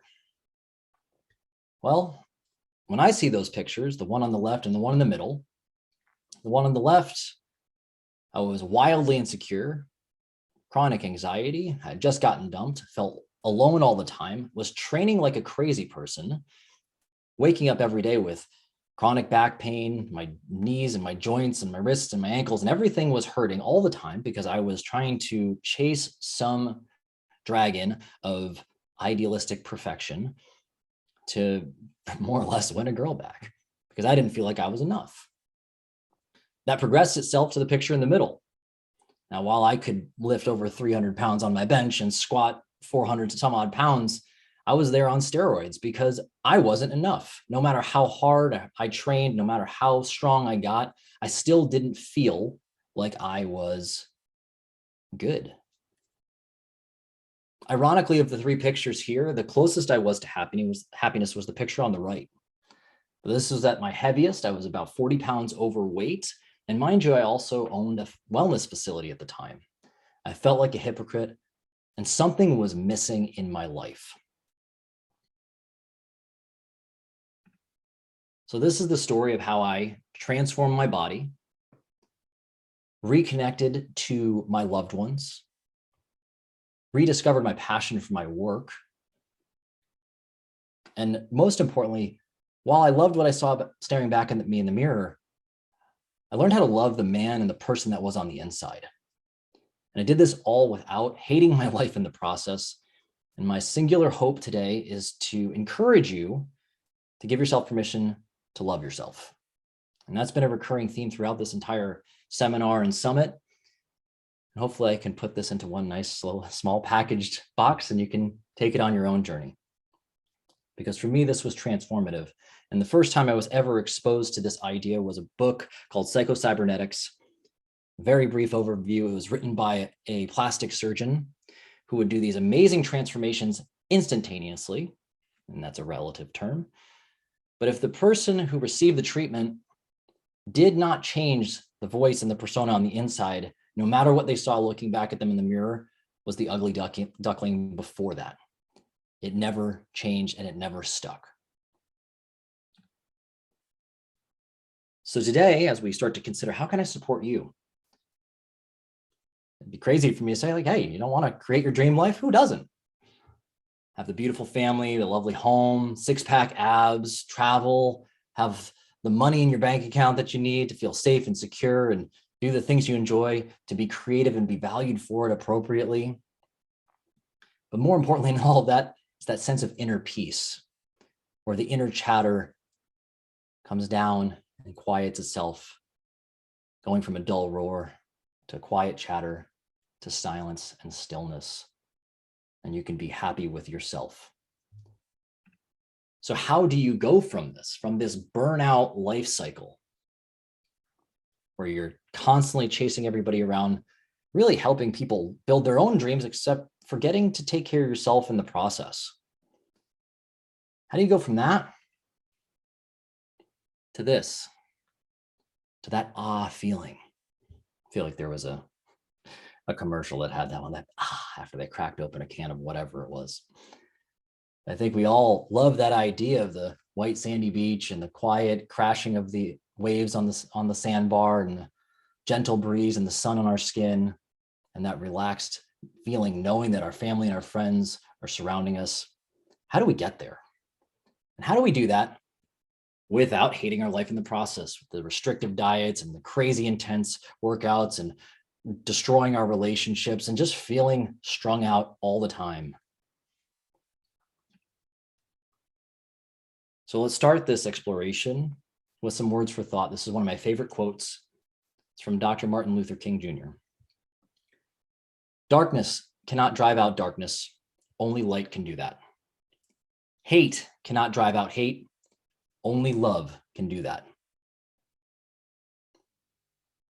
And I want you to carry this message with you. Think back towards that exercise we just did to start this all, when you were staring in the mirror, and take it throughout all of this. Because at the heart of everything, you need to remember you can't hate your way into loving yourself. And in certain periods of my life, I was trying to just work out of spite to prove everybody wrong. I could get the girl, I could have the title of business owner, I could have the six-pack abs, yay. But it was externally motivated. It wasn't from a place of internal love, and it wasn't sustainable, like all crash diets are. So today, what I want to cover are the 4 phases of personal transformation, the 3 keys to sustainable success.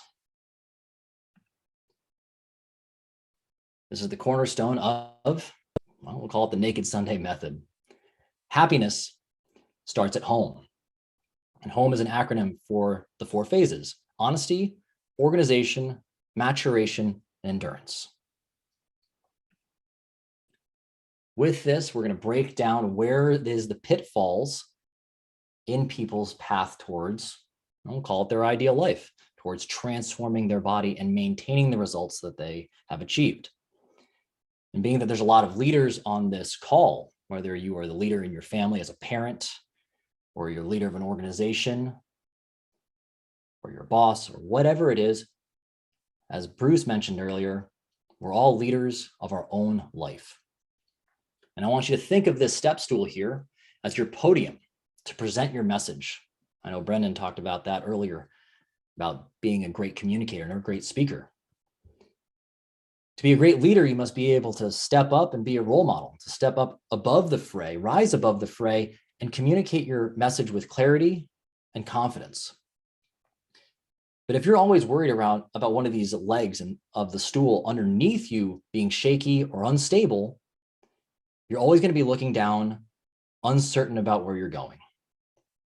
So we need to make sure that we're shoring these things up so that you can confidently be that role model that you know you always wanted to be. Let's start with the first phase. This is Naked Sunday. Naked Sunday and all growth operates from a simple premise of, until you are truly honest with yourself, no change is possible. If you don't see the truth for what it is, you don't know what to address. The important part here is how you address it. Real love, true love, is equal parts acceptance. This is where you're at. It's okay, I still love you. But also holding yourself accountable. It's a balance of the masculine and feminine energies in that. And you need to bring both to the same page. Knowing where you're at. So let's use the metaphor of the home. You're here to build your dream home. When you start that journey off, the first thing you need to find is your plot of land. If you don't like where you're setting up shop, eventually you're going to abandon ship and start over somewhere else. That's typically what happens. And it's not to say you're bad. It's not to say you failed. You've just learned. But at this point in your life, after you've had plenty of experience, taking the time to make sure that you are in the right place for your future growth is paramount. We need to build that in a foundation of love. When it comes to your home, you are home. Learning how to love yourself and starting from that foundation, asking that question is going to be the groundwork. It's going to be the root of all your future success. We get to mindset. I grew up in a cult, but so did you. And in my life, how I felt restriction was that I was supposed to have an arranged marriage. Now, before I go any further, just to let everybody know, I have a great relationship with my family, though I'm no longer a part of that spiritual practice or religious practice.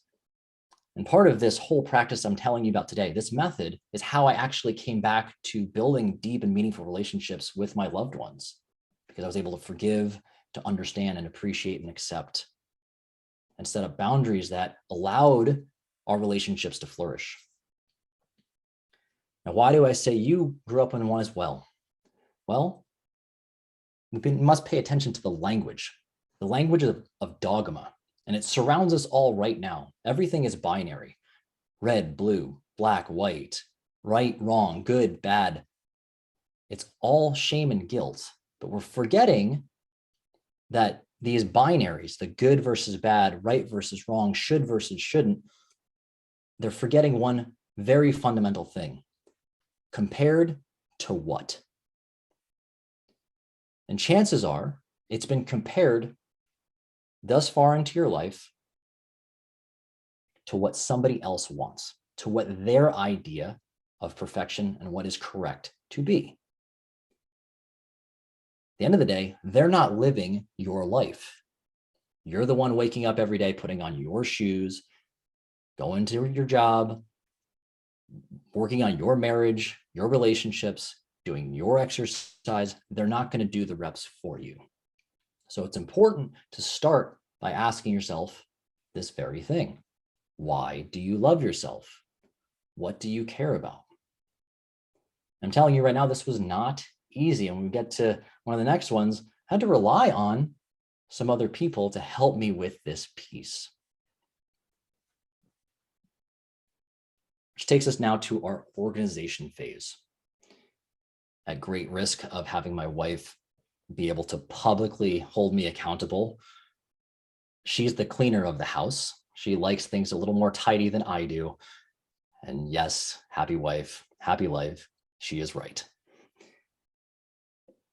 So we're moving from, we've chosen our plot of land that we love. Before we start laying the foundation and getting the nails in the wood and all the stuff, before you actually drive your first nail into the ground, what do? You go to the architect, you get a blueprint, and you get their stamp of approval. Except this time around, you're the architect, because it's your life. And that might be a little bit scary to take that full responsibility on, because perhaps you've never practiced it. We need to start considering these three areas of your life. Your self-care. This is going to be your health, your physical, mental, emotional well-being. How do you like to do things? You always use this phrase, I've never had to beg anybody to watch more Netflix. Why? Because they love it. If you love it, you're going to keep showing up and doing it. What if you applied that practice to your self-care? What if you applied that practice to your quality connections? This would be your relationships, your friends, your family, your significant other. What if you did that with your meaningful work? We brought up the term ikigai earlier, your purpose, meaningful work, the things you love to do, things that light your world on fire. When you're done, you're so inspired, you can't wait to get back to it. What are you great at? The best in the world, or at least endeavoring to be. And what are you making sure you're being valued appropriately for? We talked about safety on another one of the presentations earlier, when you feel safe and you feel confident, you're able to create. That's where things get really excited. And part of that sometimes is financial security. With all of this, it's important to understand that we need to ground this in our values. So based off of first understanding why we love ourselves, we can now clarify our core values, and we can allocate that into these aspects of our life. Why is that important? Because now we start setting up accountability, the boundaries that we need to set in place to keep us on track. Once you've organized your bedroom and you see all the things, how are you going to make sure it stays tidy? Do you have a check-in with your significant other? Is there a little star board and some stickers out there on your fridge? My wife's a 5th grade teacher, so she basically is professionally trained to handle my scattered brain and all the emotions that come with it. But these people that you bring into your life, they are your mirrors. And I'm sure many people who are here have heard the phrase, you're the average of the 5 people you spend the most time with, or that you at least allow to influence you. Choose those people carefully, because they're the ones that are holding you to your greatness. Sometimes people saying no or helping you check in on the things you really care about is what's really important. They're the people that show up on the bad days as well as the good ones. And when people go through challenging transformations in their life, they always remember who was with them. And when asked, why did they keep going? It's because, and why do they help each other? It's because they do it for me as well. It's because somebody was there and cared. And those shared social connections are the reason why we have survived as long as we have, and why we've done amazing creative things in this lifetime. Sometimes that means you are following another person who's a couple steps ahead of you and respecting the wisdom that they have. Sometimes it means being a role model. Maybe you're being inspired by the fact that your kid is looking up to you and they're basing all of their health practices on everything they see you do. From the food you're putting into your mouth, to how you speak to your loved ones, to how you manage your energy. They're modeling those things because you are their God figure and they don't know any different. Who's to say your friends and your family are not doing the same? Your staff, your clients, they're looking to you for that leadership. Sometimes looking to others who've gone there and held that standard, and allowing them to keep you in check is the most beautiful, loving thing you can do for yourself. Because when they truly know what you care about and where you're going, that's what matters. This is what I leveraged the first time I struggled with my first naked Sunday. And if you're wondering, yes, I sat butt naked on a Sunday all day long and just dealt with the feelings that came up. My wife, I credit her with more or less this transformation, because while I was sitting there loathing myself, wallowing in my guilt and shame for not being the epic, perfect social media, idol, I looked over at her and I realized, oh, she's still with me. She's been with me when I was broke. She's been with me when I went through challenging times. And I did the same thought about my friends who are still by my side. They didn't just see me for the flesh and blood that was sitting before them. But specifically with my wife, right before I proposed to her, we had gotten in an argument of all things. And I ended that argument by asking her, why do you love me? And her response, it surprised me. She said, it's because you challenge me. And in my life, all I've ever wanted to be was a leader worth following. And challenging others to rise to their greatness is important. And when I remembered, I just need to go back to that. I need to go back to also challenging myself to be worthy of following. That allowed me to ground myself and look at my behaviors with compassion. And I hope you can do the same when you ground yourself in that place of love. This brings us to our maturation phase. And when I think about maturity, I think about responsible growth. Notice the small little steps. Most people, when they try to do their crash diet, let's call this lifestyle that, using the house as an analogy, they try to build the roof before they lay the foundation. All it takes is a stiff breeze to come floating on through, and the whole structure comes collapsing down. How demoralizing is that? What they really needed to do was to take the time to build skills and master the small little pieces day by day to build a solid structure that could withstand the inevitable, withstand traumatic experiences, pandemics, business closures, going broke, divorces, you name it. It's built brick by brick. And the cool part is when you start to love every single day of building that and laying that one brick, you actually enjoy the process. So how do we do that? Let's get to our habits. I like to operate from this concept of winning on your worst day. Most people, what they do when they start, let's use crash diets, I need to lose 30 pounds. Okay. Whether they go to a trainer or they do it themselves, they download some free thing on the internet, they get the quote unquote perfect workout plan, the perfect nutritional prescription. And it's usually a laundry list of 20 things long and super itemized, tiny macro, whatever things with all the nutrient density you're supposed to ever think about. And they start going at it, super motivated day one, because they're operating out of anxiety. I got to do it all now.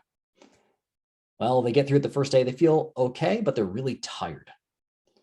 The second day, again, thinking about exhaustion, they're really tired, but there was a little stumble in their day. So they could only get through maybe 3/4 of everything they were supposed to do. Now they start to feel shame and guilt because they weren't perfect today, because they weren't enough already. Now they're really down and they're exhausted on top of that because they tried to jam a ton into a day that they didn't already have. They didn't build any space to absorb all of it. They get to their third day, they realize that they're exhausted anyway. Maybe they'll get 50%. They throw up their arms and they say, I can't do that. 50% is not going to matter at all. And they abandon ship.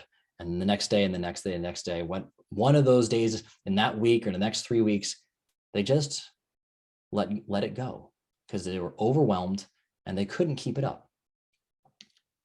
What if instead we started to meet ourselves where we're at? I brought up the example of our loved ones, of that accountability. Why do you love them? Well, it's not just because of those good times, that honeymoon period, when everything is that drunk love and we're just happy to be around each other. We really start to love them after when we really start to rely on them and trust them, because love is built on a foundation of trust. So when they showed up for the difficult times, my friend Ian's on this call right now, and he calls it trenches friendships. Who are the people with you when things get rough? When your family member has cancer, when you go broke, when you have something go completely awry, you have to close your business, whatever it is, who's the person you remember that shows up? And remember, more often than not, they're not doing anything crazy that day. They just showed up. Or maybe they made you that cup of soup because you were feeling sick, and they nursed you back to health with just a very simple gesture, that one little thing that got you over the hump and made you believe that it's worth getting up the next day and doing it again and getting back on your feet. Your loved ones clearly believe you're worth it. What would happen if you did the same for yourself? So if you're going to start laying out your foundation for this, consider your worst day. With my parents, I always say, well, maybe you had one too many glasses of wine the night before, you're hungover, you got a splitting headache, you got a terrible night's sleep, you still got your pants around your ankles, you just stubbed your foot, the kids are crying in the next room over, you're still already thinking about the client that might cancel today, and the bills are still due tomorrow, and now you got a gun to your head. In that moment, on your worst day, what can you do? And what's important here is that you already know what you need to do for your health. Most people would get you believing you don't know what you're doing. I've yet to meet a person who couldn't give me 5 simple things to improve their health today, whether it's improving their sleep, getting better hydration, moving more, like going for a walk, managing their stress levels, or tightening up their nutrition just a little bit by having more lean meats and vegetables. Everybody here probably nodded their head. Yeah, I knew that. Cool. Well, which of those things can you do? And then how much of that can you do and confidently do that in your worst moment? Maybe it's having one glass of water. Maybe it's having that 10-minute walk instead of crushing a sleeve of Oreos. Those are the things that when you build confidence, because you showed up for yourself on your worst day, that will snowball into creating more space, more self-care, more love for yourself on better days. And you're going to have a greater window to do more and have a greater capacity under that foundation for when the inevitable is going to happen, for when there will be tragedies, for when there will be difficult times. Your confidence, your reservoir, your pool to pull from, that piggy bank, will be much stronger and more resilient and capable of having a bigger withdrawal. So start by meeting yourself with where you're at right now. Just because you were an athlete 10, 15, 20 years ago when you had no stress, no kids, no job, none of those things, that doesn't mean that you're where you were then. You're where you're at now. And that doesn't mean you failed. It means you have different responsibilities. And if anything, you've succeeded. You're still alive and you still have a shot. Give yourself permission to not blow yourself up in the process and harming everybody else in your life along the way. We get to our final phase. This is the endurance phase. Remember that life is a marathon. And hopefully you can measure this in quality time for as long as possible. So stop doing these 100-meter dash sprints all the time and thinking that's the way you're going to be able to make it through it. You can't sprint a marathon, you'll die. So when we get here, we want to start thinking about effortless abundance. Once you've achieved your goal, say you lost the 20, 30 pounds, maybe you hit the amount of money in your bank account that you needed. Maybe you have the rings on fingers and the house and the white picket fence and the American flag and the 2.5 kids, and the American dream has been achieved. What now? Ironically, half the time I work with people, it's helping them not blow their life up. They've already built the thing. It's remembering to just enjoy this. This is where it's important to remember that love is a habit. That practice of showing up on Naked Sunday is a habit of checking in with yourself and reminding yourself why you're doing this in the first place. And it's important to remember that Naked Sunday is not about a day of the week. The same way having one salad on a Monday is not going to give you 6-pack abs on a Tuesday. Every day can become Naked Sunday if you allow it to be. So when we start getting to this effortless abundance thing, people start getting worried, like, oh my God, once I hit this goal, as much as it sounds crazy, what am I going to do then? Life's going to get really boring. That's not true. It's not true, because so long as you're building from this foundation of stability and love, feel free to explore, to create. What if this means that you can go to the beach, the same beach you've been going to every year, and instead of being too afraid to take your shirt off and walk shirtless in just your swim trunks into the ocean, or wear that bikini that you were too terrified to wear, and just feel confident? What if you just experience the same thing with a little more levity, with a little more enjoyment? What if that path that you kept walking every single day, what if instead you maybe jogged it this time? What if you changed the pace? What if you brought a friend along? You can create so long that it is grounded in the boundaries you set up around what you care about and what you love. And I promise you, you're going to get lost. You're going to feel like you don't know where you're at some points. The most dangerous place is often in the middle, when you're halfway there. And when you're feeling lost, come back to this practice. Look yourself in the mirror, sit with yourself, and give yourself permission again to check in with why you love yourself, because that's what got you here in the first place. It's simple and it's at the root of all of it. And ironically enough, at this point, it's often about getting rid of the excess. It's more about cleaning things up and continually organizing, because now with more clarity of mind, you're able to more accurately and more quickly and definitively make changes and realize what's truly not in alignment with your life. You can heal more, you can forgive more, you can walk with more levity just about your your every single day. And sometimes maybe cool things like a new business opportunity or a new love interest, if you were single, comes into your life that's truly perfect for you. You will be able to see it because there's no longer a fog and a cloud of self-disdain and self-hatred standing between you and what was obviously there the entire time. So if nothing else today, I hope you walk away with, like I said in the beginning, a little bit of permission to just love on yourself a little bit more. And if you don't feel like you have the confidence to do that by yourself right now, well, just borrow some of mine. I promise you it'll be worth it, and your friends and your family and your communities and your organizations, they're all going to benefit from you taking the first step. Most people are willing to do anything. They just don't always want to be the first one. And you're the person in that leadership position. You're aware. You can't say you don't know anymore. And if you have the courage to bet on yourself, the way you have already many times in your life, whether you knew it or not, chances are it's going to work out just fine.